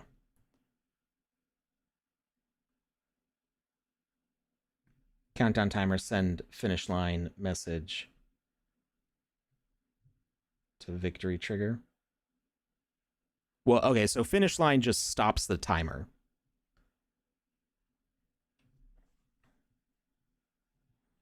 But countdown timer should send our victory trigger.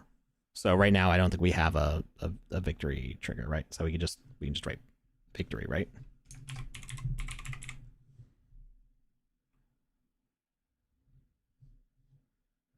And then we go to this one. Victory. Ends game, animates camera. Delay. We can do 2 seconds. That's it, right? Did we miss anything? Let me run it and see if my name pops up in the thing and if the HUD updates.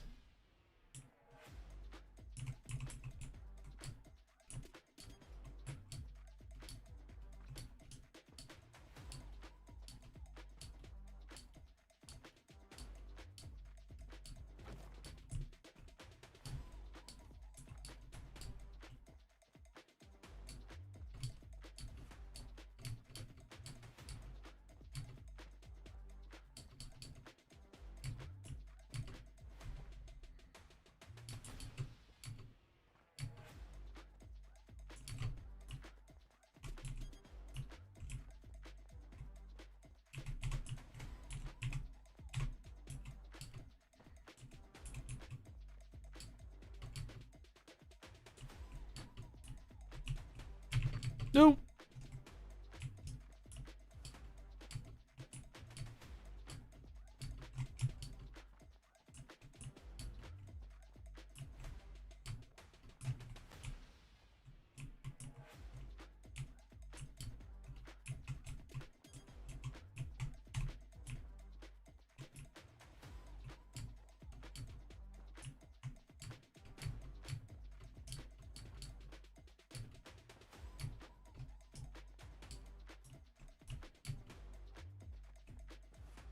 Try not to fall in the gap this time.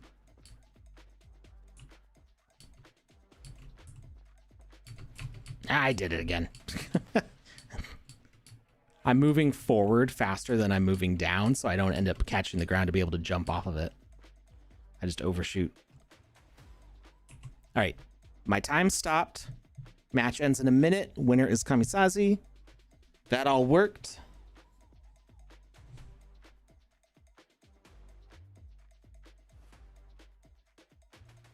Why do you run? Because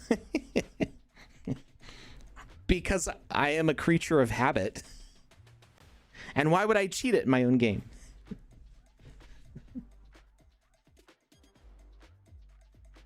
No, I know the controls are right here, right around me. I don't think to use it because I've been working in the Game Maker for 5.5 years now, 6 years now. Almost 6 years. Wait, most of 2020, all of 21, 22, 23, 24, 25. Yeah, basically 6 years now. And this feature is only a couple months old. So it just messes with me. Okay. That looks like it should work. So we're going to save. Why can't I move? What the? There we go. It keeps doing that sometimes. It's weird. I don't like it.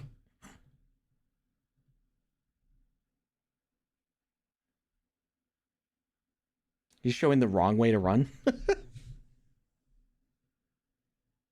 Move the spawn point. That actually is more difficult because there's 5 spawn points because there's one for each character, so I'd have to move all of them and too much effort. All right. Let's see if we get a working leaderboard this time. Going to update experience, publish, confirm.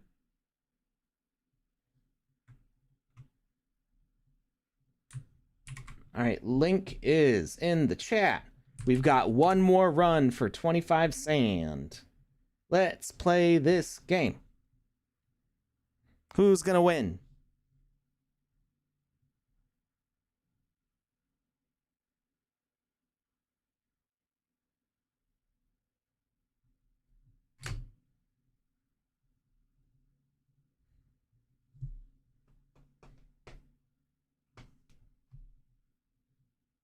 Each character should spawn in a different place. It's a random zone. So it's like a bubble, and you can spawn anywhere in the bubble. And it randomly puts you in that area. I know I like to overcomplicate things, but I'm trying to keep this one fairly simple.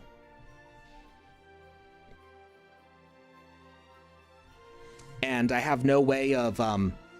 I feel like putting the spawns in different places would make it really unfair because I have no... Because this was a randomly generated terrain, I have no way of knowing which path is most efficient from each location. So, having everybody spawn in the same place means that that it's pretty fair, at least.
Somebody's in the lead. I can't see their name.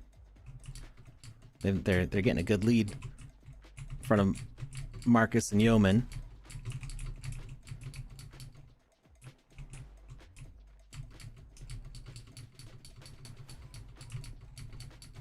Somebody with like some sort of like mushroom crown.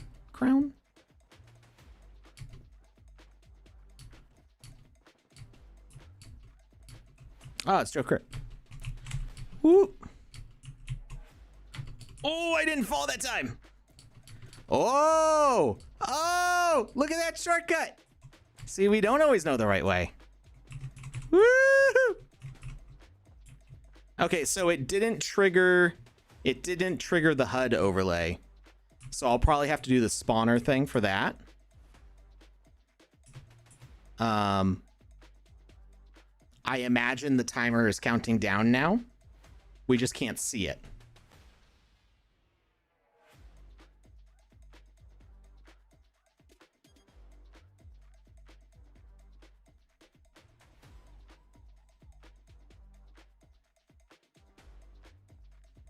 Hopefully it's running.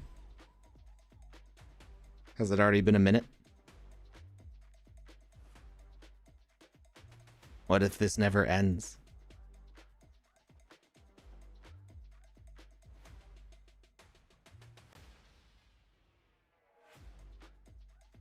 Hey! Okay, there it goes. Do we have times?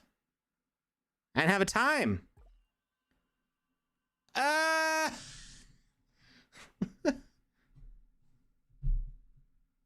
We have no times. Who was that crossed the finish line first? I don't remember now.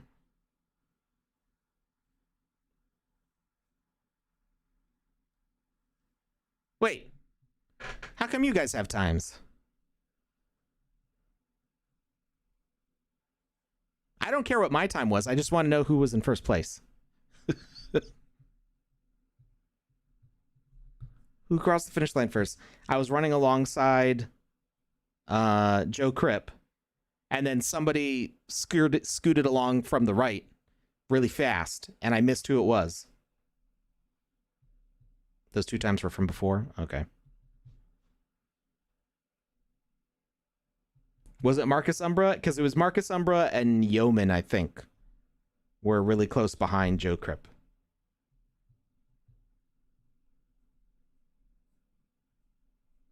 If somebody else can confirm it was Marcus Umbra, I will accept that. I'm gonna need to troubleshoot this a little bit further and figure out why the time's not timing. Why the time ain't timing. It looked like everything was going okay. Maybe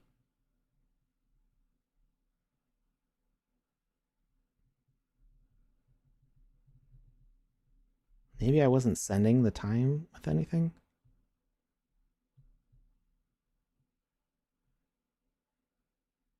It should have done it as soon as we crossed the finish line. That was sending to rules, right? All right. Marcus Umbra, we're going to say that you get another 25 sand. Another 25 sand? You did get it 25 sand before, right?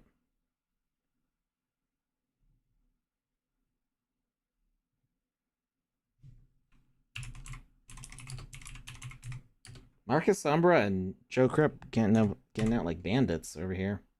All right. You didn't cross the finish line, but you got a victory.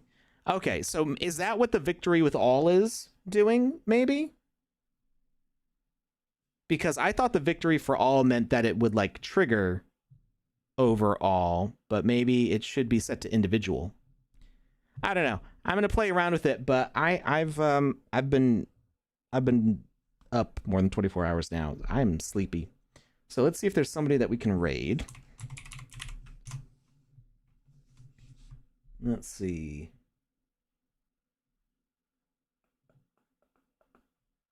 Who's this? Their screen says they will be right back, so that We're not going to raid them because they're not there. Let's see. Anybody currently streaming the Sandbox? Oh, yes, the forum. Thank you. Thank you. Thank you for reminding me. Like I said, I'm tired.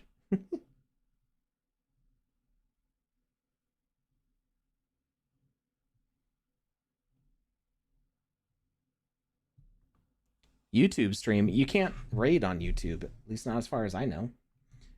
All right. Random number generator. Give me a number between 2 and 46. Wow, we have a lot of entries today. 15. I think this person just got an orange hat the other time.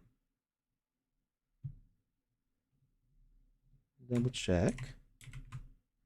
Yep, there. You do not win a second one. Sorry, Serdia. But you're extra lucky to win twice in a row. 44. Let's see, that is... I'm not sure if they have a hat or not. Oh, yep, they have one from a long time ago. Let's see. Roll again. 33. I'm not sure I remember this name. All right, we've got a new winner, so congratulations. Goes to Destinton7. You just won yourself Wizzy the Orange's singed hat.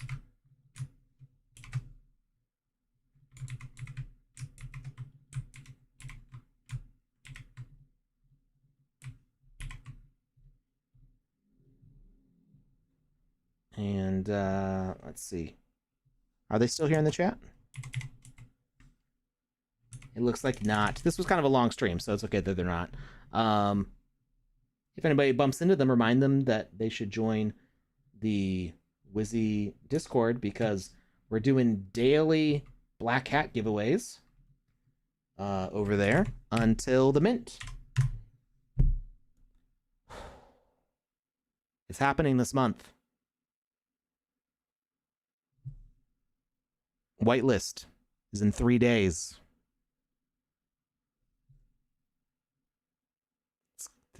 It's a lot.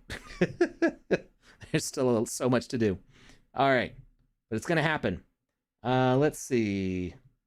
Anybody else streaming the Sandbox? Nope. I don't really see anybody to raid. Anybody that I'm following on my personal account?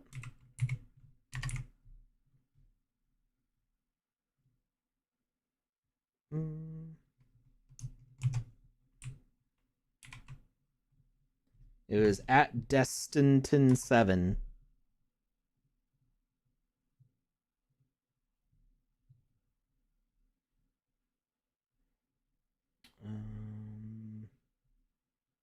Nobody that I follow is live either, so I don't know. I don't know. I guess we just won't raid anybody. All right. Thanks for hanging out, everybody. Yep, go to discord.gg/Wizzyverse or go to wizzyverse.com. Make sure you check out the white paper. It's only 3 minutes to read it. It's very short, mostly bullet points. I made it very super concise and to the point, which it was tough because there's so much that I wanted to say that I didn't put in there. But yeah, and there's a link to the Discord on the website too, wizzyverse.com. All right, well, I don't have anybody to raid, so thanks everybody. Have a great weekend. I will see you next week. All right. Bye now.